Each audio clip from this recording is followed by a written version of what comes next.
Spirit. ಕರ್ತನಾದ ಯೇಸು ಕ್ರಿಸ್ತನ ಹೆಸರಲ್ಲಿ ಈ ಮಧ್ಯಾಹ್ನ ಕಾಲದ ಸೆಷನ್ಗೆ ನಾವೆಲ್ಲರೂ ಮತ್ತೆ ಪುನಃ ಬರುವಂತೆ ದೇವರು ಆಶೀರ್ವದಿಸಿದ್ದಾನೆ. ನಮ್ಮ ಊಟವನ್ನು ಮುಗಿಸ್ಕೊಂಡು ಈ ಮಧ್ಯಾಹ್ನ ಕಾಲದ 3ನೇ ಸೆಷನ್ಗೆ ನಾವು ಬಂದಿದ್ದೇವೆ. ನಿಮ್ಮ ಆಸಕ್ತಿಯನ್ನು ದೇವರು ಆಶೀರ್ವದಿಸಿ, ನಿಮ್ಮ ಆಲೋಚನೆಗಳನ್ನು ದೇವರ ಆಲೋಚನೆಗಳೊಂದಿಗೆ ಏಕೀಭವಿಸಿ, ದೇವರ ಆಲೋಚನೆಗಳನ್ನು ಉದ್ದೇಶಗಳನ್ನು ತೆಗೆದುಕೊಂಡು ಅದಕ್ಕೆ ತಕ್ಕ ರೀತಿಯಲ್ಲಿ ನಾವು ಜೀವನ ನಡೆಸಲಿಕ್ಕೆ ದೇವರು ನಮ್ಮೆಲ್ಲರನ್ನು ಕೂಡ ಆಶೀರ್ವದಿಸಲಿ. ಈ ಮಧ್ಯಾಹ್ನ ಕಾಲದಲ್ಲಿ ಸ್ವಲ್ಪ ಊಟ ಮಾಡಿರ್ತೀವಿ, ಆದ್ದರಿಂದ ಸ್ವಲ್ಪ ನಿದ್ದೆ ಬರುವುದು ಸಹಜ. ಆ ರೀತಿಯಾಗಿ ಅಲ್ಲದೆ ಆಸಕ್ತಿಯಿಂದ ಅಲರ್ಟಾಗಿ ಇದ್ದುಕೊಂಡು ದೇವರ ವಾಕ್ಯವನ್ನು ಕೇಳೋಣ. ಸೊ ಬೆಳಗಿನ 2ನೇ ಸೆಷನ್ಲಿ ಕ್ರೈಸ್ತರ ಒಂದು ಜವಾಬ್ದಾರಿಗಳು, the responsibility of A Christian ಬಗ್ಗೆ ನಾವು ಆಲೋಚನೆ ಮಾಡ್ತೀವಿ. ಅದರಲ್ಲಿ ದೇವರು ಬಾಧ್ಯತೆ, ಜವಾಬ್ದಾರಿ ಇದೆ. ದೇವ್ರ ಮಕ್ಕಳಾದ ನಮಗೂ ಕೂಡ ಜವಾಬ್ದಾರಿ ಇರಬೇಕು. ಅದರಲ್ಲಿ ಮೊದಲನೇದು ಏನು ಹೇಳಿದ್ರೆ ಪರ್ಸನ್ ರೆಸ್ಪಾನ್ಸಿಬಿಲಿಟಿ, ಅಂದರೆ ವ್ಯಕ್ತಿಗತವಾದಂಥ ಜವಾಬ್ದಾರಿ. ಅಂದರೆ ನಮ್ಮ ಒಂದು ಪರಿಶುದ್ಧತೆಯನ್ನು ಕಾಪಾಡಿಕೊಳ್ಬೇಕು ಒಂದು. ಎರಡನೇದು ಬಂದು ನಮ್ಮ ಸ್ವಂತ ರಕ್ಷಣೆಯನ್ನು ಕಾಪಾಡಿಕೊಳ್ಬೇಕು. ಮಳೆ ಬಿಸಿಲಿನಿಂದ ನಮ್ಮ ದೇಹವನ್ನು ಯಾವ ರೀತಿಯಾಗಿ ಕಾಪಾಡಿಕೊಳ್ತೀವೋ ಅದೇ ರೀತಿಯಲ್ಲಿ ರೋಗ ರುಜಿನಗಳಿಂದ ನಮ್ಮ ದೇಹವನ್ನು ಯಾವ ರೀತಿಯಾಗಿ ಕಾಪಾಡಿಕೊಳ್ತೀವೋ, ಲೋಕದಲ್ಲಿರತಕ್ಕಂಥ ಮಾಲಿನ್ಯವು ನಮಗೆ ಅಂಟಿಕೊಳ್ಳದಂತೆ ನಮ್ಮ ರಕ್ಷಣೆಯನ್ನು, ನಮ್ಮ ಪರಿಶುದ್ಧತೆ ನಾವು ಕಾಪಾಡಿ. ಇದು ಪ್ರತಿಯೊಬ್ಬರ ಬಾಧ್ಯತೆ. ಎರಡನೇ ಜವಾಬ್ದಾರಿ ಅಂತ ಹೇಳಿದ್ರೆ ಫ್ಯಾಮಿಲಿ ರೆಸ್ಪಾನ್ಸಿಬಿಲಿಟಿ, ಕುಟುಂಬದ ಜವಾಬ್ದಾರಿ. ಸೊ ಮೊದಲನೇ ರೆಸ್ಪಾನ್ಸಿಬಿಲಿಟಿ ಏನಂತ ಹೇಳಿದ್ರೆ ಪರ್ಸನಲ್ ರೆಸ್ಪಾನ್ಸಿಬಿಲಿಟಿ ನೋಡಿದೆ. ಅದರಲ್ಲಿ 2 ಸಂಗತಿಗಳನ್ನು ಆಲೋಚನೆ ಮಾಡಿದೆ. ಒಂದು ಪರಿಶುದ್ಧತೆಯನ್ನು ಕಾಪಾಡಿಕೊಳ್ಳೋದು, ಎರಡನೇದು ನಮ್ಮ ಸ್ವಂತ ರಕ್ಷಣೆಯನ್ನು ಕಾಪಾಡಿಕೊಳ್ಳೋದು. ಎರಡನೇದು ಏನಂತ ಹೇಳಿದ್ರೆ ಒಬ್ಬ ಕ್ರೈಸ್ತನಾಗಿ ಫ್ಯಾಮಿಲಿ ರೆಸ್ಪಾನ್ಸಿಬಿಲಿಟಿ ಕೂಡ ಇರಬೇಕು, ಕುಟುಂಬದ ಬಾಧ್ಯತೆ.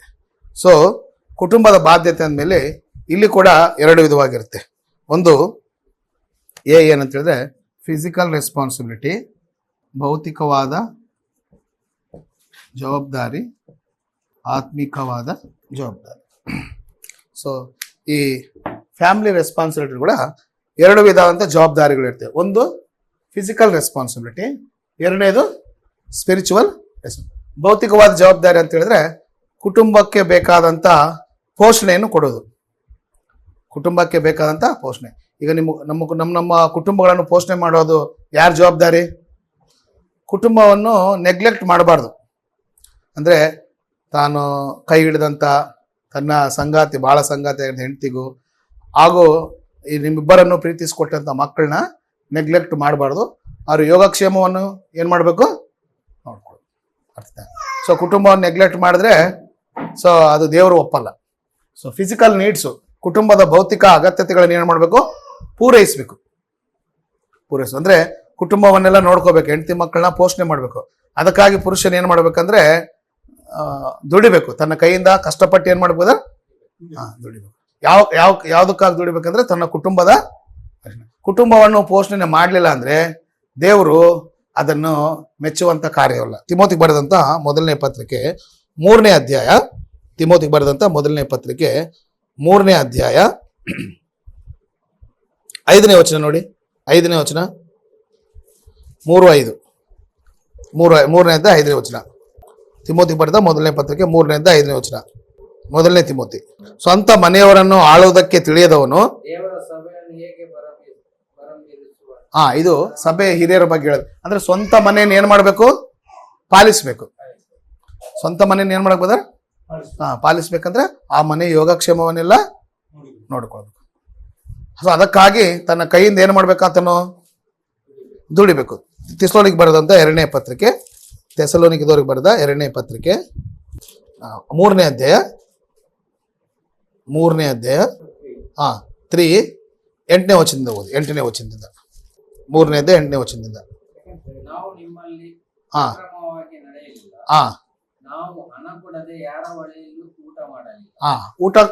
ಊಟ ಮಾಡ್ಬೇಕಂದ್ರೆ ಏನ್ ಬೇಕು, ಹಣ ಬೇಕು. ಕುಟುಂಬವನ್ನು ಪೋಷಣೆ ಮಾಡ್ಬೇಕಂದ್ರೆ ಏನ್ ಬೇಕು, ಹಣ ಬೇಕ್ತಾನೆ.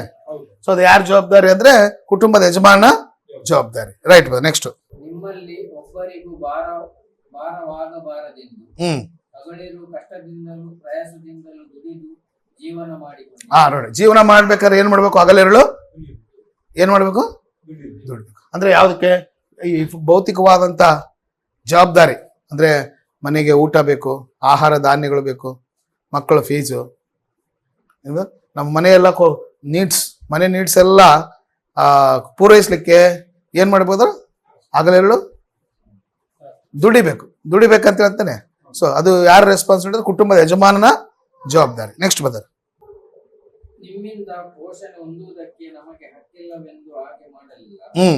ನೀವು ನಮ್ಮನ್ನು ಅನುಸರಿಸುವುದಕ್ಕಾಗಿ ನಮಗೆ ಮಾದರಿಯಾಗಿರುವವನ್ನೇ ಮಾಡಿದೆವು. ಇದಲ್ಲದೆ ನಾವು ನಿಮ್ಮ ಸಂಗಡಿದ್ದಾಗ ಕೆಲಸ ಮಾಡಲಲ್ಲದವನು ಊಟ ಮಾಡಬಾರದೆಂದು ನಿಮಗೆ ಆಜ್ಞಾಪಿಸಿದಷ್ಟೇ. ಕೆಲಸ ಮಾಡಲಲ್ಲದವನು ಏನ್ ಮಾಡಬಾರ್ದು? ಕೆಲಸ ಮಾಡಿದ್ರೆ ಏನ್ ಸಿಗುತ್ತೆ ಅಂದ್ರೆ ಮನೆಯಲ್ಲಿ ಎಲ್ಲರೂ ಊಟ ಮಾಡ್ಬೇಕಂದ್ರೆ ಏನ್ ಮಾಡ್ಬೇಕು? ಅವತ್ತ ನೀವು ಕೆಲಸ ಮಾಡ್ತೀರಾ ಬದರ್? ನೀವು ಕೆಲಸ ಮಾಡ್ತೀರಾ? ನೀವು ಕೆಲಸ ಮಾಡ್ತೀರಾ. ಸೊ ಕ್ರಿಶ್ಚಿಯನ್ಸ್ ಆಗಿ ನಾವು ಇನ್ನೊಬ್ಬರ ಗೊಡವೆಗೆ ಹೋಗ್ತಾ ಅಕ್ರಮವಾಗಿ ಅವರು ಊಟ ಕೊಡ್ತಾರೆ ಇವರು ಊಟ ಕೊಡ್ತಾರೆ ಅಂತ ಇರಬಾರ್ದು. ಅದು ತಪ್ಪು. ಅದಕ್ಕೆ ಹೇಳ್ತೇನೆ ಪೌಲನು, ನಿಮ್ಮಿಂದ ಪೋಷಣೆ ಹೊಂದ್ಕೊಳ್ಳೋಕೆ ನಮಗೆ ಅಧಿಕಾರ ಇದ್ರು ನಾವು ಹಗಲಿರುಳು ಕಷ್ಟಪಟ್ಟು ದುಡಿದು ನಮ್ಮ ಆಹಾರವನ್ನು ನಾವು ಏನು ಮಾಡ್ಕೊಡ್ರಿ? ಸಂಪಾದನೆ ಮಾಡ್ಕೊ. ಆದ್ರಿಂದ ನೀವು ಕಷ್ಟಪಟ್ಟು ಆಹಾರವನ್ನು ಸಂಪಾದನೆ ಮಾಡ್ಕೊಡ್ರಿ. ಕೆಲಸ ಮಾಡಲಲ್ಲದವನು ಏನು ಮಾಡಬಾರ್ದು ಅಂದ್ರೆ ಕೆಲಸ ಮಾಡುವವನೇ ಊಟಕ್ಕೆ ಪಾತ್ರ. ಹೌದಾ? ಸೊ ಆದ್ರಿಂದ ನಮ್ಮ ಊಟವನ್ನು ನಾವು ಏನು ಮಾಡಬೇಕು? ಸಂಪಾದನೆ ಮಾಡ್ಕೋಬೇಕು. ಕುಟುಂಬದ ಜವಾಬ್ದಾರಿಯನ್ನು ಕೂಡ ಮಕ್ಕಳಿಗೆ ಏನು ಬೇಕು, ಬಟ್ಟೆ ಬರೆ, ಮಿಸಸ್ಗೆ, ಮನೇಲಿ ಇರ್ತಕ್ಕಂಥ ಊಟ ತಿಂಡಿ, ಮಕ್ಕಳು ಫೀಸು, ಇವಕ್ಕೆಲ್ಲ ನಾವೇನು ಮಾಡಕ್ ಬರ್ತಾರ? ಅದು ಜವಾಬ್ದಾರಿ ನಮ್ದು. ಹೌದಾ? ಸೊ ಮನೆಯಲ್ಲಿ ಹೆಣ್ಮಕ್ಳು ದುಡಿಬೇಕು, ಮನೆಯ ಹೊರಗಡೆ ಗಂಡು ಮಕ್ಕಳು ಜವಾಬ್ದಾರಿ. ಕ್ರೈಸ್ತರಾಗಿ ಈ ರೀತಿಯಾಗಿದ್ದಾಗ ದೇವ್ರಿಗೆ ಮಹಿಮೆನ ನಾವು ನಮಗೆ ಜವಾಬ್ದಾರಿ ಇದೆ ಅಂತ ಅರ್ಥನ. ಸೊ ಆ ರೀತಿ ಮಾಡಲಿಲ್ಲ ಅಂದ್ರೆ ನಾವು ಜವಾಬ್ದಾರಿ ಇಲ್ಲ ಅಂತ ಅರ್ಥ. ನೆಕ್ಸ್ಟ್ ಕೆಳಗಡೆ ಬಂದ್ರೆ ಆದ್ರೆ ಥೆಸಲೋನಿಕದಲ್ಲಿ ಇರ್ತಕ್ಕಂಥ ಕೆಲವರು ನೋಡಿ ಏನ್ ಬದ, ಯಾವ ಕೆಲಸವನ್ನೂ ಮಾಡದೆ ಇತರರ ಇವರು ಯಾವ ಕೆಲಸವನ್ನು ಮಾಡದೆ ಇತರರ ಕೆಲಸದಲ್ಲಿ ತಲೆ ಹಾಕಂದ್ರೆ ಏನ್ ಬದ್ರ ಅರ್ಥ? ಬರೇ ಬೇರೆಯವ್ರ ಕೆಲಸದಲ್ಲಿ ಕೆಲಸ, ಇವ್ರು ಮಾತ್ರ ಯಾವುದೇ ಕೆಲಸ ಮಾಡಲ್ಲ, ಇತರರ ಕೆಲಸದಲ್ಲಿ ತಲೆ ಹಾಕಿ ನೋಡ್ರಿ, ಕೆಲಸ ಇಲ್ಲದೆ ದುಡಿಯದೆ ಕುಟುಂಬದ ಪೋಷಣೆ ನೋಡ್ಕೊಳ್ಳಂದ್ರೆ ಅವ್ರು ಹೇಗೆ ನಡೀತಾ ಇದ್ದಾರೆ ಬದರ್? ಅಕ್ರಮವಾಗಿ ನಡೀತಾರೆ. ಅಕ್ರಮವಾಗಿ ನಡಿಬೋದ ನಾವು? ಕ್ರಮ ಏನಂದ್ರೆ ನೀನ್ ಸ್ವಂತ ಕಷ್ಟಪಟ್ಟು ದುಡಿದು ನೀನು ಕುಟುಂಬವನ್ನು ಏನ್ ಮಾಡ್ಬೇಕು? ಪೋಷಣೆ, ನೀನು ಹೆಂಡತಿ ಮಕ್ಕಳನ್ನ ಮನೇಲಿ ಇರ್ತಕ್ಕಂಥ ಏನ್ ಮಾಡ್ಬೇಕು? ಪೋಷಣೆ. ಅದು ಕ್ರಮ. ಹಾಗೆ ಮಾಡ್ಲಿಲ್ಲ ಅಂದ್ರೆ ಅಕ್ರಮ, ನಿನಗೆ ಜವಾಬ್ದಾರಿ ಇಲ್ಲ ಅಂತ ಅರ್ಥ. ಥೆಸಲೋನಿಕದಲ್ಲಿ ಅಂತ ಕೆಲವರು ಇದ್ರಂತೆ. ನಿಮ್ಮಲ್ಲಿ ಕೆಲವರು ಸ್ವಂತ ಕೆಲಸವನ್ನು ಮಾಡದೆ ಬೇರೆಯವರ ಕೆಲಸದ ತಲೆ ಹಾಕುತ್ತಾ ಅಕ್ರಮವಾಗಿ ನಡೀತಾ ಇದ್ರೆ ಇದು ಒಳ್ಳೆ ಇದಲ್ಲ ಅಂತ ಪೌಲ್ ಹೇಳ್ತೀನಿ. ಕೆಳಗಡೆ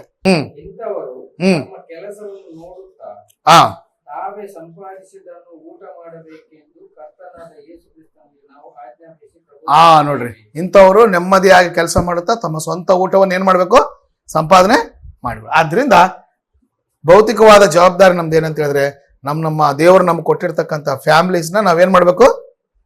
ಪೋಷಣೆ ಮಾಡ್ಬೇಕು. ಇದು ಭೌತಿಕವಾದಂತ ಜವಾಬ್ದಾರಿ ಅನ್ಸಿದ್ರೆ. ಸೊ ನಿಮ್ ಕೆಲಸ ನೀವು ಮಾಡ್ಬೇಕು, ನಮ್ ಕೆಲಸ ಎಲ್ಲರ ಜವಾಬ್ದಾರಿ. ಹಂಗಾದ್ರೆ ನೀನು Christian. You are a responsible Christian. ನೀನು ಜವಾಬ್ದಾರಿಗಳಂತ ಕ್ರೈಸ್ತನಾಗಿರುತ್ತೆ. ಮಕ್ಕಳಿಗೆ ಅನ್ನ, ಆಹಾರ, ಮನೆಗೆ ಬೇಕಾದನ್ನೆಲ್ಲವನ್ನು ಕೂಡ ನಾವೇನ್ ಮಾಡ್ಬೇಕು? ಸ್ವಂತ ಏನ್ ಮಾಡ್ಬೇಕು? ದುಡಿಬೇಕು. ಬೇರೆ ಯಾರಿಂದಲೂ ಅದನ್ನ ಅಪೇಕ್ಷೆ ಪಡ್ಬಾರ್ದು.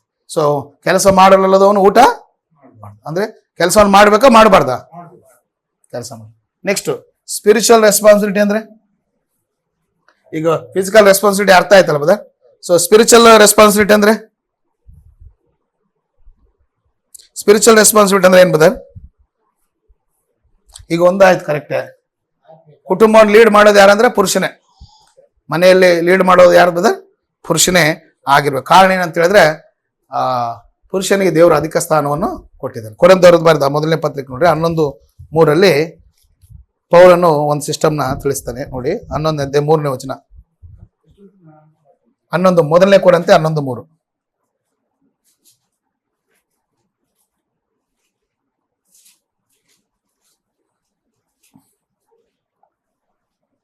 ಆದರೂ ಒಂದು ಸಂಗತಿಯನ್ನು ನೀವು ತಿಳಿಯಬೇಕೆಂದು ನನ್ನ ಇಷ್ಟ.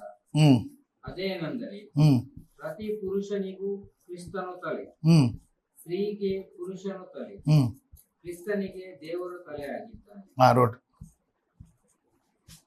ಇಲ್ಲಿ ಆರ್ಡರ್ ನೋಡ್ರಿ. ನೋಡಿ, ದೇವರು ಯಾರಿಗೆ ತಲೆ ಆಗಿದ್ದಾನೆ? ಕ್ರಿಸ್ತನಿಗೆ. ಸೊ ಕ್ರಿಸ್ತನಿಗೆ ಹೆಡ್ ಯಾರಂದ್ರೆ ದೇವರು. ದೇವರು ಕ್ರಿಸ್ತನಿಗೆ ತಲೆ ಆಗಿದ್ದಾನೆ. ಕ್ರಿಸ್ತನ ಯಾರಿಗೆ ತಲೆ ಆಗಿದ್ದಾನೆ? ಹೌದಾ? ಪುರುಷನ ಯಾರಿಗೆ ತಲೆ ಆಗಿದ್ದಾನೆ? ಸ್ತ್ರೀ ಯಾರಿಗೆ ತಲೆ ಆಗಿದ್ದಾಳೆ? ಸ್ತ್ರೀಗೆ ತಲೆನೇ ಇಲ್ಲ. ಹೇಳ್ತೀನಿ, ನಿನ್ ತಲೆನೇ ಇಲ್ಲ ಅಂತ ಹೇಳ್ತೀವಲ್ಲ. ತಲೆ ಇಲ್ಲ. ಏನು ಸಿಸ್ಟರ್? ಸೊ ಸ್ತ್ರೀಗೆ ತಲೆ ಇಲ್ಲ, ಲೀಡಿಂಗ್ ಮಾಡಬಾರ್ದು. ಯಾಕೆ? ಹೆಡ್ಡೇ ಇಲ್ಲ. ನೋಡಿ, ದೇವರು ಕ್ರಿಸ್ತನಿಗೆ ತಲೆ ಆಗಿದ್ದಾನೆ, ಕ್ರಿಸ್ತನು ಪುರುಷನಿಗೆ ತಲೆ ಆಗಿದ್ದಾನೆ. ಪುರುಷನ ಯಾರಿಗೆ ತಲೆ? ಪುರುಷನ ಯಾರಿಗೆ ತಲೆ ಆಗಿದ್ದಾನೆ? ಸ್ತ್ರೀಗೆ ಆಗಿದ್ದಾನೆ. ಸ್ತ್ರೀ ಯಾರಿಗೂ ಏನಾಗಿಲ್ಲ, ತಲೆ ಆಗಿಲ್ಲ. ಆದ್ದರಿಂದ ಸ್ತ್ರೀ ಇರ್ಬೇಕಾದ್ರೆ, ಅದೇ ಪುರುಷನ ಇರ್ಬೇಕಾದ್ರೆ ಸ್ತ್ರೀ ಮೌನವಾಗಿರ್ಬೇಕಂತ ಬೈಬಲ್ ಹೇಳುತ್ತೆ. ಪುರುಷ ಇರ್ಬೇಕಾದ್ರೆ ಸ್ತ್ರೀ ಮೌನ, ಅವ್ರು ಮಾತನಾಡೋದಕ್ಕಾಗಲಿ ಅಪ್ಪಣೆ ಇಲ್ಲ. ಪುರುಷರಿರ್ಬೇಕಾದ್ರೆ ಸ್ತ್ರೀಯರು ಪ್ರಾರ್ಥನೆ ಮಾಡೋದಾಗ್ಲಾಗ್ಲಿ, ಪುರುಷರಿರ್ಬೇಕಾದ್ರೆ ಸ್ತ್ರೀ ಬೋಧಿಸುವುದಾಗ್ಲಿ ಮಾಡಿದ್ರೆ ಪುರುಷನಿಗೂ ಅವಮಾನ, ಕ್ರಿಸ್ತನಿಗೂ ಅವಮಾನ, ದೇವರಿಗೂ. ಅರ್ಥ ಆಯ್ತು ಸಿಸ್ಟರ್? ಸೊ ಆದ್ದರಿಂದ ಈ ಸಿಸ್ಟಮ್ ಆಗಿ ಸೊ ಲೀಡಿಂಗ್ ಎಲ್ಲ ಯಾರು ಮಾಡ್ಬೇಕಂದ್ರೆ, leading not permitted. So lead ಮಾಡೋ ಕುಟುಂಬವನ್ನು ಯಾರು ಲೀಡ್ ಮಾಡಬೇಕು? ಕುಟುಂಬವನ್ನಾಗ್ಲಿ ಸಭೆಯನ್ನಾಗ್ಲಿ ಯಾರು ಲೀಡ್ ಮಾಡಬೇಕು? ಪುರುಷನೇ ಮಾಡಬೇಕು. ಸೊ ಇದಕ್ಕೆ ವಿರುದ್ಧವಾಗಿ ಇವತ್ತು ಅನೇಕ ಸಭೆಗಳಲ್ಲಿ ಸ್ತ್ರೀಯರು ಏನ್ ಮಾಡ್ತಾರೆ? ಅವ್ರನ್ನ ಪಾಸ್ಟರ್ ಅಂತ ಕರೀತಾರೆ. ಇವರು ವಾಕ್ಯ ಉಪದೇಶ ಮಾಡೋರನ್ನ ಪಾಸ್ಟರ್ ಅಂತ ಕರೆದ್ರೆ ಅವ್ರ ಹೆಂಡತಿನ ಏನಂತ ಕರೀತಾರೆ? ಪಾಸ್ಟರ್ ಅಂತ ಕರೀತಾರೆ. ಹೌದಾ? ಈ ದೇವರ ವಾಕ್ಯದಲ್ಲಿ ಎಲ್ಲಿ ಕೂಡ ಇರಲ್ಲ. ಪಾಸ್ಟರ್ ಅಂದ್ರೆ ನಾನು I am not a pastor, I am a evangelist, I am a preacher. ನಾನು ಪಾಸ್ಟರ್ ಅಲ್ಲ. ಪಾಸ್ಟ್ ಅಂದ್ರೆ ಸಭೆ ಹಿರಿಯರು. ಅವನು 60 ವರ್ಷ 70 ವರ್ಷ ಆಗಿರ್ಬೇಕು, ಕ್ವಾಲಿಟೀಸ್ ಎಲ್ಲ ಕೆಲವು ಅವ್ರನ್ನ ಸಭೆ ಹಿರಿಯರನ್ನಾಗಿ, ಅದು ಒಬ್ಬರಲ್ಲ, ಒಬ್ಬರಿಗಿಂತ ಜಾಸ್ತಿ ಇಬ್ಬರು ಅಥವಾ 3 ಇರ್ಬೇಕು, ಅವ್ರನ್ನ ಪಾಸ್ಟರ್ಸ್ ಅಂತ ಕರೀತಾರೆ. ಆದ್ರೆ ಲೋಕದಲ್ಲಿ ಯಾರು ವಾಕ್ಯ ಹೇಳಿದ್ರು ಅವ್ರನ್ನೇನಂತ ಕರೀತಾರೆ? ಪಾಸ್ಟ್. ಅವ್ರ ಮಿಸ್ಸಸ್ ಪಾಸ್ಟ್. ಆಯಮ್ಮನೆ ಎಲ್ಲ ಲೀಡ್ ಮಾಡ್ತಿರ್ತಾರೆ. ಪುರುಷನು ಆ ರೀತಿ ಮಾಡಿದ್ರೆ ಪುರುಷನಿಗೂ ಅವಮಾನ, ಕ್ರಿಸ್ತನಿಗೂ ಅವಮಾನ, ಕ್ರಿಸ್ತನಿಂದ ದೇವರಿಗೂ ಅವಮಾನ. ಅರ್ಥ ಆಯ್ತು ಬದ? ಸೊ ಆದ್ರಿಂದ ಕುಟುಂಬದ ಜವಾಬ್ದಾರಿಯನ್ನು ಪುರುಷನ್ ತಗೋಬೇಕು. ಈಗ ಫಿಸಿಕಲ್ ರೆಸ್ಪಾನ್ಸಿಬಿಲಿಟಿ ಕುಟುಂಬವನ್ನು ಏನ್ ಮಾಡ್ಬೇಕು? ಫಿಸಿಕಲ್ ರೆಸ್ಪಾನ್ಸಿಬಿಲಿಟಿ ಕುಟುಂಬವನ್ನು ಲೀಡ್ ಮಾಡೋದು ಪುರುಷನೇ ಆಗಿರ್ತಾನೆ. ಮನೆಯಲ್ಲಿರ್ತಕ್ಕಂಥ ಹೆಂಡತಿ ಮಕ್ಕಳು ಎಲ್ಲರೂ ಯಾರಿಗೆ ಒಳಪಡಬೇಕು? ಪುರುಷನಿಗೆ ಆದ್ಯ. 6ನೇ ಅಧ್ಯಾಯ ನೋಡಿ, ಎಫೆಸ್ ದವ್ರಿಗೆ ಬರೆದ ಪತ್ರಿಕೆ 4ನೇ ವಚನ, ಎಫೆಸ್ 6:4. ತಂದೆಗಳೇ, ನಿಮ್ಮ ಮಕ್ಕಳಿಗೆ ಕೋಪವನ್ನೆಬ್ಬಿಸದೆ ಕರ್ತನಿಗೆ ಮೆಚ್ಚಿಗೆಯಾಗಿರುವ ಬಾಲ ಶಿಕ್ಷೆಯನ್ನು ಬಾಲೋಪದೇಶವನ್ನು ಮಾಡುತ್ತಾ ಅವರನ್ನು ಸಾಕಿ ಸಲಹಿರಿ. ನೋಡ್ರಿ, ಮಕ್ಕಳಿಗೆ ಕರ್ತನ ಶಿಕ್ಷಣವನ್ನು ಕೊಟ್ಟು ಮಕ್ಕಳನ್ನು ಏನ್ ಮಾಡ್ಬೇಕಂತೆ? ಸಾಕಿ. ಯಾರಿಗೆ ಹೇಳ್ತಿದ್ರೆ? ತಂದೆಗಳೇ ಅಂತ ಹೇಳ್ತಿದ್ರು. ಸೊ ಸ್ಪಿರಿಚುವಲ್ ಅಂದ್ರೆ ಕುಟುಂಬದಲ್ಲಿರ್ತಕ್ಕಂಥ ಎಲ್ಲರೂ ರಕ್ಷಣೆಗೆ ಬರುವಂಗೆ, ಎಲ್ಲರೂ ರಕ್ಷಣೆ ಇರುವಾಗೆ, ಎಲ್ಲರೂ ನಂಬಿಗಸ್ತರಾಗಿರುವ ಹಾಗೆ, ಎಲ್ಲರೂ ಪ್ರಾರ್ಥನೆಗೆ ಅಟೆಂಡ್ ಮಾಡುವ ಹಾಗೆ, ಎಲ್ಲರೂ ಆರಾಧನೆಗೆ ಬರುವ ಹಾಗೆ ಅವರು ಪ್ರೋತ್ಸಾಹ ಮಾಡೋದು ಯಾರ ಕೆಲಸ? ಕೆಲಸ. ನಿಮ್ಮ ಮಿಸ್ಸಸ್ಸು ಮಕ್ಕಳು ಇವರೆಲ್ಲ ಆರಾಧನೆಗೆ ಬರಬೇಕು. ನಿಮ್ಮ ಮಕ್ಕಳು ರಕ್ಷಣೆ ಆಸ್ ಎ ಪೇರೆಂಟ್ ಆಗಿ, ಆಸ್ ಎ ಫಾದರ್ ಆಗಿ ಅವ್ರ ದೀಕ್ಷಾಸ್ನಾನ ತೆಗೆದುಕೊಳ್ಬೇಕು, ಒಳ್ಳೆ ಕ್ರೈಸ್ತರಾಗಿರ್ಬೇಕು ಅನ್ನೋ ಜವಾಬ್ದಾರಿ ಯಾರಿಗಿರ್ಬೇಕು? ಬದರ್ ತಂದೆಗಿರ್ಬೇಕು. ಆಸ್ ಎ ಪೇರೆಂಟ್ ಆಗಿ ನಿಮಗೂ ಇರ್ಬೇಕು. ಅವ್ರಿಗೆ ಕರ್ತನ ಹೆಸರಿನಲ್ಲಿ, ಕರ್ತನಲ್ಲಿ ಶಿಕ್ಷೆಯನ್ನು ಕೊಟ್ಟು ಅವ್ರನ್ನ ಸಾಕಿ ಏನ್ ಮಾಡ್ಬೇಕು ಅಂದ್ರೆ ಕೇವಲ ಊಟ ಬಟ್ಟೆ ಮಾತ್ರ ಅಲ್ಲದೆ ದೈವಿಕವಾದ ಶಿಕ್ಷಣವನ್ನು ಕೂಡ ಅವ್ರಿಗೆ ನೀವು ನೋಡಬೇಕು. ಸಭೆ ಕರ್ತರಬೇಕು, ಪ್ರಾರ್ಥನೆಯಲ್ಲಿ ಪಾರ್ಟಿಸಿಪೇಟ್ ಮಾಡುವಂಗೆ ಮಾಡಬೇಕು, ಹಾಡುಗಳಾಡೋದು, ಬೈಬಲ್ ಓದೋದು, ದೈವ ಧ್ಯಾನ, ಒಂದು ಸ್ಪಿರಿಚುವಲ್ ಲೈಫ್ನ ನೀವು ಅವ್ರಿಗೆ ಕ್ರಿಯೇಟ್ ಮಾಡಿ, ಅದು ನಿಮ್ಮ ಜವಾಬ್ದಾರಿನ. ನಾನು ಹೋಗ್ತೀನಿ ಚರ್ಚಿಗೆ, ಅವ್ರು ಬಂದ್ರೆ ಬರಲಿ, ಬಿಟ್ಟೆ ಬಿಡಲಿ, ಅವ್ರಿಗೆ ಇನ್ನೂ ವಯಸ್ಸಾಗಿಲ್ಲ ಅಂತ ಮನೇಲಿ ಬಿಟ್ಟು ಬಂದ್ರೆ ಏನಾಗುತ್ತೆ? ಕೆಟ್ಟು ಹೋಗ್ತಾರೆ ನೋಡಿ. ಹೌದಾ ಸಿಸ್ಟರ್? ನೀವು ಇಲ್ಲೇ ಆಟ ಆಡ್ಕೊಂತ ನೀವು ನಿಮ್ಮ ಮಿಸ್ಸಸ್ ಬಂದ್ರೆ ಕೊಡ್ರಿ, ಹುಡುಗರು ಮನೇಲಿದ್ದು ಏನಾಗ್ತಾರೆ? ನೀವು ಇಲ್ಲಿ ಪ್ರಾರ್ಥನೆ ಮಾಡ್ತೀರಿ, ಅವ್ರು ಇನ್ನೊಂದು ಮಾಡ್ತಿರ್ತಾರೆ. ಹೌದಾ ಸಿಸ್ಟರ್? ಸೊ ಸ್ಪಿರಿಚುವಲ್ ರೆಸ್ಪಾನ್ಸಿಬಿಲಿಟಿ ಕೂಡ ಇರಬೇಕು. ಮನೆಯವರೆಲ್ಲರೂ, ಮನೆಯಲ್ಲಿ ಎಲ್ಲರೂ ಇರ್ತಾರೋ ಅವರೆಲ್ಲರೂ ರಕ್ಷಣೆ ಹೊಂದಬೇಕೆಂಬುದಾಗಿ ಏನ್ ಮಾಡ್ಬೇಕಂತ ಹೇಳಿದ್ರೆ ಮಕ್ಕಳಿಗೆ ತಂದೆ ಏನ್ ಮಾಡ್ಬೇಕು? ಉಪದೇಶ ಮಾಡಬೇಕು. ಹೆಣ್ಣು ಮಕ್ಕಳ ಕೆಲಸ ನೀವು ಕೂಡ ಏನ್ ಮಾಡ್ಬೇಕು ಸಿಸ್ಟರ್? ಅವ್ರಿಗೆ ಉಪದೇಶ. ಬರೀ ತಂದೆ ಕೆಲಸ ಮಾತ್ರ ಅಲ್ಲ, ತಾಯಿ ಕೂಡ ಮಕ್ಕಳಿಗೆ ಏನ್ ಮಾಡ್ಬೇಕಂತೆ? ಉಪದೇಶವನ್ನು ಮಾಡ್ಬೇಕಂತೆ. ಜ್ಞಾನೋಕ್ತಿಗಳ ಪುಸ್ತಕ 1ನೇ ಅಧ್ಯಾಯ 8ನೇ ವಚನ ನೋಡಿ. ಜ್ಞಾನೋಕ್ತಿಗಳ ಪುಸ್ತಕ 1ನೇ ಅಧ್ಯಾಯ 8ನೇ ವಚನ. ಜ್ಞಾನೋಕ್ತಿಗಳು 1ನೇ ಅಧ್ಯಾಯ 8ನೇ ವಚನ. ಜ್ಞಾನೋಕ್ತಿಗಳು 1ನೇ ಅಧ್ಯಾಯ 8ನೇ ವಚನ. ಮಗನೇ, ನೋಡಿ, ನಿನ್ನ ತಂದೆಯ ಅಂದ್ರೆ ಉಪದೇಶ ಯಾರು ಮಾಡ್ಬೇಕು? ತಂದೆ ಮಾಡ್ಬೇಕು. ನೀವು ನಿಮ್ಮ ಮಕ್ಕಳಿಗೆ ಮಾಡ್ಬೇಕು. ಬ್ರದರ್, ನೀವು ನಿಮ್ಮ ಮಕ್ಕಳಿಗೆ ಮಾಡ್ಬೇಕು. ಬ್ರದರ್, ನೀವು ನಿಮ್ಮ ಮಕ್ಕಳಿಗೆ ದೊಡ್ಡವರಾದ್ರೆ ಏನ್ ಮಾಡ್ಬೇಕು? ಮಾಡ್ಬೇಕು. ತಂದೆ ಮಾತ್ರ ಅಲ್ಲ, ನನಗೇನು ಉಪಯೋಗ ಇಲ್ಲ, ಎಲ್ಲ ಸುನಿಲ್ ಬದರ್ ನೋಡ್ಕೊಂತಾರೆ ನನಗೆ ಬರ್ಸಿ ಎಲ್ಲ ಬರ್ದಾರ, ಎಲ್ಲ ಗಂಡಸರಿಗೆ ಹೇಳಿದ್ರು. ನಮ್ದೇನಿಲ್ಲ, ಬರೀ ನಾವು ಕುಕಿಂಗ್ ಮಾಡೋದು, ಬಿರಿಯಾನಿ, ಚಪಾತಿ, ಏನಂತಲ್ಲ ಬದ, ಪರೋಟ, ಇಡ್ಲಿ, ನೀರು ದೋಸೆ. ಸೊ ನಿಮಗೂ ಕೂಡ ಇದೆ. ಕೆಳಗಡೆ ಓದ್ಬೇಕಾದ್ರೆ ನೋಡಿ, ಇಲ್ಲಿ ಬೋಧನೆ ಯಾರು ಮಾಡ್ಬೇಕು? ತಾಯಿ. ನೋಡ್ರಿ, ತಂದೆ ಉಪದೇಶ, ತಾಯಿ ಕೂಡ ಬೋಧನೆ ಅಂತಿದ್ಯಾ. ನೀವು ಕೂಡ ಏನ್ ಮಾಡ್ಬೇಕು ಸಿಸ್ಟರ್, ಮಕ್ಕಳಿಗೆ ನಿಮ್ಮ ಮನೆಯಲ್ಲಿ ಮಕ್ಕಳಿಗೆ ಬೋಧನೆ ಮಾಡಬೇಕು. So you should both parent you should take care spiritual responsibility. ಮಕ್ಕಳಿಗೆ ತಂದೆನೂ ಮಾಡಬೇಕು, ತಾಯಿನೂ ಮಾಡ್ಬೇಕು. ತಾಯಿದು ಅಷ್ಟೇ ಪಾತ್ರ ಇರುತ್ತೆ. ಸೊ ಬರೀ ಅಡಿಗೆ ಮಾಡೋದು ಮಾತ್ರ ಅಲ್ಲ, ಅವರಿಗೆ ಉಪದೇಶ ಕೂಡ, ದೇವರ ಜ್ಞಾನ, ವಾಕ್ಯಕ್ಕೆ ಸಂಬಂಧಪಟ್ಟಂತ ಪ್ರಾರ್ಥನೆಗಳು ಕೊಡೋದು, ಬೈಬಲ್ ಓದೋದು, ಕಂಠಪಾಠ ವಚನ ಹೇಳೋದು. ಸೊ ಏನಾದರೂ ಮಕ್ಕಳಿಗೆ ಏನ್ ಮಾಡ್ಬೇಕು ಸಿಸ್ಟರ್, ಈ ಸ್ಪಿರಿಚುವಲ್ ಜ್ಞಾನ, ದೈವಿಕವಾದಂತ ಜ್ಞಾನವನ್ನು ತಂದೆ ತಾಯಿಗಳಿಬ್ಬರು ಕೂಡ ಕೊಡಬೇಕೆಂಬುದಾಗಿ ದೇವರ ವಾಕ್ಯ ನಮಗೆ ಸ್ಪಷ್ಟವಾಗಿ ಹೇಳುತ್ತೆ. 6ನೇ ಅಧ್ಯಾಯ 20ನೇ ವಚನ ನೋಡಿ, ಜ್ಞಾನೋಕ್ತಿ 6ನೇ ಅಧ್ಯಾಯ 20ನೇ ವಚನ. ಕಂದ ನೋಡಿ, ಕಂದ ತಂದೆ ಆಜ್ಞೆಯನ್ನು ಆ ಮಕ್ಕಳಿಗೆ ಹೇಳ್ತಿದ್ದಾನೆ. ಅರ್ಥ ಆಗ್ತಿದ್ಯಾ ನಿಮ್ಮ ಮಗನೇ ಸಿಸ್ಟರ್? ತಂದೆ ಆಜ್ಞೆನ ಏನ್ ಮಾಡ್ಬೇಕಪ್ಪ? ನಿಮ್ಮ ಅಪ್ಪ ಹೇಳಿದ್, ಅಪ್ಪಾಜಿ ಹೇಳಿದ್ ಏನ್ ಮಾಡ್ಬೇಕು? ಕೇಳ್ತಾರ ಬದ? ಕೇಳ್ತಾರ? ಯಾರಾದ್ರೂ ಅವಿದೇರಿದಾರ ಕೇಳಲ್ಲ ಅಂತ ಮೊಂಡ ಹಠ ಮಾಡೋರು ಹೇಳಿದ್ರ? ಇಲ್ಲ. ತಂದೆ ಆಜ್ಞೆಯನ್ನು ಕೆಳಗಡೆ ಬದ. ನೋಡಿ, ತಾಯಿ ಕೂಡ ಏನ್ ಮಾಡ್ಬೇಕು ಮಕ್ಕಳಿಗೆ? ತಾಯಿ ಕೂಡ ಏನ್ ಮಾಡ್ಬೇಕು? ಉಪದೇಶ. ಕೇಳ್ತೀನಪ್ಪ, ನೀನು ಕೇಳ್ತೀಯಾ? Right. So as a parent ಆಗಿ ಅವ್ರು ಏನ್ ಮಾಡ್ಬೇಕು? ಉಪದೇಶ ಮಾಡ್ಬೇಕು. ತಂದೆನೂ ಮಾಡ್ಬೇಕು, ಪ್ಲಸ್ ತಾಯಿ ಕೂಡ ಮಾಡ್ಬೇಕು. ಯಾಕಂದ್ರೆ ಸ್ಪಿರಿಚುವಲ್ ಆಗಿ ಅವ್ರ ಕರ್ತನಲ್ಲಿ ಬೀಳಬೇಕು ಅನ್ನೋದು ಪೇರೆಂಟ್ಸ್ನ ಇಬ್ರು ಅದು ಆಸೆ ಆಗಿರ್ಬೇಕು. ಅವರಿಬ್ಬರು ರೆಸ್ಪಾನ್ಸಿಬಿಲಿಟಿ. 31ನೇ ಅದೇ 31:26ನೇ ವಚನ, ಜ್ಞಾನೋಕ್ತಿಗಳು ಕಡೆಯ ಅಧ್ಯಾಯ 31:26. ದೇವರಲ್ಲಿ ಭಯಭಕ್ತಿ ಉಳ್ಳಂತ ಸ್ತ್ರೀ ಏನ್ ಮಾಡ್ತಾಳೆ ಅಂತ ಹೇಳಿದ್ರೆ, ಓದ್ಬೋದು, ಬಾಯಿ ತೆರೆದು ನೋಡ್ರಿ, ಭಯಭಕ್ತಿ ಉಳ್ಳಂತ ಸ್ತ್ರೀ ಬಾಯಿ ತೆರೆದು ಜ್ಞಾನವನ್ನು ತೋರ್ಪಡಿಸಲು, ಜ್ಞಾನದ ಮಾತುಗಳನ್ನ ಹೇಳ್ತಾಳಂತೆ. ಓಕೆ, ಆಕೆ ನಾಲಿಗೆಯು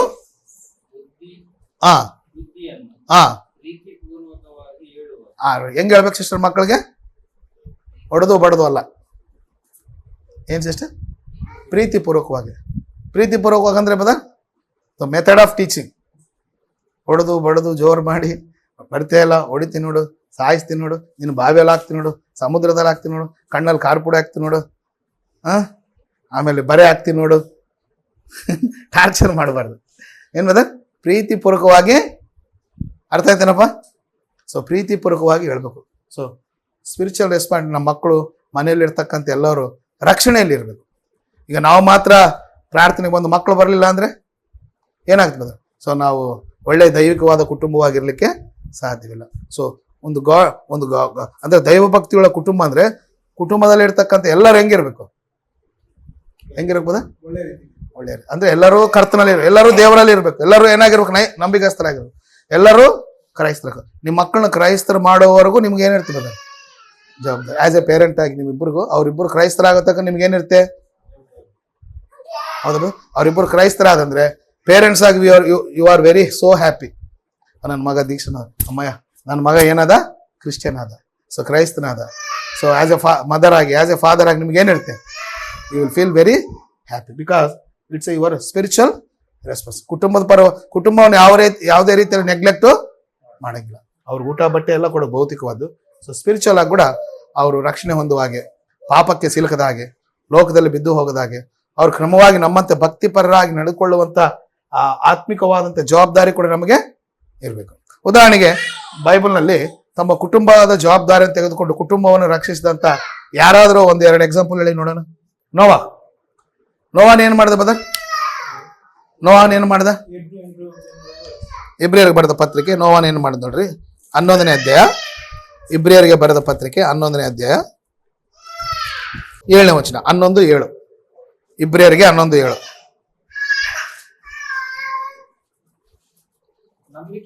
ನಂಬಿಕೆಯಿಂದಲೇ ಅದುವರೆಗೆ ವಿಷಯವಾಗಿ ದೈವೋಕ್ತಿಯನ್ನು ಹೊಂದಿ ಭಯಭಕ್ತಿ ಉಳ್ಳವನಾಗಿ, ನೋಡ್ರಿ, ತನ್ನ ಮನೆಯವರ ಸಂರಕ್ಷಣೆಗೋಸ್ಕರ ನಾವೇನು ಕಟ್ಟಿಸಿದ್ದ. Right, ಸಾಕ್ಬದ rock. ನೋವಹನು ನಾವೇನು ಕಟ್ಟಿ ಏನ್ ಮಾಡ್ದ? ಸಿದ್ಧ ಮಾಡ್ದ. ಯಾರಿಗೋಸ್ಕರ ಅಂತೆ? ತನ್ನ ಮನೆಯವರ ಸಂರಕ್ಷಣೆಗೋಸ್ಕರ. ಲೋಕವೆಲ್ಲ ದುಷ್ಟತ್ವದಿಂದ ತುಂಬಿದಾಗ ದೇವರು ಜಲಪ್ರಳಯದಿಂದ ಲೋಕವನ್ನು ಏನ್ ಮಾಡ್ದ? ನಾಶ ಮಾಡ್ದ. ಆದ್ರೆ ನೋವಹನ ಕುಟುಂಬ ಏನಾಯ್ತು? ನೋವಾನಿಗೆ ಎಂತ ನಂಬಿಕೆ ಇತ್ತು, ಅವ್ರ ಕುಟುಂಬದವರಿಗೂ ಎಷ್ಟು ಜನ ಇದ್ರು ಟೋಟಲ್? ಅವರು ಎಷ್ಟು ಬದ? 8 ಜನ. ಯಾರ್ಯಾರು ಬದ್ರ? 8 ಜನ. ನೋವಾನ ಹೆಂಡತಿ, ಆಕೆ ಹೆಸರು ಗೊತ್ತಿಲ್ಲ. ಆಮೇಲೆ 3 ಮಕ್ಕಳು. ಇನ್ನು 3 ಯಾರು? ನೋವಾನ ಹೆಂಡತಿ ಇಬ್ರು, ಶೇಮು ಹಾಮು ಯಾಪೆತ್ 3 ಮಕ್ಕಳು. ಅವರ ಸೊಸೆ ಅಂದ್ರು. ಎಷ್ಟು ಜನ ಆದ್ರು? ಈಗ ಮಕ್ಕಳು ಕೇಳಿದ್ರು ಸೊಸೆ ಅಂದ್ರೆ ಎಲ್ಲಿ ಕೇಳ್ತಾರೆ ಬಂದ್ರ ಮಾತು? ಮಳೆ ಏನೇ ನೋಡಿಲ್ಲ, ಈ ಹಡಗು ಕಟ್ತಾನಂತೆ. ಹಡಗು ಹೋಗ್ಬೇಕಾದ್ರೆ ಸಮುದ್ರ ಬೇಕಲ್ಲ, ನೀರು ಬೇಕಲ್ಲ, ಇಲ್ಲಿ ಉಂಟು. ಮಕ್ಕಳು ಅಂದ್ರೆ ನಮ್ಮ ಅಪ್ಪಾಜಿ ಮಾಡ್ತಂತ ಗೌರವ ಕೊಡ. ಸೊಸೆಂದ್ರೊಟ್ಟಿಗೂ ಕೂಡ ನೋವಾನು ಸರಿಯಾಗಿ ತನ್ನ ನನ್ನ ಮಕ್ಕಳು ಎಂಬುದಾಗಿ ನೋಡ್ಕೊಂಡಿದ್ದ. ಅದರಿಂದ ಸೊಸೆಂದ್ರಗಳು ಯಾರ ಮಾತು ಕೇಳಿದ್ರು? ಸೊ ಟೋಟಲು 8 ಜನ ರಕ್ಷಣೆ ಹೊಂದಲಿಕ್ಕೆ ಯಾರು ಕಾರಣ ಆದ್ರು? ಸೊ ತನ್ನ ಮನೆಯವರ ರಕ್ಷಣೆಗಾಗಿ, ಸಂರಕ್ಷಣೆಗಾಗಿ ನಾವೇನೇನು ಮಾಡ್ದ? ಸಿದ್ಧ ಮಾಡ್ದ. ಇವತ್ತು ನಮ್ಮ ಕುಟುಂಬದಲ್ಲಿ ಯಾರಾದ್ರೂ ಪ್ರಾರ್ಥನೆಗೆ ಬರ್ಲಿಲ್ಲ ಅಂದ್ರೆ, ಕುಟುಂಬದಲ್ಲಿ ಯಾರಾದ್ರೂ ರಕ್ಷಣೆ ಹೊಂದಿಲ್ಲ ಅಂದ್ರೆ, ನಾವು ಏನ್ ಮಾಡ್ಬೇಕು? ಅವ್ರ ಬಗ್ಗೆ ಜವಾಬ್ದಾರಿ ತಗೋ, ಅವ್ರಿಗೋಸ್ಕರ ಪ್ರಾರ್ಥನೆ ಮಾಡ್ಬೇಕು. ಸಾಧ್ಯವಾದ್ರೆ ಅವ್ರಿಗೆ ವಾಕ್ಯ ತಿಳಿಸ್ಬೇಕು, ಅಥವಾ ಮೀಟಿಂಗ್ ಇದ್ದಾಗ ಕರೆ ತರ್ಬೇಕು. ಅವರೆಲ್ಲ ಬರಲ್ಲ ಅಂತೇಳಿ ಅವ್ರನ್ನ ನಾವು ನೆಗ್ಲೆಕ್ಟ್ ಮಾಡುವ ಹಾಗಿಲ್ಲ. ಪೇತ್ರನ ಬರೆದಂತ ಮೊದಲನೇ ಪತ್ರಿಕೆ 3ನೇ ಅಧ್ಯಾಯ. ಪೇತ್ರನ ಬರೆದ ಮೊದಲನೇ ಪತ್ರಿಕೆ 3ನೇ ಅಧ್ಯಾಯ 20ನೇ ವಚನ. ಪೂರ್ವಕಾಲದಲ್ಲಿ ನಾವೇನು ಕಟ್ಟಿಸುತ್ತಿರಲು ದೇವರು ದೀರ್ಘ ಶಾಂತಿಯಿಂದ ಕಾದಿದ್ದಾಗ ಆತನಿಗೆ ಅವಿಧೇಯರಾಗಿದ್ದವರ ಬಳಿಗೆ ಹೋಗಿ ಓಕೆ. ಆ ನಾವೆಯೊಳಗೆ ಕೆಲವರು, ನೋಡ್ರಿ, ಆ ನಾವೆಯಲ್ಲಿ ಕೆಲವರು ಅಂದರೆ 8 ಜನರೇ ಸೇರಿ ನೀರಿನ ಮೂಲಕ ರಕ್ಷಣೆ. ಎಷ್ಟು ಜನ ಬದರ್? 8 ಜನ. ನೀರಿನ ಮೂಲಕ ಅವ್ರ ರಕ್ಷಣೆಗಾಗಿ ಪ್ರಯಾಸ ಪಟ್ಟವ್ರು ಯಾರು? ನೋವನು. ಅವರ ತನ್ನ ಕುಟುಂಬದ ರಕ್ಷಣೆಗಾಗಿ ನಾವೇನು ಸಿದ್ಧಪಡಿಸ್ತಾರೆ. ಸೊ ಈಗ ನಮ್ಮ ಕರ್ತವ್ಯ ಏನಂತ ಹೇಳಿದ್ರೆ, ನಮ್ಮ ಕುಟುಂಬದಲ್ಲಿ ಯಾರು ಕ್ರಿಸ್ತನ ಸಭೆ ಸದಸ್ಯರಾಗ್ಲಿಲ್ವೋ, ಯಾರು ದೇವರ ರಾಜ್ಯದಲ್ಲಿರುವೋ, ಯಾರು ಮತಶಾಖೆಗಳಲ್ಲಿದ್ದಾರೋ, ಯಾರು ಅವಿಶ್ವಾಸಿಗಳಾಗಿದ್ದಾರೋ, ಯಾರು ಭಕ್ತಿಹೀನತೆಯಲ್ಲಿದ್ದಾರೋ, ಅವ್ರನ್ನೆಲ್ಲ ಕ್ರಿಸ್ತನ ಸಭೆ ಎಂಬ ನಾವೆಯಲ್ಲಿ ನಾವು ಏನ್ ಮಾಡ್ಬೇಕು? ಏನ್ ಬದ? ಕುಟುಂಬ ಜವಾಬ್ದಾರಿ ಇರ್ಬೇಕಾ? ಫಿಸಿಕಲ್ ನೀಡ್ಸ್ ಅಷ್ಟೇ, ಊಟ ಅನ್ನ ವಸ್ತ್ರಗಳಲ್ಲ. ಅವರು ದೇವರಲ್ಲಿ ರಕ್ಷಣೆ ಹೊಂದೋದಕ್ಕೋಸ್ಕರ ಕೂಡ ನಾವೇನ್ ಮಾಡ್ಬೇಕು? ಪ್ರಯಾಸ ಪಡಬೇಕು. It's our responsibility. ಎರಡನೇ ಎಕ್ಸಾಂಪಲ್ ಹೇಳಿ. ಇನ್ನು ಯಾರಿದ್ದಾರೆ? ರಾಹಾಬಳು. ಯೆಹೋಶುವನ ಪುಸ್ತಕ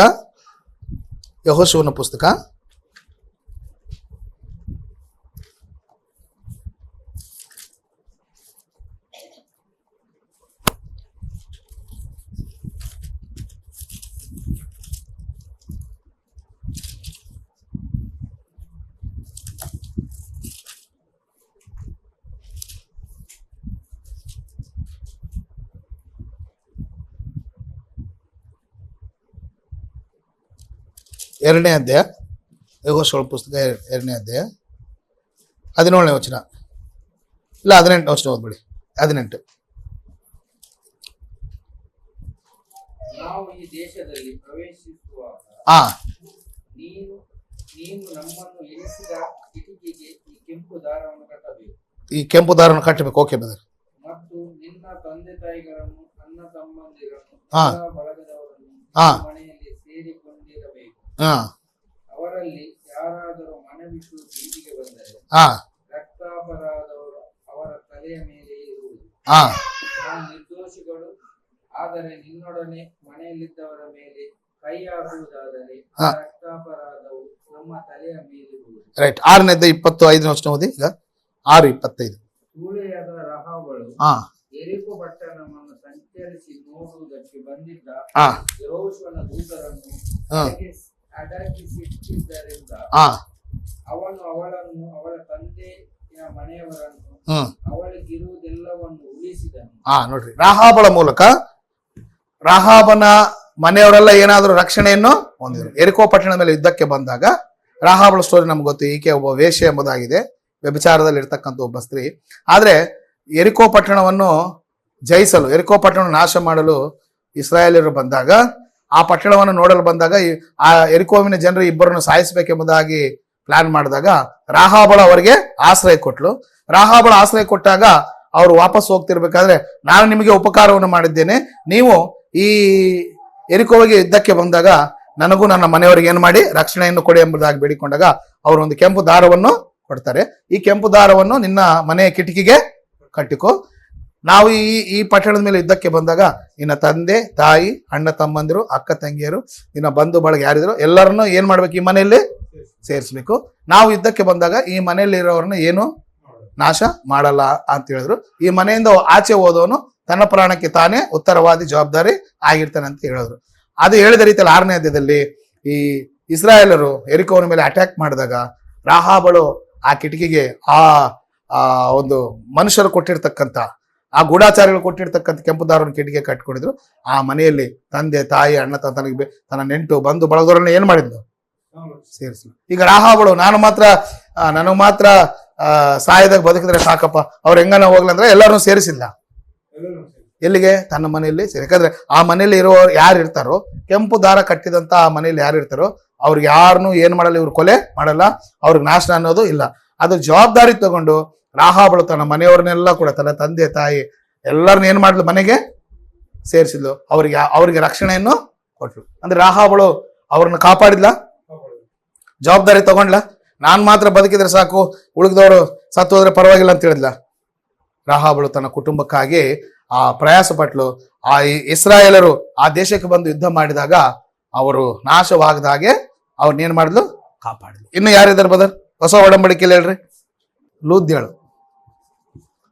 ಅಪೊಸ್ತಲ ಕೃತ್ಯ 6ನೇ ಅಧ್ಯಾಯ, ಅಪೊಸ್ತಲ ಕೃತ್ಯ 16ನೇ ಅಧ್ಯಾಯ. ಲಿಡಿಯಾ ಚರಿತ್ರೆ ನಮ್ಗೆ ಗೊತ್ತಲ್ಲ. ಅಪೊಸ್ತಲ ಕೃತ್ಯ 16ನೇ ಅಧ್ಯಾಯ 11ನೇ ವಚನದಿಂದ ಓದಿದಾಗ ಈ ಲುದ್ಯ ಚರಿತ್ರೆಯ ಸನ್ನಿವೇಶ ನಮಗೆ ಕಾಣಿಸುತ್ತೆ. 16ನೇ ಅಧ್ಯಾಯ 11ನೇ ವಚನ, ಅಪೊಸ್ತಲ ಕೃತ್ಯ 16:11. ನಾವು ತ್ರೋವದಿಂದ ಸಮುದ್ರ ಪಯಣ ಮಾಡಿ ನೆಟ್ಟಗೆ ಸಮುದ್ರಕ್ಕೆ ಬಂದು ಮರು ದಿನ ನೆಪೋಲಿಯಾಗೆ ಸೇರಿ ಫಿಲಿಪ್ಪಿಗೆ ಬಂದ್ರು. ಯಾರು? ಅಪೊಸ್ತಲ ಪೌಲನು, ಲೂಕ, ಫಿಲಿಪ್ಪೆ ಎಂಬ ಪಟ್ಟಣಕ್ಕೆ ಬಂದ್ರು. ಓಕೆ,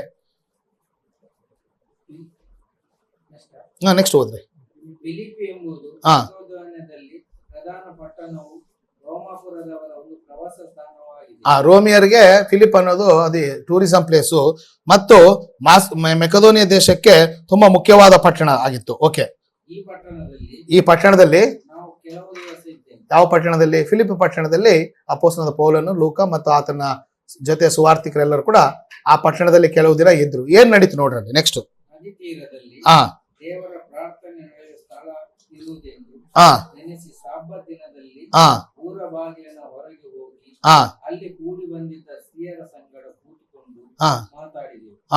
ನಮ್ಮ ಮಾತುಗಳನ್ನು ಕೇಳಿದವರಲ್ಲಿ ಲೂದ್ಯಳೆಂಬ ಒಬ್ಬ ಸ್ತ್ರೀಯು ಇದ್ದಳು. ನೋಡ್ರಿ, ನಮ್ಮ ಮಾತುಗಳನ್ನು ಕೇಳಿದವರಲ್ಲಿ ಲುದ್ಯಳು, ಲಿಡಿಯಾ ಅಂತೀವಲ್ಲ, ಲುದ್ಯಳು ಎಂಬ ಸ್ತ್ರೀ ಇದ್ದಳು. ಆಕೆ ಧೂಮ್ರವರ್ಣದ ವಸ್ತ್ರಗಳನ್ನು ಮಾರುವವಳು. ಧೂಮ್ರ ವರ್ಣದ ವಸ್ತ್ರಗಳನ್ನು ಆಕೆ ಬಿಸ್ನೆಸ್ ಮಾಡ್ತಾ, ಜೀವನಕ್ಕಾಗಿ ವಸ್ತ್ರಗಳನ್ನು ಮಾರಾಟ ಮಾಡ್ತಾ, ಅಂದ್ರೆ ಬಟ್ಟೆ ವ್ಯಾಪಾರ ಮಾಡ್ತಾ ಇದ್ಲು. ನೆಕ್ಸ್ಟ್, ಆಕೆ ಊರು ಯಾವ್ದಂದ್ರೆ ಫಿಲಿಪ್ಪಿ ಪಟ್ಟಣಕ್ಕೆ ಬಂದು ಬಟ್ಟೆ ಮಾರ್ಲಿಕ್ಕೆ ಬಂದಿದ್ಲು. ಆಕೆ ಲಿಡಿಯಾ ಊರು ಯಾವ್ದಂದ್ರೆ ತುವತೈರ. ಓಕೆ, ದೇವಭಕ್ತಳು ಆಗಿದ್ದಳು. ನೆಕ್ಸ್ಟ್, ಹೇಳಿದ ಮಾತುಗಳಿಗೆ ಲಕ್ಷ್ಯ ಕೊಡುವುದಕ್ಕೆ ಕರ್ತನು ಆಕೆಯ ಹೃದಯವನ್ನು ತೆರೆದನು. ರೈಟ್. ಆಕೆಯ ಮನೆಯವರು ದೀಕ್ಷಾಸ್ನಾನ ಮಾಡಿಸಿಕೊಂಡ ಮೇಲೆ ಆಕೆ ನಾನು ಕರ್ತನನ್ನು ನಂಬಿದವಳೆಂದು ನಿಶ್ಚಯಿಸಿಕೊಂಡಿದ್ದರೆ ನನ್ನ ಮನೆಯಲ್ಲಿ ಬಂದು ಇರ್ರಿ ಎಂದು ಬೇಡಿಕೊಂಡು ನಮ್ಮನ್ನು ಬಲವಂತ ಮಾಡಿದ. ನೋಡ್ರಿ, ಫಿಲಿಪ್ಪಿ ಪಟ್ಟಣಕ್ಕೆ ಏನ್ ನಡೀತು ನೋಡ್ರಿ. ಫಿಲಿಪ್ಪಿ ಪಟ್ಟಣಕ್ಕೆ ಬಂದರೆ ಸಮುದ್ರ ತೀರದಲ್ಲಿ ಈ ತೂತೇರ ಪಟ್ಟಣದಿಂದ ಲುದ್ಯಳು ಎಂಬ ಈ ಸ್ತ್ರೀ ಧೂಮ್ರವರ್ಣದ ಬಟ್ಟೆ ಮಾರ್ಲಿಕ್ಕೆ ತೂತೇರದಿಂದ ಎಲ್ಲಿಗೆ ಬಂದಿದ್ದಾಳೆ? ಫಿಲಿಪ್ಪಿಗೆ ಬಂದಿದ್ದಾರೆ. ಅಲ್ಲಿ ಸಮುದ್ರ ಪ್ರಾಂತದಲ್ಲಿ ಸಬ್ಬತ್ ದಿನದಲ್ಲಿ ಕೆಲವು ಮಂದಿ ಸ್ತ್ರೀಯರು ಕೂತ್ಕೊಂಡು ಏನ್ ಮಾಡ್ತಿದ್ದಂದ್ರೆ ಚರ್ಚೆ ಮಾಡ್ತಾ ಪ್ರಾರ್ಥನೆ ಮಾಡ್ತಿದ್ರು. ಆಗ ಈ ದೃಶ್ಯ ಯಾರಿಗೆ ಕಾಣಿಸ್ತಂದ್ರೆ ಪೌಲನಿಗೆ ಕಾಣಿಸ್ತು. ಪೌಲನು ಹೋಗಿ ಅವರಿಗೆ ದೇವರ ವಾಕ್ಯ ಹೇಳಲಿಕ್ಕೆ ಪ್ರಾರಂಭ ಮಾಡಿದ. ಆಗ ಆ ಸ್ತ್ರೀಯರಲ್ಲಿ ಲುದ್ಯಳು ಎಂಬ ಸ್ತ್ರೀ ಪೌಲನು ಹೇಳಿದ ಮಾತುಗಳ ಮೇಲೆ ಲಕ್ಷ್ಯ ಇಟ್ಲು. ಕರ್ತನು ಆಕೆ ಹೃದಯವನ್ನು ತೆರೆದನು. ಪೌಲನು ಹೇಳಿದಂತ ಸುವಾರ್ತೆಯ ವಾಕ್ಯಗೆ ಅರ್ಥ ಆಯ್ತು. ಸೊ ಪೌಲನನ್ನು ಅಪೊಸ್ತಲರನ್ನು ತನ್ನ ಮನೆಗೆ ಕರೆದುಕೊಂಡು ಹೋಗಿ ತಾನು ಅಲ್ಲದೆ ತನ್ನ ಮನೆಯಲ್ಲಿರ್ತಕ್ಕಂಥ ಎಲ್ಲರಿಗೂ ಸುವಾರ್ತೆಯನ್ನು ಅವರ ಮೂಲಕ ತಿಳಿಸಿದ್ಲು. ಅವರೆಲ್ಲರೂ ದೀಕ್ಷಾ ಸ್ನಾನವನ್ನು ಹೊಂದಿದ್ರು. ಇದರಿಂದ ಈ ಕಾರ್ಯ ಯಾರಿಂದ ನಡೀತು? ಏನೋ ಆಕೆ ಪಾಡಿಗೆ ಬಟ್ಟೆ ಮಾರ್ತಿರ್ಬೋದು. ಇದೆಲ್ಲ ಯಾಕೆ ಬೇಕು ಆಕೆಗೆ? ಏನ್ ಬದ ಏನೋ ಧೂಮ್ರವರ್ಣದ ಬಟ್ಟೆ ಮಾರಲಿಕ್ಕೆ ತೂತಾರಿಂದ ಫಿಲಿಪ್ ಬಂದಳೆ. ತನ್ನ ಕೆಲಸ ತಾನು ಮಾಡ್ಕೊಂಡಿರೋ ಮತ್ತೆ ಇದನ್ನೊಂದು ಹಚ್ಕೊಂಡ್ಲು. ಯಾವ್ದನ್ನ? ನಮ್ಮ ಕೆಲಸ ನಾವು ಮಾಡ್ಬೇಕು. ಒಂದ್ ಜೊತೆಗೆ ಏನ್ ಮಾಡ್ಬೇಕು? ಸುವಾರ್ತೆಯನ್ನು ಎಲ್ಲ ಕೆಲಸ ಬಿಟ್ಟು ಸುವಾರ್ತಿ ಕೆಲಸ ಮಾಡ್ತೀವಿ. ಕೆಲಸ ಬಿಟ್ಟು ಕುಟುಂಬ ನೆಗ್ಲೆಕ್ಟ್ ಮಾಡಿ ದುಡಿಯೋದನ್ನ ಬಿಟ್ಟು ನಾನು ದೇವ್ರು ಕರ್ಕೊಂಡಿದ್ದಾನೆ, ಕನಸಲ್ಲಿ ಕರೆದಿದ್ದಾರೆ, ಮಗನೇ ನೀನು ಮಂಗಳೂರಿಗೆ ಹೋಗು, ಬೆಂಗಳೂರಿಗೆ ಹೋಗು ಅಂತ ಎಲ್ಲರನ್ನ ಹೇಳಿ ಹೋಗ್ಬಾರ್ದು. ಅದು ತಪ್ಪದು. ನಮ್ಮ ಜೀವನ, ನಮ್ಮ ಸಂಸಾರ, ನಮ್ಮ ಕುಟುಂಬ, ನಮ್ಮ ಸಂಪಾದನೆ ಇರಬೇಕು. ಒಂದು ಕೆಲಸ ಮಾಡ್ಬೇಕು. ಆ ಕೆಲಸದಲ್ಲಿ ನಾವು ಈ ಸುವಾರ್ತೆಯನ್ನು ಲುದ್ಧ ಅಷ್ಟೇ ಮಾಡಿದ್ಲ. ಸೊ ಪೌಲನು ಹೇಳಿದ ಮಾತನ್ನು ಕೇಳಿ ನಾನೊಬ್ಳೆ ರಕ್ಷಣೆ ಹೊಂದಿದಲ್ಲ ಅಂತೇಳಿ ತನ್ನ ಮನೆಗೆ ಇನ್ವೈಟ್ ಮಾಡಿದ್ನಿ. ಯಾರನ್ನ? ಪೌಲನನ್ನು ಮತ್ತು ಲೂಕನನ್ನು. ಯಾರ ಮನೆಗೆ ಇನ್ವೈಟ್ ಮಾಡಿದ್ರು ಬದ? ಕರ್ಕೊಂಡು ಹೋಗ್ಲಿಕ್ಕೆ. ಯಾರು? ಯಾಕೆ ಕರ್ಕೊಂಡು ಹೋದ್ಲು ಮನೆಗೆ? ಇನ್ನ ಬೇರೆಯವರು ಇದಾರಲ್ಲ, ತನ್ನ ಮನೆಯಲ್ಲಿ ಇನ್ನ ಇದಾರ ಬದ. ನಾನೊಬ್ಬನೇ ರಕ್ಷಣೆ ಹೊಂದ್ರೆ ಅಂತೇಳಿ ಅವರಿಗೂ ಕೂಡ ದೇವರ ವಾಕ್ಯವನ್ನು ಕರೆ ಹೇಳಲು ಪೌಲನ್ನು ಬೇಡಿಕೊಂಡ್ಲು. ನೀವು ನಮ್ಮ ಮನೆಗೆ ಬಂದು, ನಮ್ಮ ಮನೆಯಲ್ಲಿ ಇನ್ನೂ ಜನರಿದ್ದಾರೆ, ಅವ್ರಿಗೇನ್ ಮಾಡ್ರಿ? ಸುವಾರ್ತೆಯನ್ನು ಅವ್ರಿಗೆ ಏನ್ ಬೇಕು? ರಕ್ಷಣೆ ಬೇಕಂತ ಕೇಳ್ಕೊಂಡಾಗ ಪೌಲನು ಹೋದನು, ಅವ್ರಿಗೆ ಸುವಾರ್ತೆ ಹೇಳ್ದ. ಅವರೆಲ್ಲ ನಂಬಿದ್ ಮಾತ್ರ ಅಲ್ಲದೆ ಅವ್ರ ರಕ್ಷಣೆ ಬಾಪ್ತಿಸ್ಮವನ್ನು ಕೂಡ, ದೀಕ್ಷಾಸ್ಥಾನವನ್ನು ಕೂಡ ತೆಗೆದುಕೊಂಡು ಆ ಇಡೀ ಮನೆಗೆ ಏನಾಯ್ತು? ಇದು ಕಾರಕಳು ಯಾರು? ಅಂದ್ರೆ ತನ್ನ ಕುಟುಂಬವನ್ನು ರಕ್ಷಿಸ್ಕೊಡ್ಲಲ್ಲ ಲುದ್ದಳು. ಅರ್ಥ ಆಯ್ತಾ? ಅಂದ್ರೆ ನಮ್ಮ ಕುಟುಂಬದ ಬಗ್ಗೆ, ಅವರ ರಕ್ಷಣೆ ಬಗ್ಗೆ ನಮ್ಗೆ ಏನಿರ್ಬೇಕಂದ್ರೆ ಜವಾಬ್ದಾರಿ ಇರ್ಬೇಕು. ಲುದ್ದಳು ಆ ಕೆಲಸ ಮಾಡಿದ್ಲ. ರೈಟ್. ಇನ್ನು ಪೌಲನ್ ನೋಡ್ರಿ, ಅಪೊಸ್ತಲನಾದ ಪೌಲನು ರೋಮಾಪುರದವ್ರು ಬರೆದ ಪತ್ರಿಕೆ 10ನೇ ಅಧ್ಯಾಯ 1ನೇ ವಚನ ನೋಡಿ. ರೋಮ ಪತ್ರಿಕೆ 10ನೇ ಅಧ್ಯಾಯ 1ನೇ ವಚನ. ಪೌಲನು ಹೇಗೆ ತನ್ನ ಬಾಧ್ಯತೆಯನ್ನು, ತನ್ನ ಜವಾಬ್ದಾರಿಯನ್ನು ಇಸ್ರಾಯೇಲರ ಬಗ್ಗೆ ಈ ರೀತಿಯಾಗಿ ಮಾತಾಡ್ತಾನೆ. ರೋಮಾಪುರದವರಿಗೆ ಬರೆದ ಪತ್ರಿಕೆ 10ನೇ ಅಧ್ಯಾಯ 1ನೇ ವಚನ. ಸಹೋದರರೇ,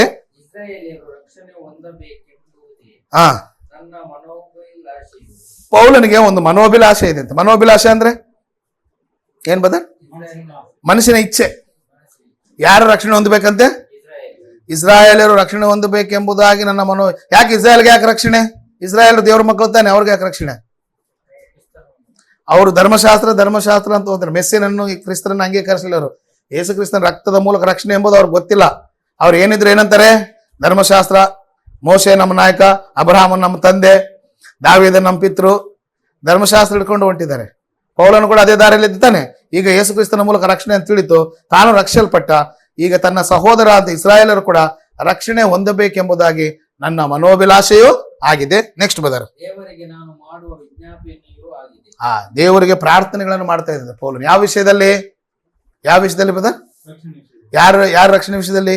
ಉಳಿದಂತೆ ಯಹೂದ್ಯರು, ಉಳಿದಂತೆ ಇಸ್ರಾಯೇಲರು ಯೇಸು ಕ್ರಿಸ್ತನನ್ನು ಮೆಸ್ಸಿಯನ್ ಎಂಬುದಾಗಿ ಅಂಗೀಕರಿಸದೆ, ಆತನೇ ಕ್ರಿಸ್ತನ ಎಂಬುದಾಗಿ ನಂಬದೆ ತಿರಸ್ಕಾರ ಮಾಡಿದ್ರಲ್ಲ, ಧರ್ಮಶಾಸ್ತ್ರದಲ್ಲಿ ಹಿಡ್ಕೊಂಡು ಹೋಗ್ತಾ ಇದ್ರಲ್ಲ, ಅಂತವರು ರಕ್ಷಣೆ ಹೊಂದಬೇಕೆಂಬುದಾಗಿ ನನ್ನ ಮನೋಭಿಲಾಷೆಯು. ನಾನು ಅವರ ಪರವಾಗಿ ದೇವರಿಗೆ ವಿಜ್ಞಾಪನೆಗಳನ್ನು, ಪ್ರಾರ್ಥನೆಗಳನ್ನು ಮಾಡ್ತೇನೆ. ಅಂದ್ರೆ ಪೌಲನಿಗೆ ಜವಾಬ್ದಾರಿ ಇದೆಯಾ? ಅವ್ರಿಗಾಗಿ ಏನ್ ಮಾಡ್ತಾ ಇದ್ದಾನೆ? ಯಾರು ರಕ್ಷಣೆಯಲ್ಲಿ ಇಲ್ವೋ ನಮ್ಮ ಮನೆಯಲ್ಲಿ, ಅವ್ರಿಗೋಸ್ಕರ ನಾವ್ ಏನ್ ಮಾಡ್ಬೇಕು?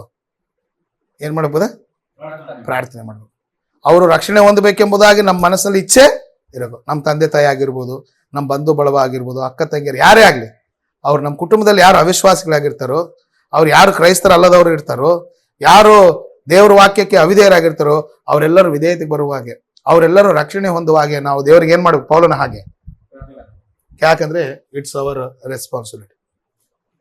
ಇದೆಲ್ಲರೂ ನಮ್ಮ ರೆಸ್ಪಾನ್ಸಿಬಿಲಿಟಿ. ಅರ್ಥ ಆಯ್ತಾ? ಸೊ ಕುಟುಂಬದ ವಿಷಯದಲ್ಲಿ ಫಿಸಿಕಲ್ ರೆಸ್ಪಾನ್ಸಿಬಿಲಿಟಿ ಇರಬೇಕು, ಆಮೇಲೆ ಸ್ಪಿರಿಚುವಲ್ ಅಂದ್ರೆ ಭೌತಿಕವಾದ ಜವಾಬ್ದಾರಿ ಇರಬೇಕು, ಆತ್ಮಿಕವಾದ ಜವಾಬ್ದಾರಿ ಇರಬೇಕು. ಬರೀ ಊಟ ಬಟ್ಟೆ ಕೊಡೋದು ಮಾತ್ರ ಅಲ್ಲದೆ ಮನೇಲಿರ್ತಕ್ಕಂಥ ಎಲ್ಲರೂ ರಕ್ಷಣೆ ಇರ್ಬೇಕೆಂಬುದಾಗಿ ನಾವು ಅದ್ರ ಬಗ್ಗೆ ಜವಾಬ್ದಾರಿ ತಗೋಬೇಕು. ಯಾರು ಪ್ರಾರ್ಥನೆಗೆ ಬರಲ್ವೋ ಅವ್ರು ಪ್ರಾರ್ಥನೆ ನಡೆಸಬೇಕು. ಯಾರು ಆರಾಧನೆಗೆ ಬರಲ್ವೋ ಅವ್ರನ್ನೇನ್ ಮಾಡ್ಬೇಕು? ಬನ್ನಿ ಅಂತೇಳಿ ಆರಾಧನೆ. ಯಾರಾದ್ರೂ ದೇವ್ರ ವಾಕ್ಯಕ್ಕೆ ಅವಿಧೇಯರಾಗಿದ್ರೆ, ಯಾರು ರಕ್ಷಣೆ ಹೊಂದಿಲ್ವೋ ಅವ್ರಿಗಾಗಿ ದೇವ್ರಿಗೆ ಏನ್ ಮಾಡ್ಬೇಕು? ನಾವು ನಮ್ಮ ತಂದೆ ತಾಯಿ ಈ ರೀತಿಯಾಗಿ ಅವಿಧೇಯರಾಗಿದ್ದಾರೆ, ರಕ್ಷಣೆಯಲ್ಲಿಲ್ಲ, ಅವ್ರಿಗಾಗಿ ಅವ್ರ ರಕ್ಷಣೆ ಬರುವಂತೆ ಸಹಾಯ ಮಾಡಂತ ದೇವ್ರಿಗೆ ಏನ್ ಮಾಡ್ಬೇಕು? ಪ್ರಾರ್ಥನೆ ಮಾಡ್ಬೇಕು. ಹೌದಾ ಬದ? ಸೊ ನಮ್ಮ ಕುಟುಂಬದ ಜವಾಬ್ದಾರಿಗಳು ಇರ್ಬೇಕು ಬದ. ಕ್ರಿಶ್ಚಿಯನ್ ಆಗಿ ಕುಟುಂಬದ ಜವಾಬ್ದಾರಿ ಇರ್ಬೇಕು ಸಿಸ್ಟರ್. ಸೊ ಇದನ್ನ ನಾವೆಲ್ಲ ಮೇಂಟೈನ್ ಮಾಡ್ಬೇಕು. ಸೊ ಕುಟುಂಬದಲ್ಲಿ ನಾವು ಭೌತಿಕವಾದ ಅಗತ್ಯತೆಗಳನ್ನು ಮಾಡಬೇಕು. ಎರಡನೇದಾಗಿ ಆತ್ಮಿಕವಾದಂತಹ ಜವಾಬ್ದಾರಿ, ಕುಟುಂಬವನ್ನು ದೇವರಲ್ಲಿ ಸರಿಯಾಗಿರುವಂತೆ ನಮ್ಮೆಲ್ಲ ಕುಟುಂಬದ ಸದಸ್ಯರು ರಕ್ಷಣೆಯನ್ನು ಹೊಂದುವಂತೆ ನಾವು ಏನ್ ಮಾಡ್ಬೇಕಂತ ಹೇಳಿದ್ರೆ ದೇವರಿಗೆ ಪ್ರಾರ್ಥನೆ ಮಾಡಬೇಕು. ಅವರ ರಕ್ಷಣೆ ಬಗ್ಗೆ ನಾವು ಪ್ರಯಾಸ ಪಡಬೇಕು. ಪೌಲನು ಪ್ರಯಾಸ ಪಟ್ಟ ಇಸ್ರಾಯೇಲ್ ರಕ್ಷಣೆ ಹೊಂದಬೇಕೆಂಬುದಾಗಿ ಪ್ರಯಾಸ ಪಡ್ಲಂದ್ರೆ ಕುಟುಂಬದಾಗಿ ಇರ್ತಕ್ಕಂಥ ಎಲ್ಲರೂ ರಕ್ಷಣೆಗೆ ಬರೋದು ಅಸಾಧ್ಯ. ಸೊ ಕುಟುಂಬದ ಬಾಧ್ಯತೆ ಕೂಡ ನಮಗೆ ಇರುತ್ತೆ. ಇದು ಎರಡನೇದು. ಅಳಿಸ್ಲಾ ಬದರ್? ರೈಟ್. ಸೊ ಬರ್ಕೊಳ್ಳಿ ನೋಟ್ಸು, ನಿಮಗೆ ಯೂಸ್ಫುಲ್ ಆಗಿರುತ್ತೆ. ಸೊ ಮೂರನೇದಾಗಿ ಚರ್ಚ್ ರೆಸ್ಪಾನ್ಸಿಬಿಲಿಟಿ, ಅಂದರೆ ಸಭೆಯ ಜವಾಬ್ದಾರಿ. ನಾವು ಕ್ರಿಸ್ತನ ಸಭೆ ಆದಮೇಲೆ ದೇವರ ಸಭೆಯಾಗಿ ಸೇರಿಕೊಂಡಾಗ ಸಭೆ ಬಗ್ಗೆ ಕೂಡ ನಮ್ಗೆ ಏನಿರ್ಬೇಕು ಬದರ್? ಜವಾಬ್ದಾರಿ. ಸಭೆ ಯಾರ್ದು? ಸಭೆ ಯಾರ್ದು ಬದರ್? ಸುನಿಲ್ ಬದರ್ ಅಂತ ನಂದ? ಕ್ರಿಸ್ತನ. ಅದಕ್ಕೆ ಸಭೆ ಏನಂತ ಕರೀತಾರೆ? ಕ್ರಿಸ್ತನ ಸಭೆ. ಕರ್ತನು ತನ್ನ ಸ್ವರಕ್ತವನ್ನು ಕೊಟ್ಟು ಸಂಪಾದಿಸಿದಂತ ಸಭೆ. ಅಪೊಸ್ತಲರ ಕೃತ್ಯ 20ನೇ ಅಧ್ಯಾಯ 28ನೇ ವಚನ. ರಕ್ಷಣೆ ಹೊಂದತಕ್ಕಂಥ ಜನರನ್ನು, ದೀಕ್ಷಾಸ್ನಾನ ಹೊಂದಿದಂತ ಜನರನ್ನು ಕರ್ತನೇ ತನ್ನ ಸಭೆಗೆ ಸೇರಿಸಿಕೊಳ್ತಾನೆ. ಅಪೊಸ್ತಲರ ಕೃತ್ಯ 2ನೇ ಅಧ್ಯಾಯ 47ನೇ ವಚನ. ಅಪೊಸ್ತಲರ ಕೃತ್ಯ 20ನೇ ಅಧ್ಯಾಯ 28ನೇ ವಚನ, 2ನೇ ಅಧ್ಯಾಯ 47ನೇ ವಚನ.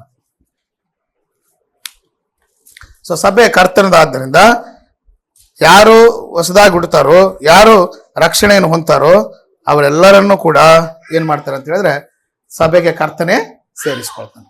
ಸೊ ಸಭೆ ಕರ್ತನದಾದ್ದರಿಂದ, ಯೇಸು ಕ್ರಿಸ್ತನದಾದ್ದರಿಂದ ಆ ಸಭೆಗೆ ಯಜಮಾನನು, ಆ ಸಭೆಗೆ ತಲೆ ಯಾರಾಗಿರ್ತಾರೆ? ಯೇಸು ಕ್ರಿಸ್ತನೇ. ಸಂರಕ್ಷಕನು, ಅದರ ಅಧಿಪತಿ, ಅದರ ಟೇಕ್ ಕೇರ್ ಎಲ್ಲ ಯಾರ್ದು? ಕ್ರಿಸ್ತನಿದೆ. ಆದ್ರಿಂದ ನಾವು ಸಭೆಯಾಗಿ ಸೇರಿಸಿದ್ದಾನೆ. ನಾವು ಸಭೆಯಾಗಿ, ಸಭೆ ಅನ್ನೋದನ್ನ ಒಂದು ದೇಹ ಅಂತ ಹೇಳಿದ್ದಾರೆ. ಏನ್ ಹೇಳಿದಾರೆ? ದೇಹ ಅಂತ ಹೇಳಿದ್ದಾರೆ. ಎಫೆಸದವರಿಗೆ ಬರೆದ ಪತ್ರಿಕೆ 1ನೇ ಅಧ್ಯಾಯ ನೋಡಿ 18ನೇ ವಚನ ಅಥವಾ 22ನೇ ವಚನ.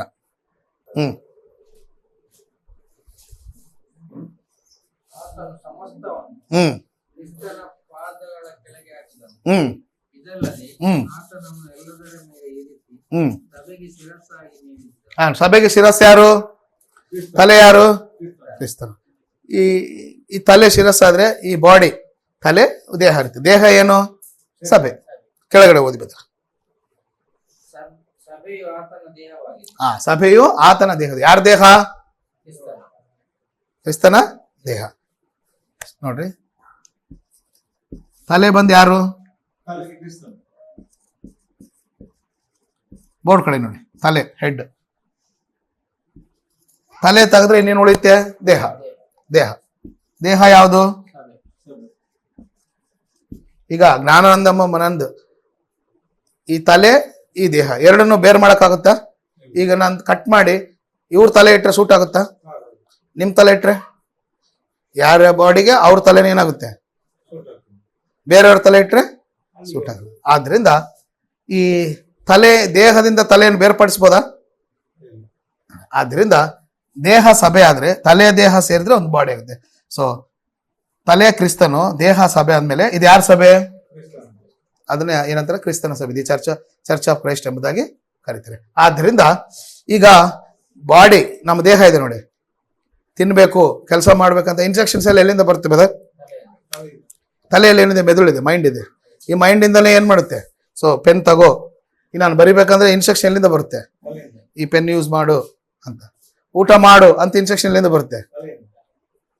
ಯಾರಿಗಾರು ಹೊಡಿ, ಎಲ್ಲಿಂದ ಬರುತ್ತೆ? ಎಲ್ಲ ಇನ್ಸ್ಟ್ರಕ್ಷನ್ ಎಲ್ಲಿಂದ ಬರುತ್ತೆ? ಸೊ ಈ ತಲೆಯಿಂದ ಏನ್ ಇನ್ಸ್ಟ್ರಕ್ಷನ್ ಬರುತ್ತೋ ಬಾಡಿ ಆ ರೀತಿಯಾಗಿ ರಿಯಾಕ್ಟ್ ಆಗುತ್ತೆ. ಈಗ ಸಭೆ ದೇಹ ಆದ್ರೆ, ಕ್ರಿಸ್ತನ ಅದರ ತಲೆ ಆದ್ರೆ, ಇನ್ಸ್ಟ್ರಕ್ಷನ್ಸ್ ಎಲ್ಲ ಸಭೆಗೆ ಎಲ್ಲಿಂದ ಬರ್ತವೆ? ಅಂದ್ರೆ ಕ್ರಿಸ್ತನ ನಿಯಮಾವಳಿಗಳ ಪ್ರಕಾರ, ಈ ತಲೆ ಎಂಬ ಕ್ರಿಸ್ತನ ಆದೇಶಗಳ ಪ್ರಕಾರ ಸಭೆ ಅನ್ನೋದೇನಾಗ್ಬೇಕು? ರನ್ ಆಗ್ಬೇಕು. ಈ ಕ್ರಿಸ್ತನನ್ನು ತೆಗೆದು ಬೇರೆ ತಲೆಯಲ್ಲಿ ಇಡಬಾರ್ದು. ಅಂದ್ರೆ ಉದಾಹರಣೆಗೆ ಇದು John Wesley church, ಪಿ.ಡಿ. Sundara Rao church, ಇದು ಇನ್ನೊಬ್ಬರು ಚರ್ಚ್ ಅಂತ ಇಟ್ರೆ ಅವಾಗ ತಲೆ ಯಾರಾಗಿರ್ತಾರೆ?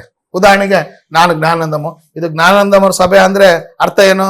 ಆ ಸಭೆಗೆ ತಲೆ ಯಾರು? ಜ್ಞಾನಾನಂದಮ್ಮೆ. ಹೌದಲ್ಲ ಬದ? ಹೆಸರು ಯಾವ್ದಾದ್ರೆ ಏನ್ ಬದಾರ, ನಾವೆಲ್ಲ ಒಂದೇಲ್ಲ ಅಂತಾರೆ. ನೀನ್ ತಲೆ ಅಂತ ತೆಗೆದು ಆ ಕಡೆ ಮಡಗ್ಬಿಟ್ಟು ಯಾರ್ದು ಹೆಸರು ಇಟ್ಬಿಟ್ಟು ತಲೆ ಯಾರ? ಜ್ಞಾನಾನಂದಮ್ ಬ್ರದರ್ ಸಭೆ ಅಂದ್ರೆ ನಮ್ಮ ಸಭೆ ಅಲ್ಲ, ಇದು ನನ್ನ ಸಭೆ ಅಲ್ಲ. ಸಭೆ ಯಾರ್ದು? ಅಯ್ಯೋ ನೀನು ಪೇತನು, ಈ ಬಂಡೆ ಮೇಲೆ ನಾನು ನನ್ನ ಸಭೆ ಅಂತ ಯಾರು ಹೇಳಿರೋದು? ನಾನು ಹೇಳಿದ್ದಲ್ಲ. ಯಾರು ಹೇಳಿದರೆ? ಕರ್ತನಾದೇಶ. ಆದ್ರಿಂದ ಇಲ್ಲಿ ಕ್ರಿಸ್ತನೇ ಇರ್ತಾನೆ. ಕ್ರಿಸ್ತನೇ ಆ ಸಭೆಗೆ ತಲೆಯಾಗಿ ದೇವರು ಏನ್ ಮಾಡಿದಾನಂದ್ರೆ ನೇಮಿಸಿದಾನೆ. ಈಗ ದೇಹ ಒಂದ್ ಸಭೆ. ಈ ದೇಹದಲ್ಲಿ ನೋಡ್ರಿ, ತಲೆ ಒಂದೇ ಇರುತ್ತಾ? ಸೊ ಈ ದೇಹದಲ್ಲಿ ಎಷ್ಟು ಅಂಗಾಂಗಗಳಿವೆ ಬದರ್? ಎಲ್ಲ ಇವೆ. ಏನೇನಿದೆ? ಕಣ್ಣಿದೆಯಾ? ಕಣ್ಣು, ಕಿವಿ, ಮೂಗು, ಬಾಯಿ, ಕೈಗಳು ಇವ್ಯಾ? ಏನ್ ಬದ್ರೆ ಎಲ್ಲ ಅವಯವಗಳು ಇವೆ ತಾನೆ. ಸೊ ಈಗ ದೇಹ ಎಲ್ಲ ಬರೀ ಕಣ್ಣೇನಾ? ದೇಹ ಎಲ್ಲ ಬರೀ ಕಿವೇನಾ? ದೇಹ ಎಲ್ಲ ಮೂಗೇನಾ? ಇವೆಲ್ಲ ಸೇರಿದ್ರೆ ದೇಹನಾ? ಅಲ್ಲ, ಇವೆಲ್ಲ ಸೇರಿದ್ರೆ ದೇಹನಾ? ಯಾವ್ದಾದ್ರು ಒಂದಿದ್ರೆ ದೇಹ ಆಗುತ್ತಾ? ದೇಹ ಆಗೋದಿಲ್ಲ. ಆದ್ರಿಂದ ಈ ದೇಹದಲ್ಲಿ ಯಾರ್ಯಾರು ದೀಕ್ಷಾಸ್ನಾನ ಹೊಂತಾರೋ ಅವರೆಲ್ಲ ಈ ದೇಹಕ್ಕೆ ಸೇರಿಸಲ್ಪಡ್ತಾರೆ. ನೋಡ್ರಿ, ಕೊರಿಂಥರು ಬರೆದ ಮೊದಲನೇ ಪತ್ರಿಕೆ 12ನೇ ಅಧ್ಯಾಯ 13ನೇ ವಚನ. 12:13 ಬದ. ಕೊರಿಂಥದವರಿಗೆ ಬರೆದ ಮೊದಲನೇ ಪತ್ರಿಕೆ 12ನೇ ಅಧ್ಯಾಯ 13ನೇ ವಚನ. ಹಾಗೆಯೇ ಕ್ರಿಸ್ತನು 13 ಯೆಹೂದ್ಯರಾಗಲಿ, ಯಹೂದ್ಯರಾಗಲಿ, ಗ್ರೀಕರಾಗಲಿ, ದಾಸರಾಗಲಿ, ಸ್ವತಂತ್ರರಾಗಲಿ, ನೋಡ್ರಿ, ನಾನೊಬ್ಬರಲ್ಲ, ನಾವೆಲ್ಲ ಅಂದ್ರೆ ಪ್ಲೂರಲ್, ಅಂದ್ರೆ ದಾಸನಾಗ್ಲಿ, ಸ್ವತಂತ್ರನಾಗ್ಲಿ, ಯಹೂದ್ಯನಾಗ್ಲಿ, ಅನ್ಯನಾಗ್ಲಿ, ನಾವೆಲ್ಲರೂ ಒಂದೇ ದೇಹವಾಗುವುದಕ್ಕಾಗಿ, ಎಷ್ಟು ದೇಹ?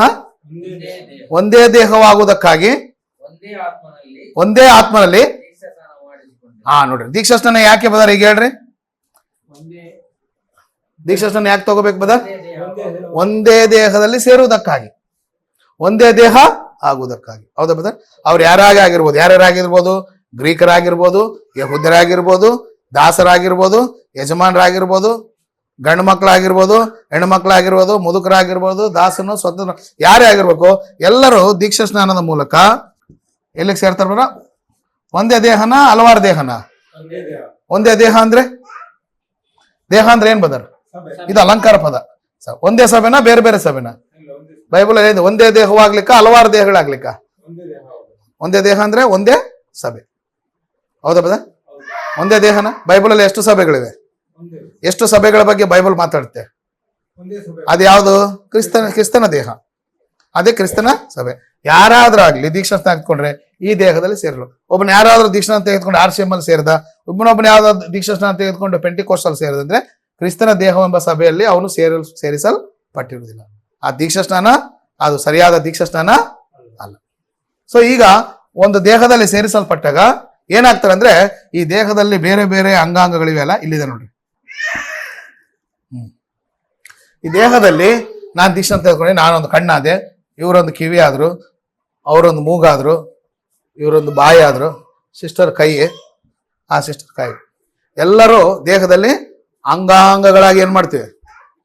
ಸೇರಿಸಲ್ಪಡ್ತೀವಿ. ಹೌದಾ ಬದ? ಎಲ್ಲರೂ ಅಂಗಾಂಗಗಳಾಗಿ ಸೇರಿಸಲ್ಪಡ್ತೀವಿ.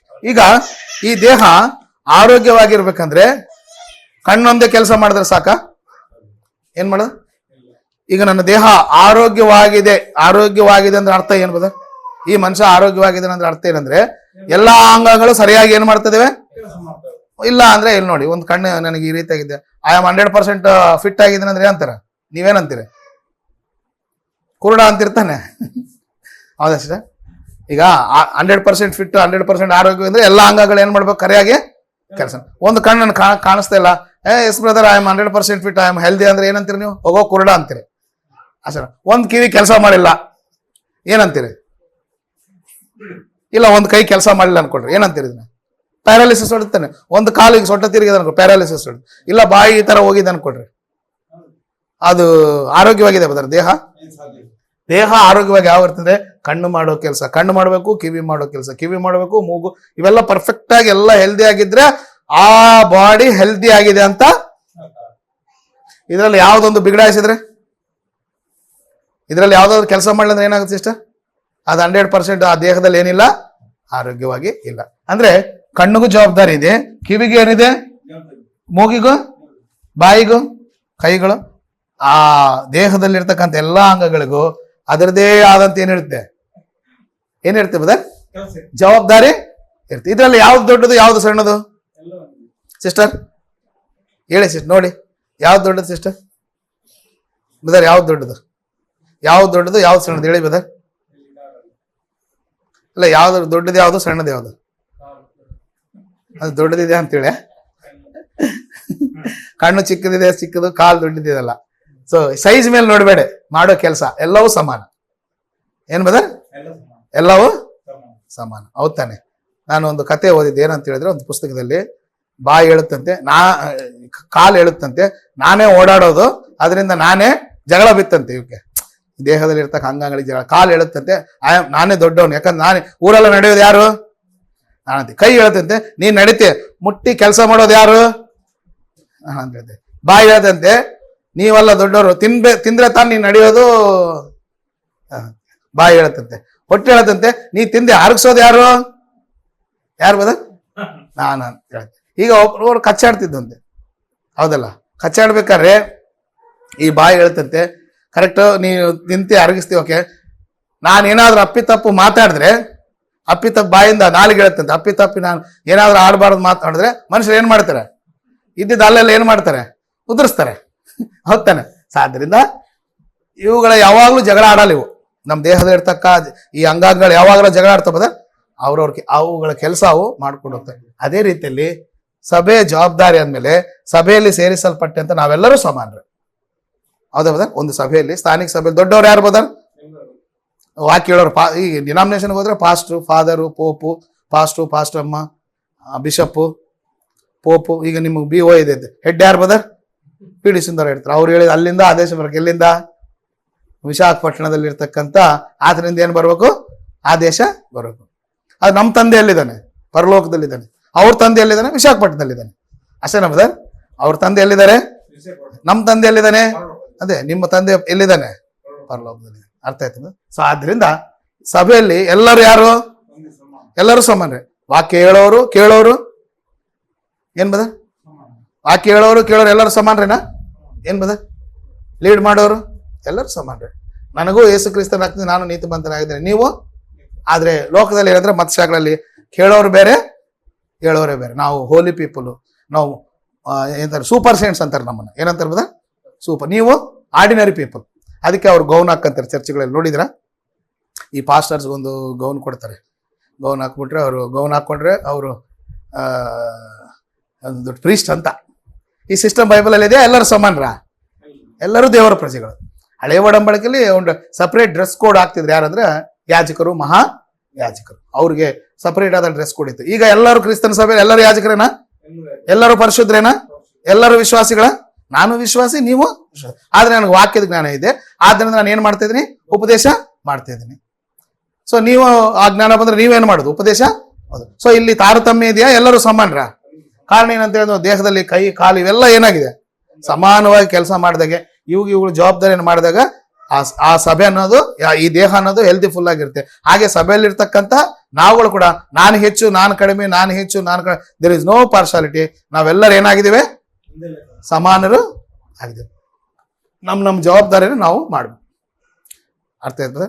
ಈ ಕೆಲಸ, ಈ ಹೆಲ್ದಿ, ಈ ಬಾಡಿ ಹೆಲ್ದಿ ಆಗಿರ್ಬೇಕಂದ್ರೆ ದೇಹದಲ್ಲಿ ಇರ್ತಕ್ಕಂಥ ಎಲ್ಲಾ ಅಂಗಾಂಗಗಳು ತಮ್ಮ ಜವಾಬ್ದಾರಿ ಪ್ರಕಾರ ಕೆಲಸ ಮಾಡಿ. ಕಣ್ಣು ಕೆಲಸ ಕಣ್ಣು ಮಾಡ್ಬೇಕು, ಕಿವಿ ಕೆಲಸ ಬಾಯಿ ಕೆಲಸ ಬಾಯಿ, ಕೈ, ಕಾಲು, ಹೊಟ್ಟೆ ಇವೆಲ್ಲ ಕೆಲಸ ಮಾಡಿದ್ರೆ ನಾವು ಎಲ್ಲಿಗಾದ್ರೂ ತಿರುಗಾಡ್ತೀವಿ, ಆರೋಗ್ಯಪೂರ್ವವಾಗಿ ಇರ್ತೀವಿ. ಯಾವ್ದಾದ್ರು ಒಂದು ಅಂಗಾಂಗ ಬಿದ್ದೋದ್ರೆ, ಕೆಲಸ ಮಾಡಿಲ್ಲ ಅಂದ್ರೆ ಅದೇನಂತಂದ್ರೆ ಅನ್ಫಿಟ್ ಅಂತಾರೆ. ಅಂಗಾಂಗ ಬಿದ್ದವ್ರಿಗೆ ಯಾವ್ದಾದ್ರು ಸರ್ಕಾರಿ ನೌಕರಿ ಕೊಡ್ತಾರ ಬದ? ಎಲ್ಲ ಪರ್ಫೆಕ್ಟ್ ಆಗಿ ಚೆಕ್ ಮಾಡ್ತಾರೆ ನೋಡಿ, ಫಿಸಿಕಲ್ ಟೆಸ್ಟ್ ಮಾಡ್ತಾರೆ. ಹೌದಾ ಬದ? ಈ ಪೊಲೀಸು ಅವ್ರು ಇವ್ರಿಗೆ ಏನ್ ಮಾಡ್ತಾರೆ ಬದ?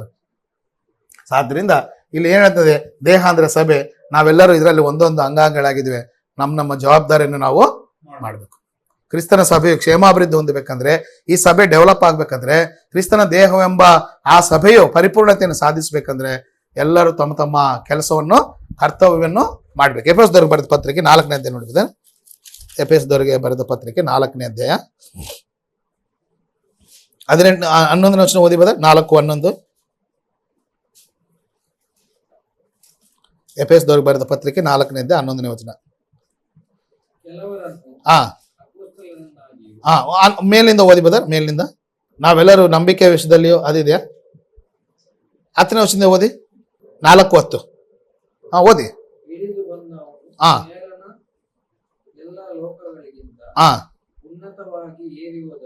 ಓಕೆ.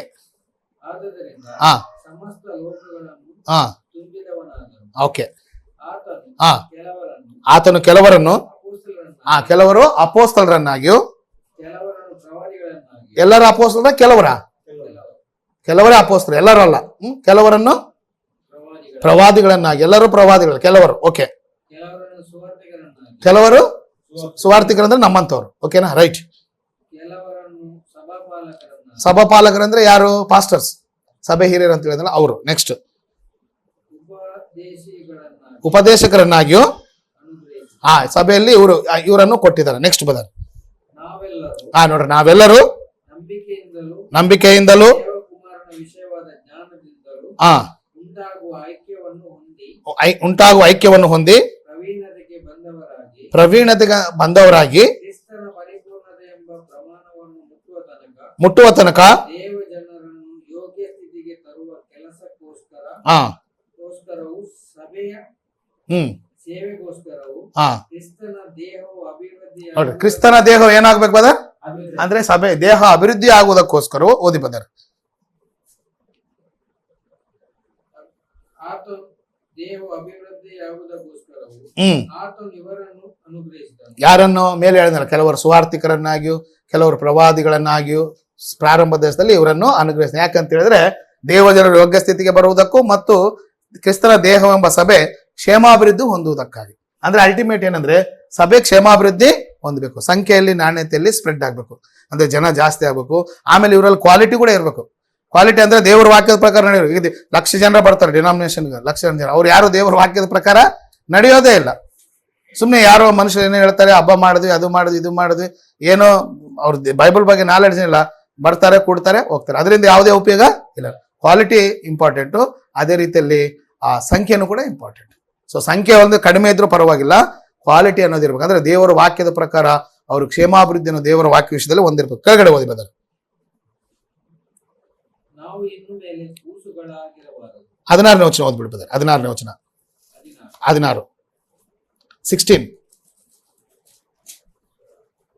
ದೇಹವೆಲ್ಲ ಆತನ ದೊರೆತನದಲ್ಲಿದ್ದು. ದೇಹವೆಲ್ಲ ಯಾರ ದೊರೆತನದಲ್ಲಿದ್ದು? ಅಂದ್ರೆ ದೇಹವೆಲ್ಲ ಆತನ ದೊರೆತನದಲ್ಲಿದ್ದು ಅಂದ್ರೆ ಅರ್ಥ ಏನು? ಸಭೆಯಲ್ಲ. ದೇಹ ಅಂದ್ರೆ ಏನು? ಸಭೆ. ಯಾರ ದೊರೆತನದಲ್ಲಿದೆ? ದೇಹವೆಲ್ಲ ಆತನ ದೊರೆತನದಲ್ಲಿದ್ದು. ಓದಿ ಬದರ್. ತನ್ನಲ್ಲಿರುವ ಎಲ್ಲ ನರಗಳಿಂದ. ಈ ದೇಹದಲ್ಲಿ ನರಗಳಿವೆ ಬದರ್. ಕಣ್ಣಿಗೂ ಎಂದಕ್ಕಂತ ಕನೆಕ್ಟ್ ಇದೆಯಾ ಇಲ್ವಾ? ನೀವು ಇಲ್ಲ ಅಂದ್ರೆ ಸ್ವಲ್ಪ ಕಾಲಿಗೆ ಗಾಯ ಆದ್ರೆ ಇಡೀ ದೇಹ ಏನಾಗುತ್ತೆ? ಬಾಧೆ.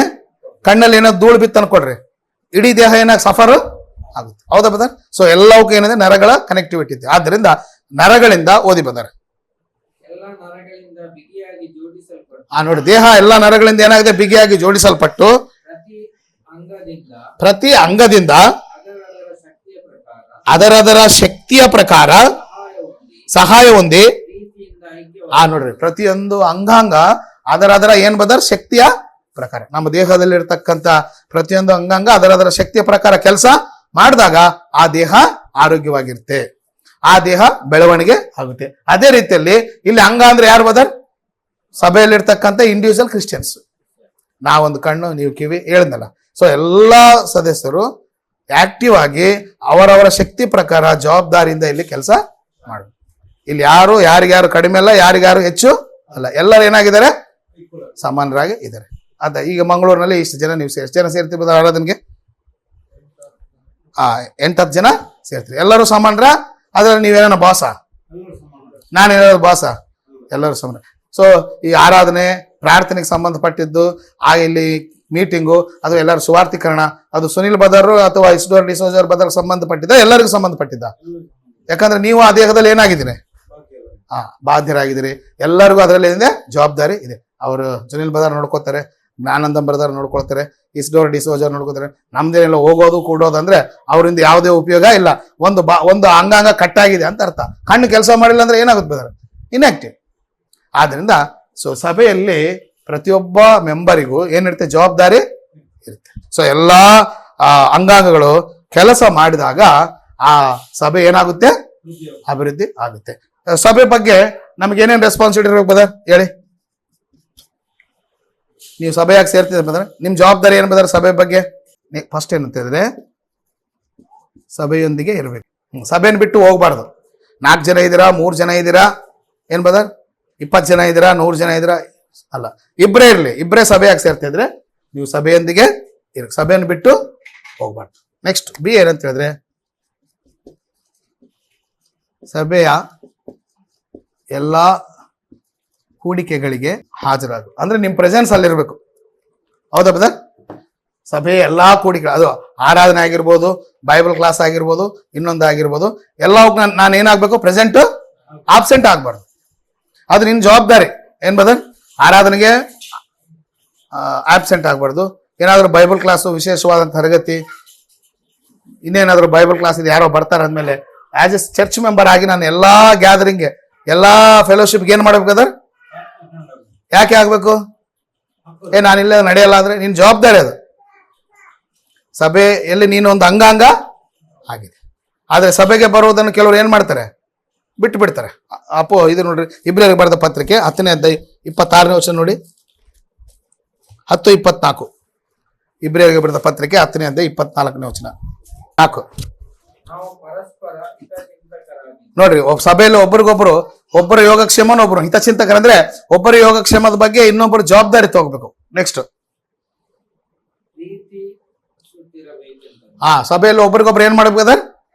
ಶತ್ರುತ್ವ ಭಾವ ಇರಬಾರ್ದು. ಒಬ್ರಿಗೊಬ್ರು ಏನ್ ಮಾಡ್ಬೇಕು? ಸಭೆಗೆ ಸೇರಿ ಬಂದಾಗ ಒಬ್ರಿಗೊಬ್ರು ಪ್ರೀತಿಸ್ಬೇಕು. ಸತ್ಕಾರ್ಯ ಮಾಡಬೇಕು. ಒಬ್ರಿಗೊಬ್ರು ಏನ್ ಮಾಡ್ಕೋಬೇಕು? ಸತ್ಕಾರ್ಯಗಳನ್ನು ಮಾಡು. ಹೌದಾನೆ? ಸೊ ನೀವು ನನಗೆ ಆತಿಥ್ಯ ಮಾಡಿದ್ರೆ ನಾನು ನಿಮ್ಗೆ ಆತಿಥ್ಯ ಮಾಡಬೇಕು, ನಾನು ನಿಮಗೆ ಪ್ರೀತಿ ತೋರಿಸಿದ್ರೆ ನೀವು ನನಗೆ. ಈ ರೀತಿ ಇದ್ದಾಗ ನಮ್ಮನ್ನು ನೋಡಿ ಅನೇಕರು ದೇವರನ್ನ ಏನ್ ಮಾಡ್ತಾರೆ? ಮಹಿಮೆ ಪಡಿಸ್ತಾರೆ. ನೆಕ್ಸ್ಟ್ ಬ್ರದರ್, ಒಬ್ಬರನ್ನೊಬ್ಬರು ಪ್ರೇರೇಪಿಸೋಣ. ಒಬ್ಬರನ್ನೊಬ್ರು ಏನ್ ಮಾಡ್ಬೇಕಂತೆ?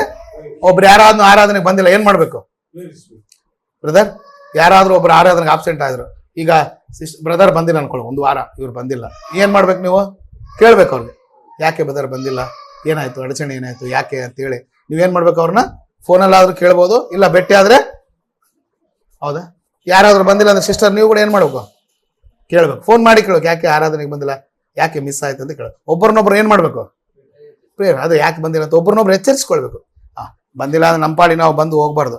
ಬಾರದೆ ಯಾರು ಬಂದಿಲ್ವೋ ಅವ್ರನ್ನ ಏನ್ ಮಾಡ್ಬೇಕು? ನಾವು ಮೋಟಿವ್ ಮಾಡಿ ಅವ್ರನ್ನ ಕೇಳ್ಬೇಕು, ಯಾಕೆ ಬಂದಿಲ್ಲ, ಏನು ಪ್ರಾಬ್ಲಮ್, ಅವ್ರಿಗೆ ಪ್ರಾರ್ಥಿಸಿ ಈ ಸಲ ಬಿಡ್ಬಾರ್ದು ಸಿಸ್ಟರ್ ಆರಾಧನೆಗೆ ಬರ್ಬೇಕಂತ ಅವ್ರು ಸ್ವಲ್ಪ ದೇವ್ರ ವಾಕ್ಯ ಹೇಳಿ ಎಚ್ಚರಿಸಿದ್ರೆ ಅವ್ರು ಪುನಃ ಆ ರೀತಿಯಾದಂತ ಕೆಲಸ ಒಬ್ರಿಗೊಬ್ರು ಎಚ್ಚರಿಸ್ಕೊಳ್ಬೇಕು. Next brother, ಸಭೆಯಾಗಿ ಕೂಡಿಕೊಳ್ಳುವುದು. ನೋಡ್ರಿ, ಸಭೆಯಾಗಿ ಕೂಡಿಕೊಳ್ಳುವುದನ್ನು ಕೆಲವರ ರೂಢಿಯಾಗಿ ಬಿಟ್ಟಿರುವ ಪ್ರಕಾರ. ನೋಡ್ರಿ, ಯಾವ್ದನ್ನ ಬಿಟ್ಟಿದಾರಂತೆ? ಸಭೆಯಾಗಿ ಕೂಡಿ ಬರುವುದನ್ನು. ಸಭೆಯಾಗಿ ಈಗ ನಾವು ಸಭೆಯಾಗಿ ಕೂಡಿ ಬಂದಿದ್ದೀವಿ. ಆರಾಧನೆಗೆ ಪ್ರತಿ ಭಾನುವಾರ ಯಾವ್ದ್ರಾಗ ಸೇರಿ ಬರ್ತೀವಿ ಬದ್ರೆ ಬನ್ನಿಲ್ಲೇ ಆರಾಧನೆಗೆ ಸೇರಿ ಬರ್ತೀವಿ. ಸಭೆಯಾಗಿ ಕೂಡಿ ಬರೋದನ್ನು ಕೆಲವರು ಏನ್ ಮಾಡಿದ್ದಾರೆ? ರೂಢಿಯಾಗಿ ಬಿಟ್ಟಿದ್ದಾರೆ. ಅಂದ್ರೆ ಅರ್ಥ ಏನು? ಅಭ್ಯಾಸ ಮಾಡ್ಕೊಂಡಿದ್ದಾರೆ ಬಿಡೋದನ್ನ. ಬರೋದನ್ನ ಅಭ್ಯಾಸ ಮಾಡ್ಕೊಳ್ಬೇಕಾ, ಬಿಡೋದನ್ನ ಅಭ್ಯಾಸ ಮಾಡ್ಕೋಬೇಕಾ? ಏನ್ ಬದರ್? ಚರ್ಚಿಗೆ ಬರೋದನ್ನ ಅಭ್ಯಾಸ ಮಾಡ್ಕೋಬೇಕಾ, ಚರ್ಚಿಗೆ ಬಿಡೋದನ್ನ ಅಭ್ಯಾಸ ಮಾಡ್ಕೋಬೇಕಾ? ಆದ್ರೆ ಈ ಎಬ್ರಿ ರಚಯಿತ ಹೇಳ್ತೀನಿ, ಕೆಲವರು ಸಭೆಯಾಗಿ ಕೂಡಿ ಬರುವುದನ್ನು ರೂಢಿಯಾಗಿ ಬಿಟ್ಟಿದ್ದಾರೆ ಅಂತೆ. ಬಿಡಬಾರ್ದು ಅಂದ್ರೆ ನಿನಗೆ ಚರ್ಚ್ ಬಗ್ಗೆ ರೆಸ್ಪಾನ್ಸ್, ಸಭೆ ಬಗ್ಗೆ ನಿನಗೇನಿಲ್ಲ, ಜವಾಬ್ದಾರಿ ಇಲ್ಲ. ಅದಕ್ಕೆ ಯಾವಾಗ ಬರ್ತೀಯೋ ಯಾವಾಗ ಹೋಗ್ತೀಯೋ, ನಿನಗೆ ಇಷ್ಟ ಇದ್ರ ಬರ್ತೀಯ, ಇಷ್ಟ ಇಲ್ಲ ಅಂದ್ರೆ ಬರಲ್ಲ. ಅದು ನಿನಗೆ ಚರ್ಚ್ ಬಗ್ಗೆ ಏನಿಲ್ಲ ಅಂತ ತೋರಿಸುತ್ತೆ, ಜವಾಬ್ದಾರಿ ಇಲ್ಲ, ಕಾಳಜಿ ಇಲ್ಲ, ಚರ್ಚ್ ಅಂದ್ರೆ ನಿನಗೆ ಪ್ರೀತಿ ಇಲ್ಲ ಅಂತ ತೋರಿಸುತ್ತೆ. ಆದ್ರಿಂದ ಎಬ್ರಿ ರಚಯಿತ ಏನ್ ಹೇಳ್ತಾನೆ ಅಂತ ಹೇಳಿದ್ರೆ, ಕೆಲವರು ಸಭೆಯಾಗಿ ಕೂಡಿ ಬರೋದನ್ನು ರೂಢಿಯಾಗಿ ಬಿಟ್ಟಿರುವ ಪ್ರಕಾರ. ಓದಿ ಬಂದರೆ ನಾವು ಬಿಟ್ಟು ಬಿಡದೆ. ಬಿಡ್ಬೇಕಾ? ಏನ್ ಬಿಡಬಾರ್ದ ಬಂದರೆ? ಬಿಟ್ಟು ಬಿಡದೆ ಒಬ್ಬರನ್ನೊಬ್ಬರು ಎಚ್ಚರಿಸುವ. ಒಬ್ಬರನ್ನೊಬ್ಬರನ್ನ ಏನ್ ಮಾಡ್ಬೇಕು ಬದ? ಏನಂತ ಎಚ್ಚರಿಸ್ಬೇಕು? ಯಾಕೆ ಬಂದಿಲ್ಲ, ಯಾಕೆ ನೀವು ರೂಢಿಯಾಗಿ ಬರ್ತಾ ಇಲ್ಲ ಅಂತೇಳಿ ಒಬ್ಬರನ್ನೊಬ್ರು ಏನ್ ಮಾಡ್ಬೇಕು? ಎಚ್ಚರಿಸ್ಬೇಕು. ಒಬ್ಬರಿಗೊಬ್ರು ಪ್ರಾರ್ಥನೆ ಮಾಡ್ಕೊಳ್ಬೇಕು, ಒಬ್ಬರಿಗೊಬ್ರು ಬುದ್ಧಿ ಹೇಳ್ಕೋಬೇಕು. ಅರ್ಥ ಆಯ್ತು ಬದ? ಯಾಕೆ ಅಂತ ಹೇಳಿದ್ರೆ ಚರ್ಚ್ ಬಗ್ಗೆ ನಿನಗೆ ಜವಾಬ್ದಾರಿ ಇರಬೇಕು. ಅದರಲ್ಲಿ ಸುವಾರ್ಥಿಕರು ಮಾತ್ರ ಅಲ್ಲ, ಎಲ್ಲರೂ ನೋಡ್ಕೋಬೇಕು. ಯಾರಾದ್ರೂ ಬಂದಿಲ್ಲ, ಯಾರಾದ್ರೂ ಕಷ್ಟದಲ್ಲಿದ್ದಾರೆ ಅಂದ್ರೆ ಅವ್ರಿಗೋಸ್ಕರ ಫೋನ್ ಮಾಡಿ ತಿಳ್ಕೊಂಡು ಪ್ರಾರ್ಥನೆ ಮಾಡಿ ಅವ್ರ ಯೋಗಕ್ಷೇಮ ವಿಚಾರಿಸಿ, ಯಾಕೆ ಬೈಬಲ್ ಕ್ಲಾಸ್ಗೆ ಬಂದಿಲ್ಲ, ಯಾಕೆ ಆರಾಧನೆಗೆ ಬಂದಿಲ್ಲ ಅನ್ನೋದು ನಾವೆಲ್ಲ ಏನ್ ಮಾಡ್ಬೇಕು? Take care. ಕಾರಣ ಏನು? ಅದು ಸಭೆಯ ಅರ್ಥ ಆಯ್ತು ಬದ? ಸೊ ಸಭೆ ಎಲ್ಲಾ ಕೂಡಿಕೆಗಳಿಗೆ ನೀನ್ ಏನಾಗಬೇಕಂತೆ? ಹಾಜರಾಗಬೇಕು. ಇನ್ನ ಏನ್ ಬದರ್? ಸಾಕು ಬದರ್. ಇನ್ನ ಏನ್ ಮಾಡ್ಬೇಕು? ಚರ್ಚ್ ರೆಸ್ಪಾನ್ಸ್ ಸಭೆಯೊಂದಿಗೆ ಇರಬೇಕು. ಸಭೆ ಎಲ್ಲಾ ಕೂಡಿಕೆಗಳಿಗೆ ಹಾಜರಾಗಬೇಕು. ಇನ್ನು ಏನ್ ಬದರ್? ಚರ್ಚ್ ಬಗ್ಗೆ ಇನ್ನ ನಮ್ಮ ಜವಾಬ್ದಾರಿ ಏನು? ಇನ್ನು ಏನಿರುತ್ತೆ? ಸಭೆಯನ್ನು ಪ್ರೀತಿಸಬೇಕು. ಕರ್ತನು, ಎಫೆಸದವರಿಗೆ ಬರೆದ ಪತ್ರಿಕೆ, ಕರ್ತನು ಸಭೆಯನ್ನು ಪ್ರೀತಿಸಿದ ಪ್ರಕಾರ ನಾವು ಕೂಡ ಸಭೆಯನ್ನು ಏನ್ ಮಾಡ್ಬೇಕು ಬದರ್? ಪ್ರೀತಿಸ್ಬೇಕು. ಎಫೆಸದವರಿಗೆ ಬರೆದ ಪತ್ರಿಕೆಯಲ್ಲಿ ಈ ಮಾತಿರುತ್ತೆ ನೋಡ್ರಿ, ನಾನು ಒಂದ್ಸಲ ಓದ್ತೀನಿ. 5ನೇ ಅಧ್ಯಾಯ 5ನೇ ವಚನ ಓದಿ. 5:25. ಪುರುಷರೇ, ಕ್ರಿಸ್ತನು ಸಭೆಯನ್ನು ಪ್ರೀತಿಸಿದ ಪ್ರಕಾರ ನಿಮ್ಮ ಹೆಂಡತಿಯರನ್ನು ಕ್ರಿಸ್ತನು ಯಾವುದನ್ನು ಪ್ರೀತಿಸಿದ? ಕ್ರಿಸ್ತನು ಸಭೆಯನ್ನು ಪ್ರೀತಿಸ್ತಾನೆ. ಮತ್ತೆ ನಾವು ಸಭೆನ ಏನ್ ಮಾಡ್ಬೇಕು? ದ್ವೇಷಿಸ್ಬೇಕಾ ಪ್ರೀತಿಸ್ಬೇಕಾ? ಪ್ರೀತಿ ಇದ್ರೆ ಸಭೆಗೆ ಬರ್ತೀವಿ, ಪ್ರೀತಿ ಇಲ್ಲ ಅಂದ್ರೆ ಈಗ ಒಬ್ಬ ಯಜಮಾನ್ ಇದ್ದಾನೆ, ಹೆಂಡತಿ ಮಕ್ಕಳ ಬಗ್ಗೆ ಪ್ರೀತಿ ಇದ್ರೆ ಏನ್ ಮಾಡ್ತಾನೆ? ಟೈಮ್ ಟು ಟೈಮ್ ಇಲ್ಲಿಗೆ ಬರ್ತಾನೆ. ಏನ್ ಬದ? ಹೆಂಡತಿ ಮಕ್ಕಳ ಪ್ರೀತಿ ಇಲ್ಲ ಅಂದ್ರೆ ಇನ್ನೊಂದು ಯಾವ್ದೋ ಸೆಟಪ್ ನೋಡ್ಕೊಂತಾನೆ ಎಲ್ಲ ಒಂದ್ ಕಡೆ, ಅಷ್ಟೇನಾ? ಹೌದಾ ಬದ? ಅಲ್ಲಿ ಎಲ್ಲ ತಿರುಗಾಡ್ತಾನೆ, ಬಸ್ ಸ್ಟಾಂಡ್ ಮಲ್ಕೋತಾನೆ, ಅಲ್ಲಿ ಮಲ್ಕೋತಾನೆ, ಇಲ್ಲಿ ಮಲ್ಕೋತಾನೆ, ಅಲ್ಲಿ ಎಲ್ಲಾ ಕಡೆ ತಿರುಗಾಡ್ತಾನೆ, ಮನೆಗೆ ಬರಲ್ಲ. ಕಾರಣ ಏನು? ಹೆಂಡತಿ ಮಕ್ಕಳಂದ್ರೆ ಆ ಮನುಷ್ಯನಿಗೆ ಏನಿಲ್ಲ, ಪ್ರೀತಿ ಇಲ್ಲ. ನೋಡ್ರಿ ಇಲ್ಲಿ ಏನ್ ಹೇಳ್ತಾ ಅಂದ್ರೆ, ಕರ್ತನು ಸಭೆಯನ್ನು ಪ್ರೀತಿಸಿದ ಪ್ರಕಾರ ಅಂತ. ಕರ್ತನಾದ ಯೇಸು ಸಭೆಯನ್ನು ಏನ್ ಮಾಡಿದಾನೆ? ಪ್ರೀತಿಸಿದಾನೆ. ಆ ಸಭೆಗಾಗಿ ತನ್ನನ್ನು ಒಪ್ಪಿಸಿಕೊಟ್ಟಿದ್ದಾನೆ, ಆ ಸಭೆಗಾಗಿ ತನ್ನ ರಕ್ತ ಕೊಟ್ಟಿದ್ದಾನೆ, ಆ ಸಭೆಗಾಗಿ ತನ್ನ ಪ್ರಾಣ ಕೊಟ್ಟಿದ್ದಾನೆ, ಆ ಸಭೆಗಾಗಿ ತನಗಿರ್ತಕ್ಕಂಥ ಎಲ್ಲವನ್ನು ತ್ಯಾಗ ಮಾಡಿದ್ದಾನೆ. ಅಂದ್ರೆ ಕರ್ತನಿಗೆ ಸಭೆ ಬಗ್ಗೆ ಏನಿದೆ? ಪ್ರೀತಿ ಇದೆಯಾ ದ್ವೇಷ ಇದೆ ಬದರ್? ಸೊ ನಾವು ಕೂಡ ಏನ್ ಮಾಡ್ಬೇಕು ಬದರ್? ಸಭೆನ ಏನ್ ಮಾಡ್ಬೇಕು ಬದರ್? ನಾನು ಸೇರ್ತೊಳ್ತಾನ, ನಾವು ಸ್ಥಾನಿಕ ಸಭೆ 4 ಜನ ಇದೆ, ಸಭೆಯನ್ನು ಪ್ರೀತಿಸ್ಬೇಕು, ಸಭೆ ಕಾರ್ಯಕ್ರಮಗಳಿಗೆ ಬರ್ಬೇಕು, ಸಭೆ ಅಭಿವೃದ್ಧಿ ಆಗ್ಲಿಕ್ಕೆ ನನ್ನಿಂದ ಆದ ಸಹಾಯವನ್ನು ನಾನು. ಕಾರಣ ಏನಂದ್ರೆ I love church, I love God's. ಅಂದ್ರೆ ದೇವರ ಸಭೆಯನ್ನು, ಕ್ರಿಸ್ತ ಯೇಸುವಿನ ಸಭೆಯನ್ನು ನಾವು ಕೂಡ ಏನ್ ಮಾಡ್ಬೇಕು? ಪ್ರೀತಿಸು. ಈಗ ಪ್ರೀತಿ ಇದ್ರೆ ತಾನೇ ಮಕ್ಕಳಿಗೆ ಏನಾದ್ರು ತಂದು ಕೊಡೋದು. ನಾವು ಮಕ್ಕಳಿಗೆ ಬಟ್ಟೆ ಅವೆಲ್ಲ ಪ್ರೀತಿ ಇದ್ರೆ, ನಿಮ್ಮ ಹೆಂಡತಿನ ಪ್ರೀತಿ ಮಾಡ್ಬೇಕಂದ್ರೆ ಅವ್ರು ಕೇಳಿದ್ನೆಲ್ಲ ಕೊಡಿಸ್ಬೇಕಂದ್ರೆ ನಿಮ್ಗೆ ಅವ್ರ ಮೇಲೆ ಏನಿರ್ಬೇಕು? ಈಗ ಅವ್ರು ಏನು ಮಾತಾಡಿದ್ರು ನಿಮ್ಗೆ ಸಿಟ್ಟು ಬರುತ್ತಂದ್ರೆ ಕಾರಣ ಏನು? ಈಗ ಹೆಣ್ಮಕ್ಳು ಇರ್ತಾರೆ ಮನೇಲಿ, ಸಾಧಾರಣವಾಗಿ ಏನು ಮಾತಾಡಿದ್ರು ಅವ್ರು ಸಹಿಸಲ್ಲ. ಯಾರು? ಹೆಣ್ಮಕ್ಳು ಏನು ಮಾತಾಡಿದ್ರು ಇವ್ರಿಗೆ ತುಂಬಾ ಸಿಟ್ಟು ಬರುತ್ತೆ. ನೀ ಏನ್ ಮಾತಾಡ್ತಾರೆ, ಬಾಯಿ ಮುಚ್ಕೊಂಡಿರೋ ಅಂತ ಹೇಳ್ತಿರ್ತಾರೆ. ಕಾರಣ ಏನು ಗೊತ್ತಾ? ಅವ್ರ ಮೇಲೆ ಇವ್ರಿಗೆ ಏನಿರಲ್ಲ, ಅವ್ರು ಏನ್ ಹೇಳಿದ್ರು ವಕ್ರವಾಗಿ ಕಾಣಿಸುತ್ತೆ ಇವ್ರಿಗೆ, ಅಷ್ಟೇನಾ ಬದ? ಅವಮ್ಮ ಏನ್ ಹೇಳಿದ್ರು ಇವಪ್ಪ ಸಿಟ್ಟಾಗ್ತಾನೆ. ಕಾರಣ ಅಂದ್ರೆ ಆ ಅಮ್ಮನ ಮೇಲೆ ಏನಿಲ್ಲ, ಪ್ರೀತಿ ಇದ್ರೆ ಏನ್ ಮಾಡ್ತಾನೆ? ಅವಮ್ಮ ಹೇಳೋದನ್ನ ನಿಧಾನವಾಗಿ. ಸೊ ಅದೇ ರೀತಿಯಲ್ಲಿ ಕರ್ತನು ಸಭೆಯನ್ನು ಪ್ರೀತಿಸಿದ್ದಾನೆ, ನಾವು ಕೂಡ ಏನ್ ಮಾಡ್ಬೇಕು? ಸಭೆಯನ್ನು ಪ್ರೀತಿಸ್ಬೇಕು. ಆತ ಸಭೆ ಎಲ್ಲಾ ಕಾರ್ಯಕ್ರಮಗಳಿಗೆ ಹಾಜರಾಗಬೇಕು. ನೆಕ್ಸ್ಟ್ ಏನಂತ ಹೇಳಿದ್ರೆ, ಸಭೆಗೆ ನಮ್ಮ ದಾತೃತ್ವ ಅಂದ್ರೆ ಕಾಣಿಕೆ, ದಾತೃತ್ವವನ್ನು ನೀಡಬೇಕು. ದಾತೃತ್ವ ಅಂದ್ರೆ ನೋಡಿ, ಕಾಣಿಕೆ. ಸಭೆಗೆ ಏನ್ ಕೊಡ್ಬೇಕು ಬದರ್? ನಾವು ಆರಾಧನೆಗೆ ಬಂದ ಕಾಣಿಕೆ ಕೊಡ್ತೀವ? ಎಷ್ಟು ಕೊಡ್ಬೇಕು ಬದರ್? ಎಷ್ಟು ಕೊಡ್ಬೇಕು? ಸಭೆಗೆ ಬಂದಾಗ ಸಭೆಯನ್ನು ಪ್ರೀತಿಸಿ ಕಾಣಿಕೆ ಕೊಡ್ತಿತ್ತಾನೆ ಭಾನುವಾರ. ಎಷ್ಟು ಕೊಡ್ಬೇಕು? ಎಷ್ಟು ಬದರ್?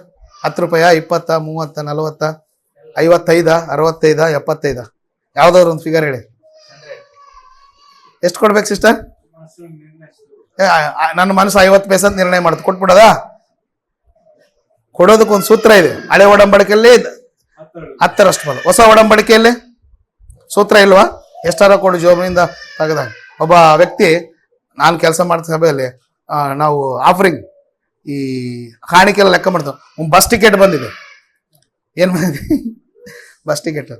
ಯಾರು ಬಸ್ ಟಿಕೆಟ್ ಹಾಕಿದ್ದಾರೆ, ಇದ್ರ ಹಿಂದ್ಗಡೆ ಬಸ್ ಟಿಕೆಟ್ ನೋಡಿದಲ್ಲ, ಯಾರು ಊರಿಂದ ಬಂದ್ರೆ ಆ ಅಪ್ಪನ ಕರೆದಿ, ಏನು ಇದು ಬಸ್ ಟಿಕೆಟ್ ಬದರ್? ಕೈಯಲ್ಲಿ ಜೋಬಲ್ಲಿ ಕೈ ಹಾಕಿದ್ರೆ ಏನ್ ಬಂತು? ಅದನ್ನ ಏನ್ ಮಾಡಿದೀನಿ?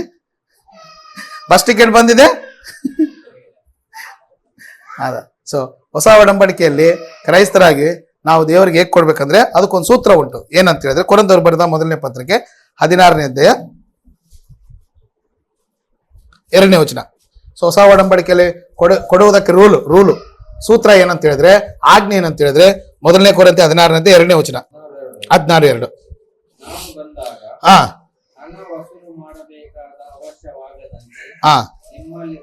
ನೋಡ್ರಿ, ನಿಮ್ಮಲ್ಲಿ ಅಂದ್ರೆ ಕ್ರೈಸ್ತರಾದಂತ ಸಭೆಯಾಗಿ ಸೇರುವ ನಿಮ್ಮಲ್ಲಿ ಪ್ರತಿಯೊಬ್ಬನು ನೋಡ್ರಿ ಸೂತ್ರ ಏನು? ತನಗೆ ಬಂದ ಸಂಪಾದನೆ ಮೇರೆಗೆ ವಾರದ ಮೊದಲನೇ ದಿನದಲ್ಲಿ ಗಂಟು ಮಾಡಿ ತಾನು ಸಂಪಾದಿಸಿದಂತ, ತಾನು ಅಭಿವೃದ್ಧಿ ಹೊಂದಿದ ಪ್ರಕಾರ, ತನ್ನ ಸಂಪಾದನೆ ಮೇರೆಗೆ, ಆಸ್ ಯು ಪ್ರಾಸ್ಪರ್ ಅಂತ ಇರುತ್ತೆ ಇಂಗ್ಲಿಷಲ್ಲಿ. ಸೂತ್ರ ಏನಂತ ಹೇಳಿದ್ರೆ, ಆಸ್ ಯು ಪ್ರಾಸ್ಪರ್ ಅಂದ್ರೆ ನೀನು ಅಭಿವೃದ್ಧಿ ಹೊಂದಿದ ಪ್ರಕಾರ ಅಥವಾ ನಿನ್ನ ಸಂಪಾದನೆಯ ಮೇರೆಗೆ ಕೊಡ್ಬೇಕಂತೆ. ಸೂತ್ರ ಇದು. ಹೊಸ ಒಡಂಬಡಿಕೆಯಲ್ಲಿ ಕೊಡುವಂತ ಸೂತ್ರ ಏನಂತ ಹೇಳಿದ್ರೆ, ನಿನ್ನ ಸಂಪಾದನೆಯ ಮೇರೆಗೆ ಕೊಡ್ಬೇಕು. ಹೌದು ಬದ? ಈಗ ನನಗೊಂದು 20,000 ಸಂಬಳ ಇದೆ ಅನ್ಕೊಡ್ರಿ, ಎಷ್ಟು ಕೊಡ್ಬೇಕು ಬದರ್? ನಾನು ಸಂಪಾದನೆ ಮೇರೆಗೆ ಆಸ್ ಯು ಪ್ರಾಸ್ಪರ್. ನಂದೊಂದು 20,000 ಆದಾಯ ಒಂದು ತಿಂಗಳಿಗೆ, ಎಷ್ಟು ಕೊಡ್ಬೇಕು ಬದರ ನನಗೆ ಸಭೆ ಕಾಣಿಕೆ? ಅಲ್ಲ, ಇಡೀ ತಿಂಗಳ ನಾನು ಸಂಪಾದನೆ ಮಾಡಿದ್ರೆ 20,000 ಕೊಡ್ರಿ. ಎಷ್ಟು ಕೊಡ್ಬೇಕು ನಾನು ಆ ತಿಂಗಳದೆಲ್ಲ ಸಭೆ ಕಾಣಿಕೆ? ಎಷ್ಟು ಕೊಡ್ಬೇಕು ಬದರ್? 2,000. ಹಳೆ ಒಡಂಬಡಿಕೆ ಪ್ರಕಾರ ಹೋದ್ರೆ ದಶಮ ಭಾಗ ಎಷ್ಟಾಗುತ್ತೆ? ಹೊಸ ಒಡಂಬಡಿಕೆ ಪ್ರಕಾರ ಹೆಚ್ಚಾಗುತ್ತೆ. At least I can give 2,100 rupees ಕೊಡ್ಬೇಕು ನನ್ನ ಸಭೆಗೆ. ಹಳೆ ಒಡಂಬಡಿಕೆ ಪ್ರಕಾರ ಆದ್ರೆ 2,000, ನೀವು ಹೇಳೋದು ಕರೆಕ್ಟ್. ಹೊಸ ಒಡಂಬಡಿಕೆ ಹಳೆ ಒಡಂಬಡಿಕೆಗಿಂತಲೂ ಶ್ರೇಷ್ಠವಾದ್ರೆ ಅದಕ್ಕಿಂತ ಕಡಿಮೆ ಆಗಿ ಬರ್ತಾನೆ. ಸೊ ಆದ್ರಿಂದ at least I should give 2,100 rupees ಕೊಡ್ಬೇಕು. ಅದನ್ನು ವಾರ ಡಿವೈಡ್ ಮಾಡಿ ಕೊಡ್ತೀನಿ ನಾನು. ಅರ್ಥ ಆಯ್ತಾ? ಇದು ಸಭೆಗೆ ನಮ್ಮ ದಾತೃತ್ವವನ್ನು ಕೊಡಬೇಕು. ಅಂದ್ರೆ ಸಭೆಯ ಕ್ಷೇಮಾಭಿವೃದ್ಧಿಗಾಗಿ, ಸುವಾರ್ಥೀಕರಣಕ್ಕಾಗಿ, ಸಭೆಯ ಭೌತಿಕವಾದ ಚಟುವಟಿಕೆಗಳಿಗಾಗಿ ಈ ಹಣ ಏನಾಗುತ್ತೆ? ಸ್ವಾರ್ಥಿಕರಿಗಾಗಿ ಏನಾಗ್ಬೇಕು? ಇದು ಉಪಯೋಗ ಆಗ್ಬೇಕು. ಅಂದ್ರೆ ಸಭೆ ಮೇಲೆ ಪ್ರೀತಿ ಇದ್ರೆ ಸಭೆಗೆ ನಾವೇನು ಕೊಡ್ತೀವಿ? ದಾತೃತ್ವವನ್ನು ಕೊಡ್ತೀವಿ. ಅಂದ್ರೆ ಎಷ್ಟೋ ಅಷ್ಟು ನಮ್ಮ ಕಣ್ಣು ಮುಚ್ಕೊಂಡು ಕೊಡಬಾರ್ದು. ನಮ್ಮ ಸಂಪಾದನೆ, ಈ ವಾರ ಎಷ್ಟು ಸಂಪಾದನೆ ಮಾಡಿದ್ರೆ ಅಟ್ಲೀಸ್ಟ್ ದಶಂಭಾಗಕ್ಕಿಂತಲೂ ಸ್ವಲ್ಪ ಜಾಸ್ತಿ ಆಗಿರ್ಬೇಕು. ಆ ಬಂದ ಹಣವನ್ನು ನಾವೇನ್ ಮಾಡ್ಬೇಕಂದ್ರೆ ಎಲ್ಲ ಒಂದ್ ಕಡೆ ಬ್ಯಾಂಕಲ್ಲಿ ಚರ್ಚೆಸ್ ಮೇಲೆ ಅಕೌಂಟ್ ತೆಗೆದು ಅದನ್ನೆಲ್ಲ ಏನ್ ಮಾಡ್ಬೇಕು? ಒಂದ್ ಕಡೆ ಬರೆದಿಟ್ಕೊಂಡು we should maintain our records. So ಸಭೆಗೆ ಆ ಬಂದಂತ ಕಾಣಿಕೆ ಎತ್ತಿಟ್ಟು ಅದನ್ನು ಸುವಾರ್ತೆ ಕೆಲಸಕ್ಕಾಗಿ ಏನ್ ಮಾಡ್ಬೇಕು? ಉಪಯೋಗಿಸ್. ನಾವು ಕೊಡೋದ್ರೆ ತಾನೇ ಸುವಾರ್ತೆ ಕೆಲಸ ನಡೆಯೋದು. ಇಲ್ಲ ಅಂದ್ರೆ ಸೊ ಸಭೆ ರೆಸ್ಪಾನ್ಸಿಬಿಲಿಟಿ ಅಂದ್ರೆ ನೀನು ಸಭೆಯೊಂದಿಗೆ ಇರಬೇಕು. ಸಭೆ ಎಲ್ಲಾ ಕೂಡಿಕೆಗಳಿಗೆ, ಅದು it's maybe worship or it may Bible class, whatever it may be, ಯಾವ್ದಾದ್ರೂ ಕೂಡಿಕೆ ಇರಲಿ, ನಾವು ಏನ್ ಮಾಡ್ಬೇಕು? ನಮ್ಮ ಪ್ರೆಸೆನ್ಸ್ ಇಲ್ಲ. ಆರಾಧನೆ ಮಾಡಿದ್ರೆ ನೀನು ಹೊರಗೆ ಮಂಗಳೂರಲ್ಲಿ ಅಡ್ಡಾಡಬಾರ್ದು. ಹೌದಾ ಬದ? ನೀನು ಆರಾಧನೆ ಮಾಡ್ತಿದ್ರೆ ನೀನೆಲ್ಲೋ ಶಾಪಿಂಗ್ ನಲ್ಲಿ, ಅದು ನಿನಗೆ ಶಾಪ. ಆಮೇಲೆ ಸಭೆಯನ್ನು ಏನ್ ಮಾಡ್ಬೇಕು? You should love church. ನೀನ್ ಸಭೆಯನ್ನು ಏನ್ ಮಾಡ್ಬೇಕು ಬದ? ಸೊ ಸಭೆಗೆ ನಿನ್ನ ದಾತೃತ್ವವನ್ನು ಕೊಡ್ಬೇಕು. ಕೊಡೋರ್ನ ದೇವ್ರು ಏನ್ ಮಾಡ್ತಾನೆ ಬದ? ಕೊಡೋದು ಧನ್ಯತೆನ, ತೆಗೆದುಕೊಳ್ಳೋದು ಧನ್ಯತೆನ? ಏನ್ ಬದ? ಕೊಡೋದ್ರಿಂದ. ಅಪೊಸ್ತಲ ಕೃತ್ಯ ನೋಡ್ರಿ 20ನೇ ಅಧ್ಯಾಯ. ಅಪೊಸ್ತಲ ಕೃತ್ಯ 20ನೇ ಅಧ್ಯಾಯ 35ನೇ ವಚನ. 20:35. ಅಪೊಸ್ತಲ ಕೃತ್ಯ 20ನೇ ಅಧ್ಯಾಯ 35ನೇ ವಚನ ಓದಿ.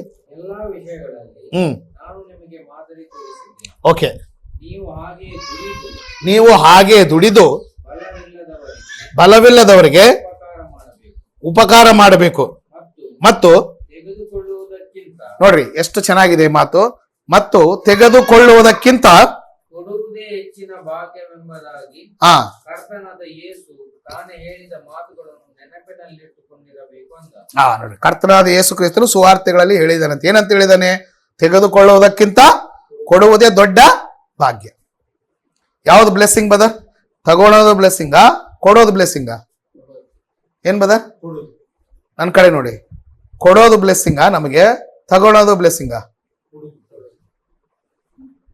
ಯಾರ್ಯಾದ? ಕರ್ತನಾದ ಯೇಸು ಕ್ರಿಸ್ತ ಹೇಳಿದಾನೆ.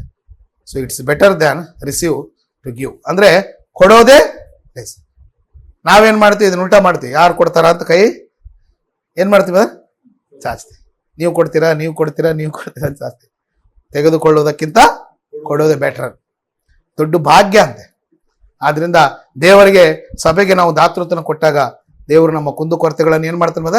ತೀರಿಸ್ತಾನೆ. ಯಾವಾಗಲೂ ನೆನ್ಪಿಟ್ಕೊಳ್ಳಿ, ಸಭೆಗೆ ಕೊಡುವುದು ನಮ್ಮನ್ನ ಐಶ್ವರ್ಯವನ್ನು, ನಮಗೆ ದೇವರ ಭಾಗ್ಯವನ್ನು ಕೊಡುತ್ತದೆ. ಸಭೆಗೆ ಕೊಡುವುದರಿಂದ ನಾವು ವೃದ್ಧಿ ಆಗ್ತೀವಿ. ಸಭೆಗೆ ಕೊಡುವುದರಿಂದ ದೇವರು ನಮ್ಮ ಆದಾಯವನ್ನು ಏನ್ ಮಾಡ್ತಾನೆ? ಹೆಚ್ಚಿಸ್ತಾನೆ. ಕೊರಿಂಥರು ಬರೆದ 2ನೇ ಪತ್ರಿಕೆ ನೋಡಿ 9ನೇ ಅಧ್ಯಾಯ 6ನೇ ವಚನ. 9ನೇ ಅಧ್ಯಾಯ 6ನೇ ವಚನ. 9:6. ಸೆಕೆಂಡ್ ಕೊರಿಂಥಿ ಚಾಪ್ಟರ್ 9 ವರ್ಸ್ 6. 2ನೇ ಕೊರಿಂಥಿ 9ನೇ ಅಧ್ಯಾಯ 6ನೇ ವಚನ. ಆದರೆ ಸ್ವಲ್ಪವಾಗಿ ಬಿತ್ತುವನು ಕೊಯ್ಯುವನು, ಹೆಚ್ಚಾಗಿ ಬಿತ್ತುವವನು. ಸ್ವಲ್ಪ ಬಿತ್ತಿದ್ರೆ ಫಸಲು ಎಷ್ಟು ಬರುತ್ತೆ ಬದ? ಜಾಸ್ತಿ ಬಿತ್ತಿದ್ರೆ ಅಂದ್ರೆ ಇದರ ಅರ್ಥ ಏನು? ಹೆಚ್ಚು ಕೊಡುವವನಿಗೆ ಹೆಚ್ಚು ಆಶೀರ್ವಾದ, ಕಡಿಮೆ ಕೊಡುವವನಿಗೆ. ನೀನು 500 ರೂಪಾಯಿ ದೇವ್ರು ಕೊಟ್ಟು, ದೇವ್ರೇ ನನಗೆ 50,000 ಕೊಡಂದ್ರೆ ಕೊಡ್ತಾನ? ಏನ್ ಬದ? ಸೂತ್ರ ಏನಂತ ಹೇಳಿದ್ರೆ, ಕಡಿಮೆ ಬಿತ್ತುವವನಿಗೆ ಕಡಿಮೆ, ಹೆಚ್ಚೆ ಬಿತ್ತುವವನಿಗೆ. ಅಂದ್ರೆ ಇದು ಅರ್ಥ, ಹೆಚ್ಚು ಕೊಡ್ರಿ ನಿಮಗೆ ಹೆಚ್ಚಾಗಿ ಅದಕ್ಕೆ ಲೂಕನ ಬರೆಸುವಾರ್ತೆ 6 ಕೊಡಿರಿ ನಿಮಗೆ ಕೊಡಲ್ಪಡುವುದು ಅಂತ ಹೇಳ್ತಾರೆ. ಕೊಡಿರಿ ನಿಮಗೆ ಆಗ ನಾವು ಕೊಟ್ಟಿಲ್ಲ ಸಭೆಗೆ, ದೇವ್ರು ಕೊಟ್ಟಿಲ್ಲ ಅಂದ್ರೆ ಬದರ್ ಏನಾಗುತ್ತೆ? ದೇವ್ರು ನಮ್ಗೆ ಕೊಡ್ತಾನ ಬದರ್? ದೇವರು ನಮಗೆ ಕೊಟ್ಟು ನೋಡ್ತಾನಂತ. ಇವರು ಸೇವೆ ಕೊಡ್ತಾರಿಲ್ಲ, ಸಭೆ ಕೊಡ್ತಾರಿಲ್ಲ. ನಾವು ಬಂದಿದ್ದಿಲ್ಲ ದುಡಿದಿಲ್ಲ ನಾವೇ ತಿಂದ್ರೆ ಏನಾಗುತ್ತೆ ಬದರ್? ಇದ್ದಿದ್ದನ್ನು ದೇವ್ರು ತೆಗೆದಾಕ್ತಾನೆ. ಯಾವಾಗ ನೆನಪಿಟ್ಕೊಳ್ಳಿ, ನಾವು ದುಡಿಯೋದಲ್ಲಿ ಒಂದು 100 ರೂಪಾಯಿ ದುಡಿತೀವಲ್ಲ, 100 ರೂಪೀಸ್ ನಾವೇ ತಿನ್ನಬಾರ್ದು. ಅದರಲ್ಲಿ ದೇವರ ಪಾಲನ್ನು ಏನು ಮಾಡಬೇಕು? ಕೊಡ್ಲಿಲ್ಲ ಅಂದ್ರೆ ಏನಾಗುತ್ತೆ ಬದರ್? ನೆಕ್ಸ್ಟ್ ಹಾಸ್ಪಿಟ್ಲಿಗೆ ಇಡ್ತೀವಿ ಅಷ್ಟೇ. ಅಲ್ಲಿ ಇಂಟ್ರೆಸ್ಟ್ ಸಮೇತ ಏನು ಮಾಡ್ತಾರೆ? ಎಕ್ಸ್ರೇ ಮಾಡಬೇಕು, ನಿಮ್ಗೆ ಅದು ಮಾಡಬೇಕು, ಇದು ಬಡ್ಡಿ ಸಮೇತ ದೇವ್ರು ಅಲ್ಲಿ ಕಿತ್ತಿಸ್ತಾನೆ. ಯಾರ ಕಡೆಯಿಂದ? ಬಹಳಷ್ಟು ಜನ ಕ್ರಿಶ್ಚಿಯನ್ಸು ಎಲ್ಲ ದುಡ್ಡು ಎಲ್ಲಿ ಕೊಡ್ತಾರೆ ಬದರ್? ಇಲ್ಲಿ ಸಭೆಗೆ ಕೊಡಂದ್ರೆ ಕೊಡಲ್ಲ. ಎಲ್ಲಿ ಕೊಡ್ತಾರೆ? ಹಾಸ್ಪಿಟ್ಲಿಗೆ. ಯಾಕೆ ಕೊಡ್ತಾರೆ ಹೇಳ್ರಿ? ಕೇಳದಷ್ಟು ಕೊಡ್ತಾರೆ. ಯಾಕೆ ಹೇಳ್ರಿ? ಪ್ರಾಣ ಹೋಗುತ್ತಿಲ್ಲ ಅಂದ್ರೆ. ಒಂದು ಚಿಕ್ಕ ತಲೆನೋವಿಗೆ ನಿಮಗೆ ಭಾಳ ಆಗಿದೆ, ನಿಮಗೆ ಸ್ಕ್ಯಾನ್ ಮಾಡಬೇಕು, ಶರ್ಟ್ ಬಿಚ್ಚಿ ಹಾಗೆ ಮಾಡ್ರಿ, ಆ ಸ್ಕ್ಯಾನು ಈ ಸ್ಕ್ಯಾನು, ಆ ಬ್ಲಡ್ ರಿಪೋರ್ಟ್, ಈ ಯೂರಿನ್ ಎಲ್ಲ ಒಂದು 10,000 ರೂಪಾಯಿ ಮಾಡ್ತಾರೆ. ಯಾಕೆ ಹೇಳ್ರಿ? ಕಾರಣ ನೀನು ದೇವ್ರಿಗೆ ನ್ಯಾಯವಾಗಿ ಸಭೆಗೆ ಕೊಡ್ಬೇಕಾದ್ರೆ ನ್ಯಾಯವಾಗಿ ಕೊಡುವಂಥದ್ದನ್ನು ಏನು ಮಾಡ್ತಾ ಇಲ್ಲ? ಕೊಡ್ತಿಲ್ಲ. ಅದಕ್ಕೆ ಕಡಿಮೆ ಬಿತ್ತವನಿಗೆ ಕಡಿಮೆ, ಹೆಚ್ಚಾಗಿ ಬಿತ್ತವನಿಗೆ ನಾವು ದೇವರಿಗೆ, ದೇವರ ಸಭೆಗೆ ಎಷ್ಟು ಜಾಸ್ತಿ ಕೊಡ್ತೀವೋ ಅಷ್ಟು ದೇವರು ನಮಗೆ ಜಾಸ್ತಿ. ಕಡಿಮೆ ನಾವು ನಮಗೆ ದೇವ್ರ ಕಡಿಮೆ ಕೊಡ್ತಾ ಇದ್ದಾರೆ, ನಾವು ಸಭೆಗೆ ಏನು ಮಾಡ್ತಾ ಇದೀವಿ? ಈಗ ಹೊಲ ನೋಡಿದ್ರೆ ಬದ್ರೆ, ಹೊಲ ಒಂದು ಇಷ್ಟು ಜೋಳ ತಗೊಂಡೋಗಿ 1, 2, 3 ಒಂದು 10 ಕಾಳು ತಗೊಂಡೋಗಿ ಬಿತ್ತು ಬಂದ್ಬಿಟ್ರೆ ಎಲ್ಲಿ? ನನಗೆ ಒಂದು 10 ಎಕರೆ ಫಲ ಬರ್ಬೇಕಂದ್ರೆ ಬರುತ್ತಾ ಬದ? ನೀನು ಹೋಗಿ 5 ಕಾಳು ಕೈಯಲ್ಲಿ ಹಿಡ್ಕೊಂಡು ಹೋಗಿ 1, 2, 3, 4, 5 ಅಂತ ಬಿಟ್ಟು ಬಂದ್ಬಿಟ್ಟೆ. ಮನೆಗೆ ಬಂದು ಈ ವರ್ಷ ತುಂಬಾ ಬೆಳೆ ಬರುತ್ತೆ, ಲಾಟ್ ಗಟ್ಲೆ ಮನೆಗೆ ಬರುತ್ತೆ ಅಂದ್ರೆ ಏನಂತಾರೆ ಬದ್ರ? ಅದಲ್ಲ ಬದರ್, ನೀನೇ ಒಂದು ಇಷ್ಟು ತಗೊಂಡೋಗಿ ಬಿತ್ತು ಬಂದ್ರೆ ಅಷ್ಟು ಬರುತ್ತಾ ಬದರ್? ನಾವು ದೇವ್ರಿಗೆ ಇಷ್ಟೇ ಕೊಟ್ಟು ನಮಗೆ ದೇವ್ರು ಅಷ್ಟು ಕೊಡ್ತಾನಂತ ಎಕ್ಸ್ಪೆಕ್ಟ್ ಮಾಡೋದು ವ್ಯರ್ಥ. ಆದ್ರಿಂದ ಸ್ವಲ್ಪ ಬಿತ್ತುವವನು ಸ್ವಲ್ಪ ಫಸಲು ಬರುತ್ತೆ, ಹೆಚ್ಚಾಗಿ ಬಿತ್ತುವವನಿಗೆ ಇದು ಈ ಮಾತಿನಲ್ಲಿ ಹೇಳಿದ್ರೆ, ನೀವು ಕಡಿಮೆ ಕೊಡೋದ್ರಿಂದ ನಿಮ್ಗೆ ಕಡಿಮೆ ಬ್ಲೆಸ್ಸಿಂಗ್ಸ್ ಬರ್ತವೆ, ಹೆಚ್ಚಾಗಿ ಕೊಡೋದ್ರಿಂದ ದೇವ್ರು ನಿಮ್ಗೆ ಹೆಚ್ಚಾಗಿ. ಹೆಚ್ಚು ಕೊಡ್ಬೇಕಾ ಕಡಿಮೆ ಕೊಡ್ಬೇಕಾ? ಅದಕ್ಕೆ ಮೊದಲು ದೇವರಿಗೆ ನಾವು ಕೊಡ್ಬೇಕು. ಯಾವಾಗ ಟೇಕ್ ಕೇರ್ ಮಾಡ್ಕೊಳ್ಳಿ. ನಮ್ಮ ಸಂಪಾದನೆಯಲ್ಲಿ ಪಾಲನ್ನು ಯಾರಿಗೆ ತೆಗೆದು ಸಭೆಗಾಗಿ ಕೊಡ್ಬೇಕು. ದೇವ್ರಿಗಾಗಿ ತೆಗೆದಿಟ್ಟಾಗ ಆ ಹಣವು ದೇವರ ಕೆಲಸಗಳಿಗಾಗಿ ಉಪಯೋಗಿಸಲ್ಪಟ್ಟಾಗ ನಮ್ಮನ್ನು, ನಮ್ಮ ಕುಟುಂಬವನ್ನು, ನಮ್ಮ ಆದಾಯವನ್ನು ದೇವ್ರು ಏನ್ ಮಾಡ್ತಾರೆ ಬದರ್? ಅಷ್ಟು. ನಾವು ದೇವ್ರು ಕೊಟ್ಟಿಲ್ಲ ಅಂದ್ರೆ ನಾವು ಎಷ್ಟು ದುಡಿದ್ರು ನಮ್ಮಲ್ಲಿ ಉಳಿಯೋದ್ರ. ಕೆಳಗಡೆ ಓದಿ ಬದರ್, ಕೆಳಗಡೆ 7ನೇ ವಚನ ನೋಡ್ರಿ. ಕಾಣಿಕೆ ಕೊಡ್ತಕ್ಕಂಥ ಪ್ರತಿಯೊಬ್ಬನು ತನ್ನ ಹೃದಯದಲ್ಲಿ ರೈಟ್, ತನ್ನ ಹೃದಯದಲ್ಲಿ ನಿರ್ಣಯಿಸಿಕೊಂಡ ಪ್ರಕಾರ ಕೊಡ್ಲಿ. ಹೇಗೆ? ನಿನ್ನ ಸಂಪಾದನೆ ಮೇಲೆ ಕೊಡಿ. ಇದನ್ನ ಮರಿಬಾರದು. ಮತ್ತೆ ನನ್ನ ಹೃದಯದಲ್ಲಿ 50 ಪೈಸೆ ನಿರ್ಣಯ ಮಾಡ್ಕೊಂಡಿದ್ದೀನಿ ಬದರ್, ನನ್ನ ಹೃದಯದಲ್ಲಿ 5 ರೂಪಾಯಿನೇ ನಾನು ನಿರ್ಣಯ ಮಾಡ್ಕೊಂಡಿದ್ದೀನಿ ವಾಕ್ಯ ಇದೆ ಅಂತ ಹೇಳ್ಬಾರ್ದು. ಮೊದಲು ಇದನ್ನ ಓದು. ನಿನ್ನ ಸಂಪಾದನೆ ಮೇಲೆ ನಿರ್ಣಯ ಮಾಡ್ಕೊಳ್ಬೇಕು. ಹೌದಾ ಬದರ್? As you prosper. ನಿನ್ನ ಸಂಪಾದನೆ ಎಷ್ಟು, ವಾರಕ್ಕೆ ಎಷ್ಟು ದುಡಿತೀಯ, ತಿಂಗಳಿಗೆ ಎಷ್ಟು ದುಡಿತೀಯ, ಅದ್ರ ಮೇಲೆ ಲೆಕ್ಕ ಹಾಕಿ ತೆಗೆದಿಟ್ಟು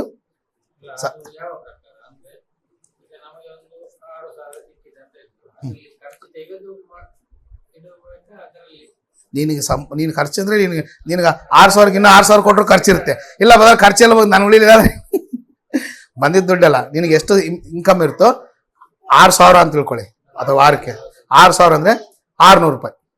600 ಅಂದ್ರೆ ಹಳೆ ಒಡಂ ಪ್ರಕಾರ ಅದಕ್ಕೂ 1 ರೂಪಾಯಿ, ಅದಕ್ಕೆ ಇನ್ನ 10 ರೂಪಾಯಿ ಜಾಸ್ತಿ ಮಾಡಿ ಕೊಡು. ಅದು ಕರೆಕ್ಟ್. 600 ಪ್ಲಸ್ ಇರ್ಬೇಕು ಹೊಸ ಒಡಂಬಡಿಕೆ ಪ್ರಕಾರ. ಅರ್ಥ ಆಯ್ತು? ನೀನು ಖರ್ಚುಗಳು ತೆಗಿತೀವಿ ಅಂದ್ರೆ ಏನು ಉಳಿಯಲ್ಲ. ಡಿಶ್ ಬಿಲ್ ಇಷ್ಟು, ಕರೆಂಟ್ ಬಿಲ್ ಇಷ್ಟು, ಮಕ್ಕಳ ಬಿಲ್ ಇಷ್ಟು, ಟ್ಯೂಷನ್ ಫೀಸ್ ಇಷ್ಟು, ನಿನಗೆ ಕಡಿಮೆ ಬರುತ್ತೆ. ಮತ್ತೆ ನೀನು ಮೈನಸ್ ನಲ್ಲಿ ಇರ್ತೀವಿ. ಅವಾಗ ಎಲ್ಲಿ ಕೊಡ್ತಿದ್ವಿ ಅವ್ರಿಗೆ? ಅಲ್ಲ, ಅದಲ್ಲ. ಮೊದಲು ಯಾರಿಗೆ ಕೊಡಬೇಕು? ಅದಕ್ಕೆ ಕರ್ತನಾದ ಯೇಸು ಕ್ರಿಸ್ತನ ಒಂದು ನಾಣ್ಯವನ್ನು ತೋರಿಸಿ ದೇವ್ರಿಗೆ ಕೊಡ್ರಿ, ಅರಸನದು ಮತ್ತೆ ಏನು ಬರೆಸುವಾರ್ತೆ 22. ಆದ್ರಿಂದ ಹೆಚ್ಚಾಗಿ ತನ್ನ ಹೃದಯದಲ್ಲಿ ನಿರ್ಣಯಿಸ್ಕೊಳ್ಬೇಕು, ಹೃದಯಪೂರ್ವಕವಾಗಿ ಕೊಡಬೇಕು. ನಿನ್ನ ಸಂಪಾದನೆ ಮೇರೆಗೆ ದೇವ್ರಿಗೆ ಕೊಡು, ಸಭೆ ಕೊಡು. ಆಗ ದೇವ್ರು ನಿನ್ನನ್ನು ಆಶ್ವಾಸ. ಮರಿಬೇಡ, ತೆಗೆದುಕೊಳ್ಳೋದಕ್ಕಿಂತಲೂ ಕೊಡುವುದೇ ಹೆಚ್ಚಿನ ಭಾಗ್ಯ. ಕೆಳಗಡೆ ಓದಿ ಬದರ್. ನೋಡ್ರಿ, ಕೊಡೋನು ಹೆಂಗ್ ಕೊಡಬಾರ್ದಂತ ಬದರ್? ದುಃಖದಿಂದ ಅಂದ್ರೆ ಬೇಸರ ಅಂದ್ರೆ ನಾವು ತಗೋವಾಗ ದುಃಖ ಇರ್ತಾ, ಕೊಡೋವಾಗ ದುಃಖ ಇರುತ್ತೆ ಮನುಷ್ಯರಿಗೆ. ತಗೋವಾಗ ನಾನೊಂದು 50,000 ರೂಪಾಯಿ ಹಣ ಕೊಟ್ಟನು ಕೊಡ್ರಿ, ಯಾರಿಗೆ? ಬ್ರದರ್ಗೆ. ನೀವೇನ್ ಮಾಡ್ತಾರೆ? ಬ್ರದರ್ ತಗೊಳ್ಳಿ ಬ್ರದರ್, ನಿಮ್ಗೆ ಮಲ್ಲಿಗೆ ಹೂನಲ್ಲಿ ಇಟ್ಟು ಕೊಡ್ತೀನಿ ವಾಪಸ್ಸು ಅಂತ ಹೇಳ್ತಾರೆ. ಆಮೇಲೆ ಮಲ್ಲಿಗೆನೂ ಇರಲ್ಲ, ಗುಲಾಬಿನೂ ಇರಲ್ಲ. ನಾನು ಮತ್ತೆ ಒಂದು 50 ಸಲ ತಿರ್ಗಾಡುವ. ತಗೋವಾಗ ಇರುವಂತ ಉತ್ಸಾಹ ಕೊಡುವಾಗ ಯಾರಿಗೂ ಇರಲ್ಲ. ಸಾಲ ತಗೊಂತಾರ ಬದರ್, ಕೊಡಬೇಕಾದ್ರೆ ನಗನಗ್ತ ಕೊಡ್ತಾರ? ನಾವು ಅವ್ರನ್ನ ಕಾಡಬೇಕು, ಬೇಡಬೇಕು. ಅದಕ್ಕೆ ಹೇಳ್ತಾನೆ, ದೇವ್ರಿಗೆ ಕೊಡುವವನು ದುಃಖದಿಂದ, ಅಯ್ಯೋ ನಾನು ಇಷ್ಟು ಕೊಡ್ತಾ ಇದ್ನಲ್ಲ, ಅಯ್ಯೋ ನಾನು ದುಡ್ಡು ದೇವ್ರು ಕಿತ್ಕೊಳ್ತಾ ಇದ್ದಾನೆ, ದುಃಖದಿಂದ ಕೊಡ್ಬೇಕು. ದುಃಖದಿಂದ ಆಗಲಿ. ನೆಕ್ಸ್ಟ್ ಬದರ್, ಬಲಾತ್ಕಾರ ಅಂದ್ರೆ ಏನ್ ಸಿಸ್ಟರ್? ಬಲಾತ್ಕಾರ ಅಂದ್ರೆ ಅವ್ರು ಕೊಡ್ತಾ ಇದಾರೆ. ಅನನ್ಯ ಸಪ್ಪಿರ ಹಂಗೆ ತಾನೇ ಮಾಡಿದ್ದು ಬಲಾತ್ಕಾರದ, ಅದಕ್ಕೆ ಅವ್ರು ಪ್ರಾಣ ಕಳ್ಕೊಂಡಿದ್ದು. ಬಲಾತ್ಕಾರದಿಂದ ಕೊಡ್ಬಾರ್ದೆ. ನಿನ್ನ ಹೃದಯದಲ್ಲಿ ನಿಶ್ಚಯಿಸಿಕೊಂಡು ದೇವ್ರು ನನಗೆ ಇಷ್ಟು ಕೊಟ್ಟಿದ್ದಾನೆ, ನನ್ನ ಸಂಪಾದನೆ ಮೇಲೆ ಕೊಡ್ಬೇಕಂತೇಳಿ ನೀನು ನಿಶ್ಚಯಿಸ್ಕೊಳ್ಬೇಕು. ದುಃಖದಿಂದ ಕೊಡಬಾರ್ದು, ಅದು ನಿನಗೆ ಬ್ಲೆಸ್ಸಿಂಗು ಅಲ್ಲ. ಬಲಾತ್ಕಾರದಿಂದ ಕೊಡಬಾರ್ದು. ಏನ್ ಬದ? ಬಲಾತ್ಕಾರದಿಂದ ಕೊಡಬಾರ್ದು. ಮತ್ತೆ ಹೇಗೆ ನೋಡಿ, ಯಾರು ಕೊಡಬಾರ್ದು, ಸಭೆಗೆ ಬರ್ತಕ್ಕಂಥ ಯಾರು ಕೊಡಬಾರ್ದು. ನೋಡ್ರಿ, ಯಾಕೆಂದ್ರೆ ಸಂತೋಷವಾಗಿ ಕೊಡುವವನ ಮೇಲೆ ಯಾವ ರೀತಿ ಕೊಡ್ಬೇಕು ಬದರ್? ಬಲಾತ್ಕಾರದಿಂದ ಕೊಡಬಾರ್ದು, ದುಃಖದಿಂದ ಕೊಡಬಾರ್ದು. ಮತ್ತೆ ಯಾವ ರೀತಿ ಕೊಡ್ಬೇಕು? ಸಂತೋಷದಿಂದ. ನೀನು ಕೊಡೋದು ಯಾರಿಗೆ? ದೇವರಿಗೆ. ನಿನಗೆಲ್ಲವನ್ನು ಕೊಟ್ಟವನು ಯಾರು? ಅದಕ್ಕೆ ದಾವೀದನು ಮತ್ತ 2ನೇ ಪೂರ್ವಕಾಲ 29ನೇ ಅಧ್ಯಾಯದಲ್ಲಿ ಮಾತಾಡ್ತಾನೆ, ಆ ದೇವಾಲಯನ ಕಟ್ಟಬೇಕಾರೆ, ದೇವರೇ ಇಷ್ಟು ಸರ್ವ ಸಂಪತ್ತನ್ನು ನನಗೆ ಕೊಟ್ಟಿದ್ಯಾ, ಅದರಲ್ಲಿ ಸ್ವಲ್ಪವನ್ನು ನಿನಗೆ ನಾನು ವಾಪಸ್ಸು ಕೊಡ್ತಾ ಇದ್ದೀನಿ ಅಂತ ಹೇಳಿ. ಆದ್ರಿಂದ ದೇವ್ರು ಕೊಡ್ಬೇಕಾದ್ರೆ ಯಾವಾಗ್ಲೂ ಹೆಂಗ್ ಕೊಡ್ಬೇಕು ಬದರ್? ಸಭೆಗೆ ಕಾಣಿಕೆಯನ್ನು ಕೊಡ್ಬೇಕಾದ್ರೆ ಯಾವ ರೀತಿಯಲ್ಲಿ ಕೊಡ್ಬೇಕು? ಸಂತೋಷವಾಗಿ ಅಂದ್ರೆ ಮುಖದಲ್ಲಿ ಏನಿರ್ಬೇಕು? ಸ್ಮೈಲ್ ಇರ್ಬೇಕು, ನಗ್ನಗ್ತಾ ಕೊಡ್ಬೇಕು. ಅಯ್ಯೋ ಅಂತ ಕೊಡ್ಬಾರ್ದು. ದುಃಖದಿಂದ ಕೊಡಬಾರ್ದು, ಬಲಾತ್ಕಾರದಿಂದ ಕೊಡಬಾರ್ದು. ಸಂತೋಷವಾಗಿ ಕೊಡುವವನ ಮೇಲೆ ದೇವರಿಗೆ, ದೇವ್ರು ನಿನ್ನ ಪ್ರೀತಿ ಮಾಡ್ತಾನೆ, ನಿನ್ನ ಯೋಗಕ್ಷೇಮವನ್ನ. ಆದ್ರಿಂದ ಸಭೆ ಕೊಡ್ಬೇಕು ಬದರ್. ನಾವು ಬದರ್ ಸಭೆ ಕೊಡ್ಬೇಕಾ? ಪ್ರತಿ ಭಾನುವಾರ ಆರಾಧನೆಗೆ ಬಂದಾಗ ನಾವು ಆರಾಧನೆಗೆ ನಮ್ಮ ಸಂಪಾದನೆ ತೆಗೆದಿಟ್ಟು ಆ ಭಾಗವನ್ನು ನಾವು ನಂಬಿಕೆಯಿಂದ ದೇವರ ಕರ್ತನನ್ನು ಪ್ರೀತಿಸುತ್ತಾ, ಸಭೆಯನ್ನು ಪ್ರೀತಿಸುತ್ತಾ ಕೊಟ್ಟಾಗ ಅದನ್ನು ದೇವ್ರು ಏನ್ ಮಾಡ್ತಾನೆ? ಆಶೀರ್ವಾದ ಮಾಡ್ತಾನೆ ಸಿಸ್ಟರ್. ಆ ಹುಡುಗ 5,000 ಜನರು ಊಟ ಮಾಡಿದ್ರು ನೋಡಿ ಯೇಸು ಕ್ರಿಸ್ತನ ಜೊತೆ. 5 ರೊಟ್ಟಿ 2 ಮೀನು ಯಾರು ಕೊಟ್ಟಿದ್ದು ಸಿಸ್ಟರ್? ಯಾರು ಕೊಟ್ಟಿದ್ದು? 5 ರೊಟ್ಟಿ 2 ಮೀನು ಯಾರು ಕೊಟ್ಟಿದ್ದು? 3 ದಿನ ಆಯ್ತು ಅವ್ರು ವಾಕ್ಯ ಕೇಳ್ತಾ ಇದ್ರು, ಎಲ್ಲರೂ ಹಸ್ಕೊಂಡಿದ್ರು, ದುಡ್ಡು ಏನು ರೊಟ್ಟಿಗಳಿರ್ಲಿಲ್ಲ. ಫಿಲಿಪ್ಪನಿಗೆ ಹೇಳ್ತಾನೆ, ನೀವು ಹೋಗಿ ರೊಟ್ಟಿ ತಗೊಂಬರ ಅಂತ ಹೇಳಿದ್ರೆ, ಇಷ್ಟು ಜನಕ್ಕೆ ರೊಟ್ಟಿ 300-200 ದೇನಾರಗಳಿಂದ ತಂದ್ರು ಕೂಡ ಇವರಲ್ಲಿ ಯಾರಿಗೂ ಹೊಟ್ಟೆ ತುಂಬಲ್ಲ ಅಂತ ಹೇಳಿದ. ಆಂಧ್ರಯ್ಯ ಕರ್ಕೊಂಡು ಹೋದ. ಒಬ್ಬ ಚಿಕ್ಕ ಹುಡುಗ ದನ ಕಾಯಕೋ ಕುರಿ ಮೇಯ್ಸಕ್ಕೋ ಬಂದಿದ್ದ. ಅವನ ಹತ್ರ 5 ರೊಟ್ಟಿ 2 ಮೀನಿತ್ತು. ಅವನು ಕೇಳ್ದ, ಅಪ್ಪ ನೀನ್ ಇದನ್ನ ಕೊಡ್ತೀಯ? ಇದು ನೀನ್ ತಿಂದ್ರೆ ನಿನ್ನೊಬ್ಬನ ಹೊಟ್ಟೆ ತುಂಬುತ್ತೆ, ಆತನ ಕೈಯಲ್ಲಿಟ್ರೆ ಎಲ್ಲರಿಗೂ, ನೀನು ತಿಂದ್ರೆ ಅವನಿಗೆ ಸಾಕಾಗುತ್ತೆ. ನೀನ್ ಇದನ್ನ ಕರ್ತನಾದ ಯೇಸು ಕ್ರಿಸ್ತನ ಕೈಯಲ್ಲಿ ಕೊಟ್ರೆ ಎಲ್ಲರ ಹೊಟ್ಟೆ ತುಂಬುತ್ತೆ ಅಂತ ಹೇಳಿದಾಗ ಆ ಹುಡುಗ ಏನ್ ಮಾಡ್ದ? ಬಲಾತ್ಕಾರದಿಂದ ಕೊಟ್ಟನ, ದುಃಖದಿಂದ ಕೊಟ್ಟನ, ಸಂತೋಷವಾಗಿ ಕೊಟ್ಟನ? ಸಂತೋಷವಾಗಿ 5 ರೊಟ್ಟಿ 2 ಮೀನು ಕೊಟ್ಟ. ಕರ್ತನಾದ ಯೇಸು ಕ್ರಿಸ್ತನಿಗೆ ಕೈಯಲ್ಲಿ ಹಿಡ್ಕೊಂಡು ಪರಲೋಕದಲ್ಲಿರೋ ತಂದೆಗೆ ಸ್ತೋತ್ರಗಳನ್ನು ಸಲ್ಲಿಸಿ ಪ್ರಾರ್ಥನೆ ಮಾಡಿ ಹಂಚಿರಿ ಅಂತ ಹೇಳ್ದ. ಎಷ್ಟು ಜನ ತಿಂದ್ರು ಬದರ್? ಬರೀ 5,000 ಜನ ಪುರುಷರೇ, ಹೆಣ್ಮಕ್ಳು ಕೌಂಟ್ ಮಾಡಲ್ಲ ಯಹೂದ್ಯರು. 5,000 ಜನರು ತಿಂದು ಆಮೇಲೆ ಎಷ್ಟು ಪುಟ್ಟಿ ಉಳಿದವು? 5 ರೊಟ್ಟಿ 2 ಮೀನು ಎಷ್ಟು ಜನ ತಿನ್ಬೋದು ಸಿಸ್ಟರ್? ಈಗ ನೀವು ಮೀನು ಮಾಡಿದ್ರಲ್ಲ ಸಿಸ್ಟರ್, ಎಷ್ಟು ಮೀನು ಮಾಡಿದ್ರಿ ಸಿಸ್ಟರ್ ನೀವು? 5 ಮೀನಾ? 5 ಮೀನು ಅಂದ್ರೆ ನನಗೊಬ್ಬನಿಗೆ ಸಾಲಲ್ಲ. ಏನಾದ್ರು ಈ ಹುಡುಗರೇ ತಿಂದ್ಬಿಡ್ತಾರೆ 5 ಮೀನು. ಏನ್ ಸಿಸ್ಟರ್, ಇವನಿಂದ 2 ಅವನೊಂದು ಹೇಳಿದ್ರೆ ನಮಗೆ ಫಿನಿಶ್. ಇನ್ನ ಸುನಿಲ್ ಬದರ್ಗಿಲ್ಲ, ನನಗಿಲ್ಲ, ಇಷ್ಟು ಡಿಸೈಜ್ ಬದರ್ಗೋ ಇಲ್ಲ, ಬರೀ ನಾವು ಸಾರು ತಿನ್ಬೇಕು ಆಮೇಲೆ. ಹೌದಲ್ ಬದರ್? 5 ರೊಟ್ಟಿ 2 ಮೀನು ಆ ಹುಡುಗ ಸಂತೋಷವಾಗಿ ಕೊಟ್ಟ. ಅದು ಎಷ್ಟು ಬ್ಲೆಸ್ಸಿಂಗ್ ಆಯ್ತು ಬದರ್? ಅಲ್ಲಿರ್ತಕ್ಕಂಥ ಸುಮಾರು 5,000 ಮಂದಿ ಗಂಡು ಮಕ್ಕಳು, ಹೆಣ್ಮಕ್ಳು ಎಷ್ಟು ಜನ ಇದ್ರು ನನಗೆ ಗೊತ್ತಿಲ್ಲ. ಸುಮಾರು 5,000 ಅಂದ್ರೆ ಹೆಣ್ಮಕ್ಳು ಒಂದು 3,000 ಹಾಕೊಳ್ಳಿ, ಅಥವಾ ಒಂದು 2,000 ಹಾಕೊಳ್ಳಿ. ಎಷ್ಟು ಜನ ಆದ್ರು? 5 ರೊಟ್ಟಿ 2 ಮೀನು 7,000 ಜನ ತಿಂದ್ರೆ ಹೆಂಗೆ? ಅರ್ಧಂಬರ್ಧ ತಿಂದ್ರ, ಹೊಟ್ಟೆ ತುಂಬಾ ತಿಂದ್ರ ಅವ್ರು? ಎಲ್ಲಿಂದ ಬಂದ್ ಸಿಸ್ಟರ್ ಅದಷ್ಟು? ದೇವರು ತನ್ನ ಕಾರ್ಯವನ್ನು ಮಾಡ್ದ. ಅದನ್ನೇನ್ ಮಾಡ್ದ? ಆಶೆ. ನಾವು ಕೊಡೋದು ಸ್ವಲ್ಪ ಆದ್ರೂ ಕೂಡ ಸಂತೋಷವಾಗಿ ಕೊಟ್ಟಾಗ ದೇವರು ಅದನ್ನೇನ್ ಮಾಡ್ತಾನೆ? ಆಶೆ. ಆದ್ರಿಂದ ಸಭೆಗೆ ನಾವು ದಾತೃತ್ವನ ಕೊಡ್ಬೇಕಾ ಬದ? ಕೊಡೋದೇನು? ನಮ್ಮ ಸಭೆ ಕೊಡೋದು ನಮ್ಮ ಅದು ಜವಾಬ್ದಾರಿ. ಅರ್ಥದ? ಆದ್ರಿಂದ ಸಭೆ ಬಗ್ಗೆನೂ ನಮ್ಗೆ ಜವಾಬ್ದಾರಿ ಇದೆ ಸಿಸ್ಟರ್, ಜವಾಬ್ದಾರಿ ಇದೆ ಬದರ್. ಏನೇನ್ ಜವಾಬ್ದಾರಿ ನೋಡಿ. ಒಂದೇದು ಸಭೆಯೊಂದಿಗೆ ಇರಬೇಕು, ಸಭೆ ಎಲ್ಲಾ ಕುಡಿಗಳಿಗೆ ಹಾಜರಾಗಬೇಕು, ಸಭೆಯನ್ನು ಪ್ರೀತಿಸಬೇಕು, ಸಭೆಗೆ ನಮ್ಮ ದಾತೃತ್ವವನ್ನು ಏನ್ ಮಾಡ್ಬೇಕು? ಹೇಳಬೇಕು. ಸೊ ಅಂದ್ರೆ ಸಭೆ ಬಗ್ಗೆ ನಮ್ಗೆ ಏನಿದೆ ಅಂತ ಅರ್ಥ? ಜವಾಬ್ದಾರಿ. ಸಭೆಗೆ ಇರ್ರೆಗ್ಯುಲರ್ ಆಗಿ ಬರೋದು, ಆಬ್ಸೆಂಟ್ ಆಗೋದು ಯಾವತ್ತಿಗೂ ಏನ್ ಬದ್ರ ಮಾಡ್ಬೇಕಾ ಮಾಡಬಾರ್ದ? ಆ ರೀತಿ ಮಾಡಿದ್ರೆ ನಿನಗೆ ಸಭೆ ಬಗ್ಗೆ ಏನಿಲ್ಲ. ಸೊ ಅದು ದೇವರು ಒಪ್ಪುವಂತ ಕಾರ್ಯವು ಅಲ್ಲ. ದೇವ್ರ ಜವಾಬ್ದಾರಿಗಳವನು, ದೇವ್ರ ಮಗನಾಗಿರ್ತಕ್ಕಂಥ, ದೇವ್ರ ಮಕ್ಕಳಾಗಿರ್ತಕ್ಕಂಥ ನಾವು ಕೂಡ ಹೆಂಗಿರ್ಬೇಕು? ಜವಾಬ್ದಾರಿಯಿಂದ ಇರಬೇಕು. ಸೊ ಇದು 3ನೇದು. ಅರ್ಥ ಆಯ್ತದೆ? ರೈಟ್. ಕೊನೆಯದೊಂದು ಇದೆ ನೋಡಿ, ಮುಸ್ಕೊಂಬಿಡೋಣ. So 4th one, social responsibility, ಸಮಾಜದ ಬಾಧ್ಯತೆ. ಸಮಾಜ ಅಂದ್ರೆ ನಮ್ಮ ಸುತ್ತಮುತ್ತಲಿರ್ತಕ್ಕಂಥದ್ದು ಏನಂತ ಬದ? ಸಮಾಜ ಅಂತ ಕರಿತೀವಿ. ಅಂದರೆ ನಮಗೆ ಇದು 4 ವಿಧವಾದಂಥ ಜವಾಬ್ದಾರಿಗಳನ್ನು ನೋಡಿದ್ವಿ. ಮೊದಲನೇದು ನಮ್ಮ ಪರ್ಸನಲ್ ರೆಸ್ಪಾನ್ಸಿಬಿಲಿಟಿ, ಎರಡನೇದು ಫ್ಯಾಮಿಲಿ ರೆಸ್ಪಾನ್ಸಿಬಿಲಿಟಿ, ಮೂರನೇದು church responsibility, the fourth one ಅಂದರೆ ಸೋಷಿಯಲ್ ರೆಸ್ಪಾನ್ಸಿಬಿಲಿಟಿ. ಅಂದರೆ ಸಮಾಜದಲ್ಲಿ ಇರ್ತಕ್ಕಂಥ ಜನರ ಬಗ್ಗೆ ನಮಗೇನಿರಬೇಕು, ಬಾಧ್ಯತೆ ಇರಬೇಕು. ಸಮಾಜದಲ್ಲಿ ಇರ್ತಕ್ಕಂಥ ಜನರೊಂದಿಗೆ ನಾವು ಹೆಂಗಿರ್ಬೇಕು ಬದ, ನಮ್ಮ ಅಕ್ಕಪಕ್ಕದವ್ರ ಜೊತೆಗೆ, ಸಮಾಜದಲ್ಲಿ ಇರ್ತಕ್ಕಂಥ ನಮ್ಮ ಸುತ್ತಲೂ ಇರ್ತಕ್ಕಂಥ ಜನರೊಂದಿಗೆ ಹೇಗಿರ್ಬೇಕಂತ ಹೇಳಿದರೆ, ಹೇಗಿರ್ಬೇಕಂತ ದೇವ್ರ ವಾಕ್ಯ ಹೇಳುತ್ತೆ ನಮಗೆ, ಸಾಕ್ಷಿಗಳಾಗಿರ್ಬೇಕು. ಇನ್ನ ಅವ್ರನ್ನ ಪ್ರೀತಿಸ್ಬೇಕು. ಹೌದಾ ಬದ? ನಿನ್ನಂತೆ ನಿನ್ನ ನೆರೆಯವನನ್ನು ಏನು ಮಾಡು ಹೇಳಿದೆ ಬದ ಧರ್ಮಶಾಸ್ತ್ರದಲ್ಲಿ. ನಿನ್ನಂತೆಯೇ ನಿನ್ನ ನೆರೆಯವನನ್ನು ಧರ್ಮಶಾಸ್ತ್ರದಲ್ಲಿ ಹೇಳಿದೆ. ಕರ್ತನಾದ ಯೇಸು ಕ್ರಿಸ್ತನು ಕೂಡ ಆ ಮಾತನ್ನು ಹೇಳಿದೆ. ನಿನ್ನಂತೆ ನಿನ್ನ ಅಂದ್ರೆ ನಿನ್ನ ಸುತ್ತಮುತ್ತಲಿರ್ತಕ್ಕಂಥ ಸಮಾಜವನ್ನು ಏನ್ ಮಾಡ್ಬೇಕಂದ್ರೆ, ನಿನ್ನ ಸುತ್ತಲಿರುವ ಸಮಾಜವನ್ನು ಪ್ರೀತಿಸ್ಬೇಕು. ಅಂದ್ರೆ ಅವ್ರ ಹತ್ರ ಜಗಳ, ಹೊಟ್ಟೆ ಕಿಚ್ಚು ಯಾವ ಇಟ್ಕೋಬಾರ್ದು. ನಿನ್ನಂತೆ ನಿನ್ನ ನೆರೆಯವನ್ನ ಏನ್ ಮಾಡ್ಬೇಕಂತ ಹೇಳ್ತೇನೆ, ಪ್ರೀತಿಸ್ಬೇಕು. ಎರಡನೇದಾಗಿ ನಿನ್ನ ಸುತ್ತಮುತ್ತಲಿರುವ ಸಮಾಜಕ್ಕಾಗಿ ಏನ್ ಮಾಡ್ಬೇಕು, ಪ್ರಾರ್ಥಿಸ್ಬೇಕು. ಸೊ ಇದಕ್ಕೆ ರೆಫರೆನ್ಸು, ಫಸ್ಟ್ ಇದಕ್ಕೆ ರೆಫರೆನ್ಸು ಲೂಕನು ಬರೆದ ಸುವಾರ್ತೆ, ರೆಫರೆನ್ಸ್ ಬರ್ಕೊಳ್ಳಿ, ಆಮೇಲೆ ನೀವು ಓದ್ಕೊಳ್ಳಿ. 10ನೇ ಅಧ್ಯಾಯ 26-27 ಲೂಕ. ತಿಮೋತಿ ಬರೆದಂತ ಮೊದಲನೇ ಪತ್ರಿಕೆ 2ನೇ ಅಧ್ಯಾಯ, ಫಸ್ಟ್ ತಿಮೋತಿ 2ನೇ ಅಧ್ಯಾಯ 1-2 ಒಂದ್ಸಲ ಓದಿ. ತಿಮೋತಿ ಬರ್ತದೆ 1 ತಿಮೋತಿ 2ನೇ ಅಧ್ಯಾಯ 1-2 ಓದಿ ಬರ್ತಾರೆ ಯಾರಾದ್ರು. ತಿಮೋತಿ ಬರೆದ ಮೊದಲನೇ ಪತ್ರಿಕೆ 2ನೇ ಅಧ್ಯಾಯ 1-2 ಓದಿ. ಎಲ್ಲದಕ್ಕಿಂತ ಮೊದಲು ಮನುಷ್ಯರೆಲ್ಲರಿಗೋಸ್ಕರ ಓಕೆ, ದೇವರಿಗೆ ವಿಜ್ಞಾಪನೆಗಳನ್ನು, ಪ್ರಾರ್ಥನೆಗಳನ್ನು, ಮನವಿಗಳನ್ನು, ಕೃತಜ್ಞತಾ ಸ್ತುತಿಗಳನ್ನು ಮಾಡಬೇಕೆಂದು ಬೋಧಿಸುತ್ತೇನೆ. ನೋಡಿ, ಅಧಿಕಾರಿಗಳಿಗೋಸ್ಕರ, ಅರಸರಿಗೋಸ್ಕರ, ಲೋಕದಲ್ಲಿರುವ ನಿನ್ನ ಸುತ್ತಮುತ್ತಲ ಸಮಾಜಕ್ಕಾಗಿ ಏನ್ ಮಾಡ್ಬೇಕಂತೆ, ಏನ್ ಮಾಡ್ಬೇಕಂದ್ರೆ ನಾವು ಎಲ್ಲರಿಗೋಸ್ಕರ ಏನ್ ಮಾಡ್ಬೇಕು, ಪ್ರಾರ್ಥನೆ ವಿಜ್ಞಾಪನೆಗಳನ್ನು ಮಾಡಬೇಕು. ಸಮಾಜಕ್ಕೋಸ್ಕರ ಪ್ರಾರ್ಥನೆ ಮಾಡಬೇಕು. ಅವ್ರು ಸರಿಯಾದಂತ ಅಂದ್ರೆ ಅಧಿಕಾರಿಗಳಂದ್ರೆ ಈ ಸರ್ಕಾರ ಇದೆಯಲ್ಲ, ಸರ್ಕಾರ CM ಆಗಿರೋದು, PM ಆಗಿರ್ಬೋದು, MLA ಆಗಿರ್ಬೋದು, ಅಥವಾ ನಮ್ಮ ಕಾನ್ಸ್ಟಿಟ್ಯೂಷನ್ ಇರುವ ಯಾರೇ ಆಗಿರ್ಬೋದು, ಅವರೆಲ್ಲರೂ ಸರಿಯಾದ ಆಡಳಿತವನ್ನು ಮಾಡುವಂತೆ, ದೇವರ ವಾಕ್ಯಕ್ಕೆ ವಿರೋಧವಾದಂಥ ಕಾನೂನುಗಳು ತರದ ಹಾಗೆ ಅವ್ರಿಗಾಗಿ, ನಮ್ಮ ಸುತ್ತಮುತ್ತಲಿರುವ ಜನರಿಗಾಗಿ, ಅಧಿಕಾರಿಗಳಿಗಾಗಿ ಏನ್ ಮಾಡ್ಬೇಕಾದ್ರೆ ನಾವು, ಇದು ಯಾರ ರೆಸ್ಪಾನ್ಸಿಬಿಲಿಟಿ, ಸಮಾಜದ ಬಾಧ್ಯತೆ. As a Christian it's my social responsibility. ಈಗ ನಾವು ಪ್ರತಿನಿತ್ಯ ಪ್ರಾರ್ಥನೆ ಮಾಡ್ತೀವಲ್ಲ, ನಮ್ಮ ಕುಟುಂಬಕ್ಕಾಗಿ ಪ್ರಾರ್ಥನೆ ಮಾಡ್ತೀವಿ, ತಪ್ಪೇನಿಲ್ಲ. ಅದ್ರ ಜೊತೆಗೆ ಸಮಾಜಕ್ಕಾಗಿ ಕೂಡ ಏನ್ ಮಾಡ್ಬೇಕು, ಸಮಾಜದಲ್ಲಿ ಇರ್ತಕ್ಕಂಥ ಅಕ್ಕಪಕ್ಕದವ್ರು ಏನ್ ಮಾಡ್ಬೇಕು, ಪ್ರೀತಿಸುವ. ಅವ್ರ ಜೊತೆ ವಿನಾಕಾರಣ ಜಗಳ ಇಟ್ಕೋಬಾರ್ದು.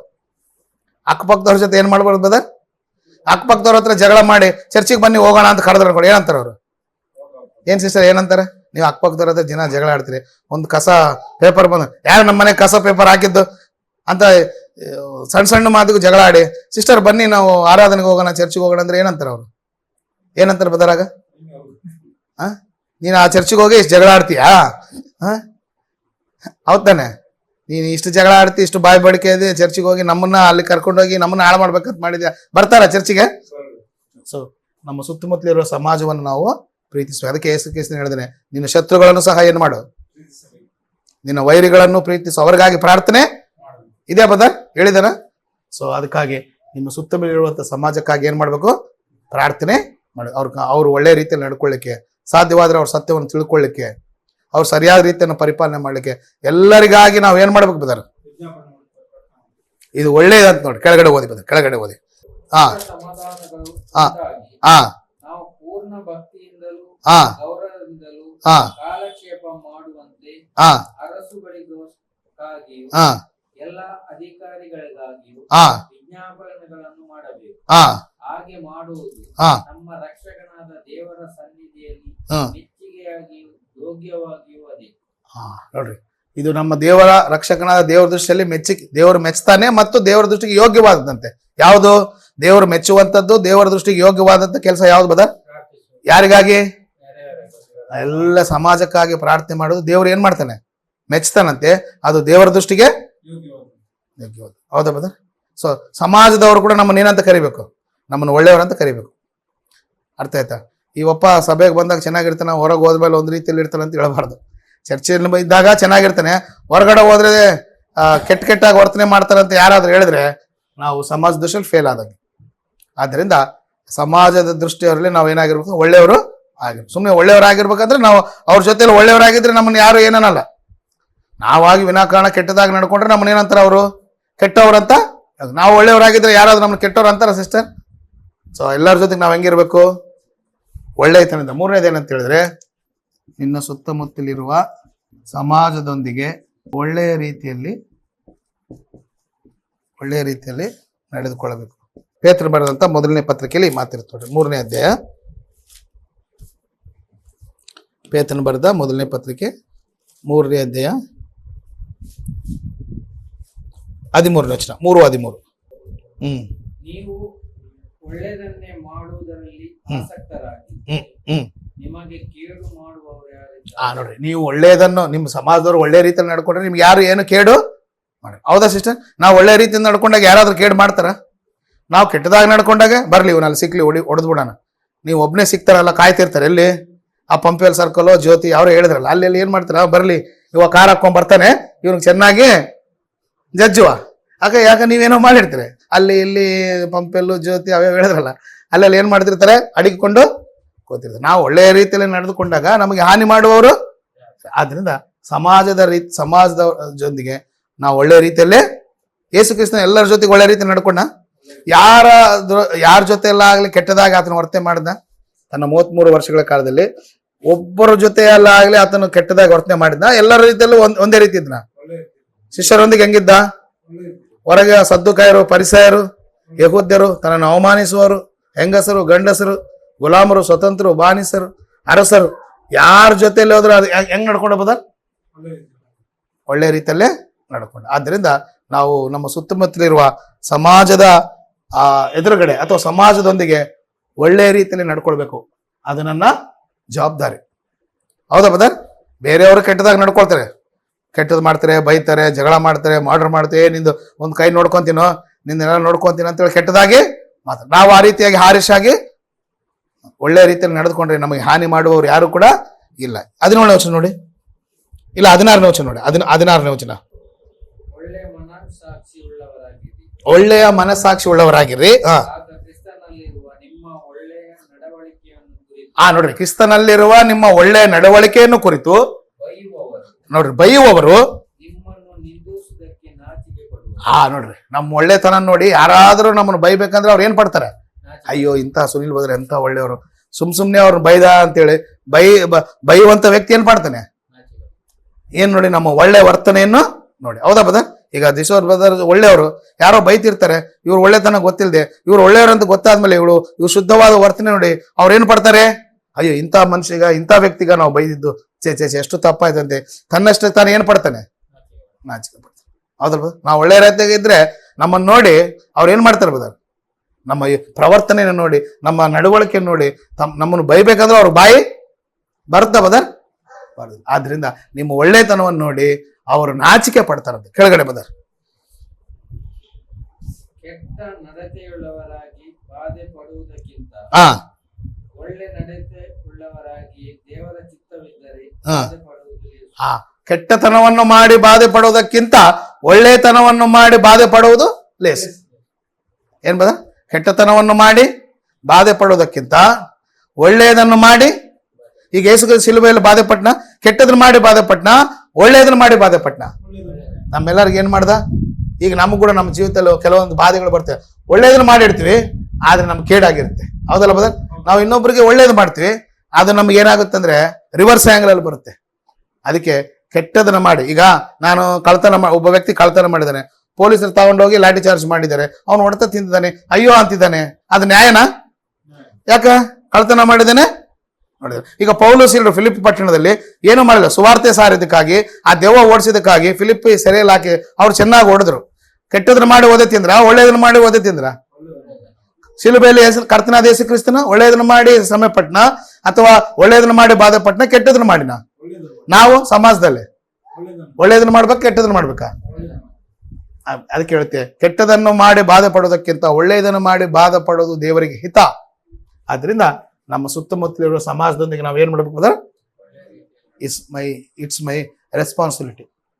ಯಾರ ಜೊತೆಗೆ ವಿನಾಕಾರಣ ಜಗಳ ಮಾಡೋದು, ದುಂದೌತನ, ಬೈಗುಳ, ಹೊಟ್ಟೆ ಕಿಚ್ಚು, ಕೊಲೆ ಕೊಲೆ ಕೊಲೆ ಕೊಲೆ ಮಾಡೋದು, ದುಷ್ಟತನ, ಅನ್ಯರೊಂದಿಗೆ ನಾವು ಅಕ್ರಮವಾಗಿ ದುಷ್ಟತನದಲ್ಲಿ ನಡಿಬಾರ್ದು. ಯಾಕಂದ್ರೆ ನಿನ್ನ ಜವಾಬ್ದಾರಿಯನ್ನು ಮರೆತಿದೆ ಅಂತ ಅರ್ಥ.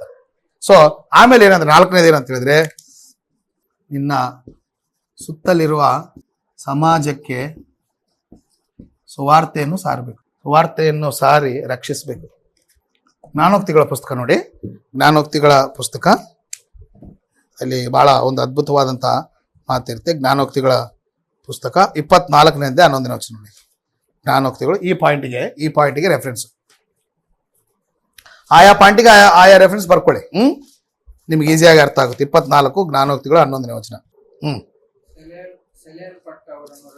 ಅಂದ್ರೆ ಮರಣಕ್ಕೆ ಸೆಳೆಯಲ್ಪಟ್ಟವನನ್ನು ಏನ್ ಮಾಡ್ಬೇಕಂತೆ? ರಕ್ಷಿಸು. ಮರಣಕ್ಕೆ ಅಂದ್ರೆ ನಾಶವಾಗ್ಲಿಕ್ಕೆ, ಮರಣಕ್ಕೆ, ನರಕಕ್ಕೆ ಹೋಗ್ತಾ ಇರ್ತಕ್ಕಂಥ ಜನರನ್ನ ನಾವು ಏನ್ ಮಾಡ್ಬೇಕು? ರಕ್ಷಿಸಬೇಕು. ಕೊಲೆಗೆ ಸೆಳೆಯಲ್ಪಟ್ಟವನನ್ನು ರಕ್ಷಿಸಬೇಕು. ಅವಮಾನಕ್ಕೆ ಗುರಿಯಾದವರನ್ನು 24:11 ಓದಿ ಬೇದಾರ. ಸಂಹಾರಕ್ಕೆ ಗುರಿಯಾದವರನ್ನು ನೋಡ್ರಿ, ಸಂಹಾರಕ್ಕೆ ಅಂದ್ರೆ ಅವ್ನು ನರಕಕ್ಕೆ ಹೋಗ್ತಾ ಇದ್ದಾನೆ, ಶಿಕ್ಷೆಗೆ ಹೋಗ್ತಾ ಇದ್ದಾನೆ, ಸೈತಾನಿಂದ ಸಂಹಾರಕ್ಕೆ ಒಳಗಾಗಿದ್ದಾನೆ, ಅಂತವ್ರು ನಾವ್ ಏನ್ ಮಾಡ್ಬೇಕಾದ್ರು? ತಪ್ಪಿಸ್ಬೇಕು. ಅರ್ಥ ಆಯ್ತಾ? ಮರಣಕ್ಕೆ ತುತ್ತಾಗಿರ್ತಕ್ಕವ್ರು ಕಾಪಾಡಿ ರಕ್ಷಿಸಿ, ಸಂಹಾರಕ್ಕೆ ಅಂದ್ರೆ ಅವನು ಸೈತಾನು ತನ್ನ ಪಾಪದಲ್ಲಿ ಸಿಲುಕಿ ಅವ್ರನ್ನ ಕೊಲೆ ಮಾಡ್ಬೇಕಂತಿದ್ದಾನೆ, ಅಂತವ್ರನ್ನ ನಾವು ರಕ್ಷಿಸಿ ತಪ್ಪಿಸ್ಬೇಕು. ಯಾರ ಜವಾಬ್ದಾರಿ ಅದು? ಕ್ರೈಸ್ತರಾದಂತ ನಮ್ಮೆಲ್ಲರ ಜವಾಬ್ದಾರಿ. ಹೇಗೆ ರಕ್ಷಿಸೋದು? ಹೇಗೆ ಬದರ ಕಾಪಾಡೋದು? ಹೇಗೆ ಕಾಪಾಡೋದು? ಸುವಾರ್ತೆಯನ್ನು ಹೇಳಿ. ಸುವಾರ್ತೆ ಹೇಳೋದ್ರಿಂದ ಅವ್ರನ್ನೇನ್ ಮಾಡ್ಬೋದು? ರಕ್ಷಿಸ. ರೋಮಾಪುರದವ್ರು ಬರೆದ ಪತ್ರಿಕೆ 1ನೇ ಅಧ್ಯಾಯ ನೋಡಿ. ಸುವಾರ್ತೆ ಮೂಲಕ ಮನುಷ್ಯರಿಗೆ ರಕ್ಷಣೆಯನ್ನು ದೇವರು ಕೊಡ್ತಾನೆ ಅನ್ನುವಂಥ ವಿಚಾರವನ್ನು ಪೌಲನು ಈ ರೀತಿಯಾಗಿ ತಿಳಿಸ್ತಾನೆ. ರೋಮಾಪುರದವ್ರಿಗೆ ಬರೆದ ಪತ್ರಿಕೆ 1ನೇ ಅಧ್ಯಾಯ 16ನೇ ವಚನ.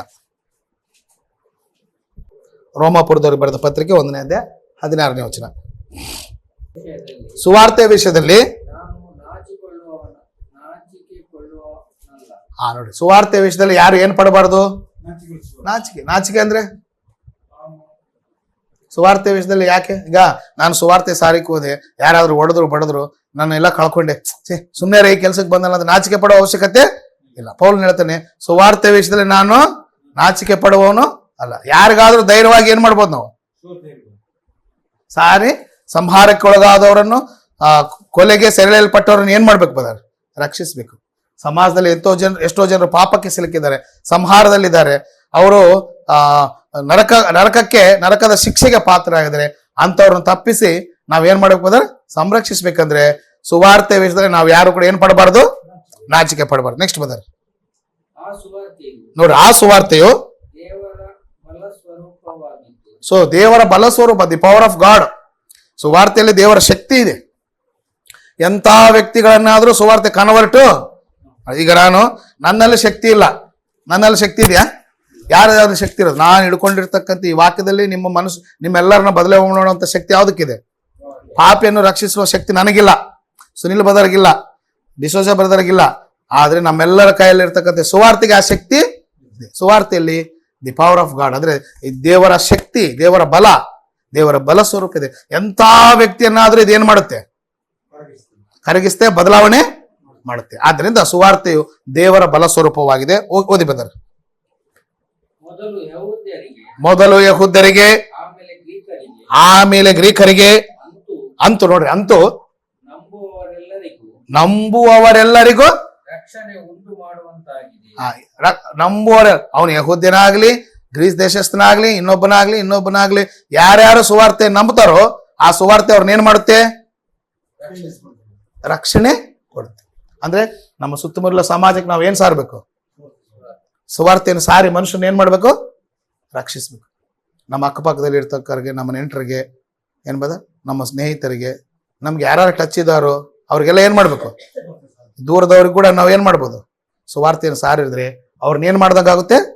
ರಕ್ಷಿಸ್ದಂಗೆ ಇರ್ತದೆ. ಸುವಾರ್ತೆಯಲ್ಲಿ ದೇವರ ಶಕ್ತಿ ಇದೆ. ನನ್ನ ಮಾತು ಇವ್ರು ಕೇಳ್ತಾರ, ನನ್ನ ಮಾತು ಇವರು ಲೆಕ್ಕಕ್ಕೆ ತಗೊಂತಾರ, ಅನುಮಾನ ಬೇಡ. ನಿನ್ನಲ್ಲಿ ಆಸಕ್ತಿ, ನನ್ನಲ್ಲಿ ನಿಮ್ಮಲ್ಲಿ ಆಸಕ್ತಿ ಇಲ್ಲದೆ ಇರ್ಬೋದು, ಆದ್ರೆ ನಮ್ಮ ಕೈಯಲ್ಲಿ ಇರ್ತಕ್ಕಂಥ ಈ ದೇವರ ವಾಕ್ಯಕ್ಕೆ, ಸುವಾರ್ತೆಗೆ, ಮನುಷ್ಯರನ್ನು ಆಕರ್ಷಿಸುವಂತ, ಮನುಷ್ಯರನ್ನು ಬದಲಾವಣೆ ಮಾಡುವಂತ ಶಕ್ತಿ ಸುವಾರ್ತೆಯಲ್ಲಿ ಇದೆ. ಅದಕ್ಕೆ ಯೇಸು ಕ್ರಿಸ್ತ ಏನ್ ಹೇಳಿದ ಶಿಷ್ಯರಿಗೆ? ಮಾರ್ಕನು ಬರೆದ ಸುವಾರ್ತೆ 16ನೇ ಅಧ್ಯಾಯ 15ನೇ ವಚನ. ಮಾರ್ಕನು ಬರೆದ ಸುವಾರ್ತೆ 16ನೇ ಅಧ್ಯಾಯ 15ನೇ ವಚನ, 16-15. ಆಮೇಲೆ ಅವರಿಗೆ ನೀವು ಲೋಕದ ಎಲ್ಲಾ ಕಡೆಗೆ ಹೋಗಿ ಜಗತ್ತಿಗೆಲ್ಲ ಸುವಾರ್ತೆಯನ್ನು ಸಾರಿರಿ. ನೋಡ್ರಿ, ಯೇಸು ಕ್ರಿಸ್ತ ಏನ್ ಹೇಳಿದಾನೆ? ಯಾರ್ಯಾರಿಗೆ ಸುವಾರ್ತೆ ಸಾರ್ಬೇಕಂತ ಬದರ್? ಜಗತ್ತಿಗೆಲ್ಲನಾ only Mangaluru party? ಜಗತ್ತಿಗೆಲ್ಲ ಏನ್ ಮಾಡ್ಬೇಕಂತೆ? ಏನ್ ಮಾಡ್ಬೇಕದ? ಸುವಾರ್ತೆಯನ್ನು ಸಾರಿದ್ರೆ ಏನಾಗ್ತೈತೆ? ಮನುಷ್ಯರಿಗೆ ಏನ್ ಬರುತ್ತೆ? ರಕ್ಷಣೆ. ಹೌದಾ ಬದರ್? ಜಗತ್ತಿಗೆಲ್ಲ ಏನ್ ಮಾಡ್ಬೇಕಾದ್ರೆ ನಾವು? ಜಗತ್ತಂದ್ರೆ ನೀವು ಸುತ್ತಮುತ್ತಲಿರುವ ಸಮಾಜ. ಆಮೇಲೆ ಅವರಿಗೆ ಕರ್ತನಾದ ಯೇಸು ಕ್ರಿಸ್ತನ ಕೊಟ್ಟಂತ ಆಜ್ಞೆ ಅಂದ್ರೆ, ಆಮೇಲೆ ಅವರಿಗೆ ನೀವು ಹೊರಟು ಹೋಗಿ ಇಡೀ ಜಗತ್ತಿಗೆ ಏನು ಮಾಡ್ರಿ? ಸರ್ವ ಸೃಷ್ಟಿಗೆ ಏನು ಮಾಡ್ರಿ? ಸುವಾರ್ತೆ ಸಾರೋದ್ರಿಂದ ಕೆಳಗಡೆ ಹೇಳ್ತೇನೆ, ನಂಬಿ ದೀಕ್ಷಾ ಸ್ನಾನ ಮಾಡಿಸ್ಕೊಳ್ಳೋಕೆ ರಕ್ಷಣೆ ಆಗುತ್ತದೆ, ನಂಬಲಲ್ಲದವನಿಗೆ ದಂಡನೆಗೆ. ಆದ್ರಿಂದ ನಮ್ಮ ಸುತ್ತಮುತ್ತಲಿರುವ ಸಮಾಜದವ್ರು ನಾವು ಏನ್ ಮಾಡ್ಬೇಕು? ರಕ್ಷಣೆ ಮಾಡಿ ಸುವಾರ್ತೆಯನ್ನು ಸಾರಿ ಬೆಂಕಿಯ ಬಾಯೊಳಗಿಂದ ಅವ್ರನ್ನ ಏನ್ ಮಾಡ್ಬೇಕಂತೆ? ತಪ್ಪಿಸ್ಬೇಕು. ಲಾಸ್ಟ್ ಮಾತು ನೋಡಿ, ಯೂದನ ಪತ್ರಿಕೆ, ಕಡೆ ಮಾತು, ಯೂದನ ಪತ್ರಿಕೆ 22ನೇ ವಚನ, ಒಂದೇ ಅಧ್ಯಾಯ ಇರುತ್ತೆ, 22ನೇ ವಚನ. ಯೂದನ ಪತ್ರಿಕೆ 1ನೇ ಅಧ್ಯಾಯ ಇರುತ್ತೆ, 22ನೇ ವಚನ. ಯೋಹಾನ ಬರೆದ 3ನೇ ಪತ್ರಿಕೆ ಆದ್ಮೇಲೆ ಇರುತ್ತೆ, 22ನೇ ವಚನ. ಸಂದೇಹ ಪಡುವ ಕೆಲವರಿಗೆ ಕರುಣೆಯನ್ನು ತೋರಿಸಿ. ಸಂದೇಹ ಪಡ್ತಾರೆ ಕೆಲವರು ಸುವಾರ್ತೆಯನ್ನು ಅಂಗೀಕರಿಸಲಿಕ್ಕೆ, ಕರ್ತನಾದ ಯೇಸು ಕ್ರಿಸ್ತನ ನಂಬಿಕೆ ಇಡಲಿಕ್ಕೆ ಕೆಲವರು ಏನ್ ಮಾಡ್ತಾರೆ? ಸಂದೇಹ ಪಡ್ತಾರೆ, ಡೌಟ್ಫುಲ್ ಆಗಿರ್ತಾರೆ. ಅವ್ರಿಗೆ ಏನ್ ತೋರಿಸಿರಿ? ಕನಿಕರವನ್ನು ತೋರಿಸಿರಿ. ನೆಕ್ಸ್ಟ್, ಅವರನ್ನು ಬೆಂಕಿಯ ಬಾಯೊಳಗಿಂದ ಎಳಕೊಂಡು ರಕ್ಷಿಸಿರಿ. ನೋಡ್ರಿ, ಅವರನ್ನು ಬೆಂಕಿಯ ಬಾಯೊಳಗಿಂದ ಏನ್ ಮಾಡ್ಬೇಕಂತ ಬದರ್? ಏನ್ ಮಾಡ್ಬೇಕಂತ ಬದರ್? ಇನ್ನೊಂದ್ಸಲ ಹೋದ್ರಿ. ಅವರನ್ನು ಬೆಂಕಿಯ ಬಾಯೊಳಗಿಂದ, ಸರಿಯಾಗಿ ಕೇಳ್ರಿ ಮಾತು, ಅವರನ್ನು ಬೆಂಕಿಯ ಬಾಯೊಳಗಿಂದ ಎಳಕೊಂಡು ಏನ್ ಮಾಡ್ರಿ? ಈಗ ಒಂದ್ ಮನೆಗೆ ಬೆಂಕಿ ಬಿದ್ದಿದೆ ಬದರ್, ಒಬ್ಬ ಮನುಷ್ಯ ಸುಟ್ಟು ಹೋಗ್ತಾ ಇದ್ದಾನೆ, ನಾವ್ ಏನ್ ಮಾಡ್ಬೇಕು? ಆ ಮನೆಯೊಳಗಿಂದ ಏನ್ ಮಾಡ್ಬೇಕು? ಅವನ್ನ ಏನ್ ಮಾಡ್ಬೇಕು ಬದರ್? ಎಳಿಬೇಕು. ಅವನ ಮೇಲೆ ಏನೇನೋ ಅವನ್ಗೆ ಆ ಬೆಂಕಿ ಆರೋಗ್ಯಕ್ಕೆ ಏನೇನ್ ಬೇಕು ಎಲ್ಲ. ಇಲ್ಲಿ ಯೂದನ್ ಏನ್ ಹೇಳ್ತಾನೆ ಅಂದ್ರೆ, ಕೆಲವರನ್ನು ಬೆಂಕಿಯ ಬಾಯೊಳಗಿಂದ ಎಳೆದು, ಅವ್ರು ಬರಲ್ಲ, ನಾವೇನ್ ಮಾಡ್ಬೇಕು? ಎಳೆದು ಏನ್ ಮಾಡ್ರಿ? ಅವರನ್ನು ರಕ್ಷಿಸಿ. ಯಾವ್ದು ಈ ಬೆಂಕಿ? ಯಾವ ಬೆಂಕಿ ಬಗ್ಗೆ ಮಾತಾಡ್ತಾನೆ ಬದರಲ್ಲಿ? ನರಕದ ಶಿಕ್ಷೆ, ನಿತ್ಯವಾದ ಎಟರ್ನಲ್ ಫೈರ್, ನಿತ್ಯ ಅಗ್ನಿ ಅಂತದು. ಏನ್ ಬದ? ನಿತ್ಯ ಅಗ್ನಿ. ಅದನ್ನ ಯೇಸು ಕ್ರಿಸ್ತ ಹೇಳಿದ್ರೆ, ಬೆಂಕಿ ಆರಲ್ಲ, ಹುಳ ಸಾಯಲ್ಲ. ಹೌದು ಬದ? ಏನೋ ಒಂದಿನ 2 ದಿನ ಅಲ್ಲ, ಅದು ಬೆಂಕಿ ಆರಲ್ಲ, ಹುಳ, ಅದು ನಿತ್ಯವಾದ ಬೆಂಕಿ. ಮನುಷ್ಯ ಎಲ್ಲಿಗೆ ಹೋಗ್ತಿದಾರ? ನಿತ್ಯ ನಾಶನಕ್ಕೆ ಹೋಗ್ತಾರೆ. ಬೆಂಕಿಯ ಬಾಯೊಳಗಿಂದ ಕೆಲವರನ್ನು ಎಳೆದು ಅವ್ರನ್ನ ಏನ್ ಮಾಡ್ರಿ? ರಕ್ಷಿಸ್ರಂದ್ರೆ ಏನ್ ಸಾರ್ಬೇಕು ಬದ? ಏನ್ ಮಾಡ್ಬೇಕು ಬದ? ಯಾರಿಗೆ ಸಾರ್ಬೇಕು? ನಾನೀಗ ಮಂಗಳೂರಿಗೆ ಬಂದೀನಿ, ಬೆಂಗಳೂರಿಗೆ ಹೋಗ್ತೀನಿ, ಅಲ್ಲಿ ಹೋಗ್ತೀನಿ, ಇಲ್ಲಿ ಹೋಗ್ತೀನಿ. ನೀವೇ ಎಲ್ಲರಿಗೂ ಏನ್ ಮಾಡ್ಬೇಕು ನಾವು? ಅದು ನನ್ನೊಬ್ಬನ ಕೆಲ್ಸನಾ? ಎಲ್ಲರ ಕೆಲ್ಸನಾ? ಎಲ್ಲರ ಕೆಲಸ. ಏನ್ ಸಿಸ್ಟರ್, ನೀವು ಕೂಡ ಏನ್ ಮಾಡ್ಬೇಕು ಸಿಸ್ಟರ್? ನಿಮ್ಮ ಅಕ್ಕಪಕ್ಕದವ್ರಿಗೆ, ನಿಮ್ಮ ಮನೆಯವರಿಗೆ, ಅವ್ರಿಗೆ ಏನ್ ಮಾಡ್ಬೇಕು ನೀವು? ಸುವಾರ್ತೆ, ದೇವ್ರ ವಾಕ್ಯ ಈ ರೀತಿಯಾಗಿದೆ ಅಂತೇಳಿ ನೀವು ಕೂಡ ಹೇಳ್ಬೇಕು. ನಾವು ಪುರುಷರು ಏನ್ ಮಾಡ್ಬೇಕು? ಎಲ್ಲಾ ಕಡೆಗೆ ಸಾಧ್ಯವಾದ್ರೆ ಕಡೆ ಈ ಕಡೆ ಹೋಗಿ ಏನ್ ಮಾಡ್ಬೇಕು ಅದ? ಸುವಾರ್ತೆ ಸರ್ ಅಂದ್ರೆ ಸಮಾಜವನ್ನು ರಕ್ಷಿಸುವುದು ನಮ್ಮ ಬಾಧ್ಯತೆ ಆಗಿದೆ. ಸೊ ಇವು ಆಸ್ ಎ ಕ್ರಿಶ್ಚಿಯನ್ ಆಗಿ ನಮ್ಮ ರೆಸ್ಪಾನ್ಸಿಬಿಲಿಟಿ. 4 ಟೈಪ್ಸ್ ಆಫ್ ರೆಸ್ಪಾನ್ಸಿಬಿಲಿಟಿ ಹೇಳಿದ್ದೀನಿ. ಸಮಾಜದ ಬಾಧ್ಯತೆ ಅಂದ್ರೆ ನಿನ್ನ ಸುತ್ತಲಿರೋ ಸಮಾಜವನ್ನು ಪ್ರೀತಿಸಬೇಕು, ನಿನ್ನ ಸುತ್ತಮುತ್ತಲಿರೋ ಸಮಾಜಕ್ಕಾಗಿ ಪ್ರಾರ್ಥಿಸಬೇಕು, ಸುತ್ತಮುತ್ತಲಿರೋ ಸಮಾಜ ಒಳ್ಳೆ ರೀತಿಯಲ್ಲಿ ನಡ್ಕೋಬೇಕು. ನಿನ್ನ ಸುತ್ತಮುತ್ತಲಿರೋ ಸಮಾಜಕ್ಕೆ ಏನ್ ಮಾಡ್ಬೇಕು brother? It is your responsibility. ಇದು ನಿನ್ನ ಜವಾಬ್ದಾರಿ. ಒಬ್ಬರು ಜವಾಬ್ದಾರಿ ಅಲ್ಲ, ಯೇಸು ಕ್ರಿಸ್ತನ ಅಂಗೀಕರಿಸಿದ ಕ್ರೈಸ್ತರಾದಂತ ಪ್ರತಿಯೊಬ್ಬರ ಜವಾಬ್ದಾರಿ. ಸೊ ದೇವರ ಜವಾಬ್ದಾರಿ, ತಂದೆ ಜವಾಬ್ದಾರಿ ಇದೆ. ಆತನ ಮಕ್ಕಳಾದ ನಮಗ್ ಕೂಡ ಏನಿರಬೇಕು ಬದರ್? ಯಾವುದೇ ಜವಾಬ್ದಾರಿ ಇಲ್ಲದಂತೆ ಇರ್ತಕ್ಕಂಥ ವ್ಯಕ್ತಿ ಈ ಕೆನಾಟ್ ಬಿಕಮಿಂಗ್ ಎ ಕ್ರಿಸ್ಟಿಯನ್. ಅವನು ಕ್ರೈಸ್ತನೇ ಅಲ್ಲ. ಸೊ ಆದ್ರಿಂದ ನಮಗೇನಿದೆ? ಬಾಧ್ಯತೆಗಳು ಇವೆ. 4 ಟೈಪ್ಸ್ ಅಂತ ಹೇಳಿದ್ರೆ 4 ವಿಧವಾದಂತ ಬಾಧ್ಯತೆಗಳನ್ನು ಕುರಿತು ನಾವು ಇವತ್ತು ಚರ್ಚೆ ಮಾಡಿದ್ವಿ. ಮೊದಲನೇದಾಗಿ ಪರ್ಸನಲ್ ರೆಸ್ಪಾನ್ಸ್. ಒಂದ್ಸಾರಿ ಹೇಳ್ಬಿಡ್ರಿ, ಮುಗಿಸ್ಬಿಡ್ತೀನಿ. ಪರ್ಸನಲ್ ರೆಸ್ಪಾನ್ಸ್ ನೋಡ್ಬೇಡ, ಹಂಗೆ ಹೇಳ್ಬಿಡಿ. ಪರ್ಸನಲ್ ರೆಸ್ಪಾನ್ಸಿಬಿಲಿಟಿ ಏನೇನಿದೆ? ಪರ್ಸನಲ್ ರೆಸ್ಪಾನ್ಸಿಬಿಲಿಟಿ ನಿನ್ನ ಪರಿಶುದ್ಧತೆಯನ್ನು ಕಾಪಾಡಿಕೊಳ್ಬೇಕು, ಆಮೇಲೆ ನಿನ್ನ ಸ್ವಂತ ರಕ್ಷಣೆಯನ್ನು ಕಾಪಾಡಿಕೊಳ್ಬೇಕು. ಎರಡನೇದು ಫ್ಯಾಮಿಲಿ ರೆಸ್ಪಾನ್ಸ್. ಫ್ಯಾಮಿಲಿ ರೆಸ್ಪಾನ್ಸಿಬಿಲಿಟಿ ಏನು? ಫಿಸಿಕಲ್, ಭೌತಿಕವಾದಂತ ರೆಸ್ಪಾನ್ಸಿಬಿಲಿಟಿ ಅಂದ್ರೆ ಕುಟುಂಬಕ್ಕೆ ಏನೇನು ಬೇಕೋ ಅವೆಲ್ಲವನ್ನು ಒದಗಿಸ್ಕೊಡ್ಬೇಕು. ಸ್ಪಿರಿಚುವಲ್ ಅಂದ್ರೆ ಎಲ್ಲರೂ ರಕ್ಷಣೆಯಲ್ಲಿ ಇದ್ದುಕೊಂಡು, ಎಲ್ಲರೂ ದೇವರನ್ನು ಆರಾಧಿಸುವಲ್ಲಿ, ಎಲ್ಲರೂ ದೇವರ ರಾಜ್ಯದಲ್ಲಿ ಇರುವಂತೆ, ಎಲ್ಲರೂ ರಕ್ಷಲ್ಪಟ್ಟು ದೇವರ ಮಕ್ಕಳಾಗಿ ಬದುಕಲಿಕ್ಕೆ ನಾವು ಏನ್ ಮಾಡಬೇಕು? ಮನೆಯವರಿಗಾಗಿ ಪ್ರಯಾಸ ಪಡಬೇಕು. ಆ ಪ್ರಯಾಸ ಪಟ್ಟವರಲ್ಲಿ ನಾವು ಯಾರನ್ನು ನೋಡಿದ್ವು ಅಂದ್ರೆ, ಮೊದಲನೇದಾಗಿ ನೋಹನ್ ನೋಡಿದ್ವಿ, ರಾಹಾಬಳನ್ನು ನೋಡಿದ್ವಿ, ಲುದ್ಯಳು, ಆಮೇಲೆ ಅಪೊಸ್ತಲನಾದಂತ ಪೌಲನು. ಇದೆರಡನೇದು. ಮೂರನೇದಾಗಿ ಚರ್ಚ್ ರೆಸ್ಪಾನ್ಸಿಬಿಲಿಟಿ. ಸಭೆ ಬಗ್ಗೆ ನಮ್ಗೆ ಏನಿರ್ಬೇಕು? ಜವಾಬ್ದಾರಿ ಇರ್ಬೇಕು. ಸಭೆ ಬಗ್ಗೆ ಜವಾಬ್ದಾರಿ ಅಂದ್ರೆ ಏನ್ ಮಾಡ್ಬೇಕು? ಅದರ ಸಭೆ ಪೇಂಟಿಂಗ್ ತಗೊಂಡೋಗಿ ಮನೆಗೆ ಇಟ್ಕೊಳದ? ಸಭೆ ಬಗ್ಗೆ ಜವಾಬ್ದಾರಿ ಇದೆ ಬದರ್, ನಾನು ಪೇಂಟಿಂಗ್ ಬಿಡಿಸಿ ನೋಡಂತ ಅನ್ಬೋದ? ಸಭೆ ಬಗ್ಗೆ ಜವಾಬ್ದಾರಿ ಇದೆ. ಸಭೆಯೊಂದಿಗೆ ಇರ್ಬೇಕು, ಸಭೆಯನ್ನು ಬಿಟ್ಟು ಹೋಗ್ಬಾರ್ದು. ಆಮೇಲೆ ಸಭೆಯನ್ನು ಪ್ರೀತಿಸ್ಬೇಕು, ಸಭೆಯ ಎಲ್ಲಾ ಕೂಡಿಕೆಗಳಿಗೆ ಹಾಜರಾಗಬೇಕು. ಆಮೇಲೆ ಸಭೆಗೆ ನಿನ್ನ ದಾತೃತ್ವವನ್ನು ಅಂದ್ರೆ ಕಾಣಿಕೆ. ಸೊ ಸಭೆ ಹಿತಕ್ಕಾಗಿ ನಾವು ಪ್ರಾರ್ಥಿಸು. ಆ ಸಭೆ ಸಂಖ್ಯೆಯಲ್ಲಿ ನಾಣ್ಯತೆಯಲ್ಲಿ ಬೆಳೆಯುವಂತೆ ನನ್ನ ಪಾತ್ರ ಏನು, ನಾನೇನು ಮಾಡ್ತಾ ಇದ್ದೀನಿ, ಸಭೆ ನನಗೇನು ಕೊಟ್ಟಿದೆ ಅಂತ ಆಲೋಚನೆ ಮಾಡೋದು, ಸಭೆಗೆ ನಾನೇನು ಮಾಡಿದ್ದೇನೆ. ಅರ್ಥ ಆಯ್ತು ಬ್ರದರ್? ಸುಭಾಷ್ ಚಂದ್ರ ಬೋಸ್ ಹೇಳ್ತಿದ್ರು, ದೇಶ ನಿನಗೇನು ಕೊಟ್ಟಿದೆ ಅಂತ ಆಲೋಚನೆ ಮಾಡ, ನೀನು ದೇಶಕ್ಕೆ ಏನು ಕೊಟ್ಟಿದೆ ಅಂತ ಆಲೋಚನೆ ಮಾಡ ಅಂತೇಳಿ ಸ್ವಾತಂತ್ರ್ಯ ದಿನಾಚರಣೆಯಲ್ಲಿ ಸುಭಾಷ್ ಚಂದ್ರ ಬೋಸ್ ಹೇಳ್ತಾ ಇದ್ರು, ನಮ್ಮ ಸ್ಕೂಲ್ ಡೇಸ್ ಅಲ್ಲಿ ಹೇಳ್ತಾ ಇದ್ರು. ಇಲ್ಲಿ ಸಭೆಯಲ್ಲಿ ನಾವೇನ್ ಮಾಡ್ಬೇಕು ಗೊತ್ತಾ? ಸಭೆ ನನಗೇನು ಕೊಟ್ಟಿದೆ ಅಲ್ಲ, ನಾನು ಸಭೆಗೆ ಏನ್ ಮಾಡಿದ್ದೀನಿ, what is my role. So ಸಭೆ ಬಗ್ಗೆ ಕೂಡ ನಮಗೆ ಜವಾಬ್ದಾರಿ. ನಾಲ್ಕನೇದಾಗಿ ಸೋಷಿಯಲ್ ಸಮಾಜ. ನಮ್ಮ ಸುತ್ತಮುತ್ತಲ ಇರತಕ್ಕಂಥ ಜನರನ್ನ ಏನಂತ ಕರಿತಾರೆ? ನಮ್ಮ ಸಮಾಜವನ್ನು ಪ್ರೀತಿಸಬೇಕು, ಸಮಾಜಕ್ಕಾಗಿ ಪ್ರಾರ್ಥಿಸಬೇಕು, ಸಮಾಜದ ಒಳ್ಳೆ ರೀತಿಯಲ್ಲಿ ನಡ್ಕೋಬೇಕು, ಸಮಾಜಕ್ಕೆ ನಾವು ಏನ್ ಮಾಡಬೇಕು? ಸುವಾರ್ತೆಯನ್ನು ಈ ರೀತಿಯಾಗಿ ನಾವು ಜವಾಬ್ದಾರಿಯಿಂದ ವರ್ತಿಸಿದ್ರೆ ಪರಲೋಕದಲ್ಲಿರೋ ದೇವರಿಗೆ ಏನಾಗುತ್ತೆ? ಮಹಿಮೆ ಆಗುತ್ತೆ. ನಾವು ಒಳ್ಳೆ ಕ್ರೈಸ್ತರಾಗಿ ನಡ್ಕೊಳ್ಳಿಕ್ಕೆ ಸಾಧ್ಯ ಆಗುತ್ತೆ. ಫಲಭರಿತವಾದಂತ ಜೀವನವನ್ನು ನಡೆಸಲಿಕ್ಕೆ ನಮಗೆ ಸಹಾಯ ಆಗುತ್ತೆ.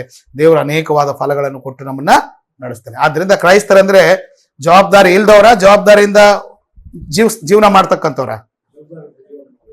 ಏನ್ ಬದರ್? ಜವಾಬ್ದಾರಿಯಿಂದ ನಡೆಯೋರೆ ಕ್ರೈಸ್ತರು. ಎಷ್ಟು ಟೈಪ್ಸ್ ಆಫ್ ಜವಾಬ್ದಾರಿ ನೋಡೋದು ಬದರ್? 4 ವಿಧವಾದ 4 ಜವಾಬ್ದಾರಿಗಳಿಂದ: personal responsibility, family responsibility, church responsibility, social. So ಇವನ್ನೆಲ್ಲ ನಾವು ಏನ್ ಮಾಡಬೇಕು? ಮೇಂಟೈನ್ ಮಾಡಿಕೊಂಡು ಜವಾಬ್ದಾರಿಯಿಂದ ಇದ್ರೆ ಸಭೆ ಬೆಳೆಯುತ್ತೆ, ದೇವ್ರಿಗೆ ಮಹಿಮೆ ಆಗುತ್ತೆ. ಅದರೊಂದಿಗೆ ನಾವು ಕೂಡ ಬೆಳಿತೀವಿ, ನಮ್ಮ ಫ್ಯಾಮಿಲಿ ಕೂಡ ಬೆಳುತ್ತೆ, ಅನೇಕರು ಕ್ರಿಸ್ತನ ಸುವಾರ್ತೆಗೆ ಒಳಪಡ್ತಾರೆ. ಆದ್ರಿಂದ ದೇವ್ರ ಹೆಂಗ ಜವಾಬ್ದಾರಿ ನಡ್ಕೊಳ್ತಾನೋ ನಾವು ಅದೇ ರೀತಿಯಲ್ಲಿ ಜವಾಬ್ದಾರಿಯಿಂದ ನಡ್ಕೊಂಡು ದೇವರನ್ನು ಮಹಿಮೆ ಪಡಿಸೋಣ.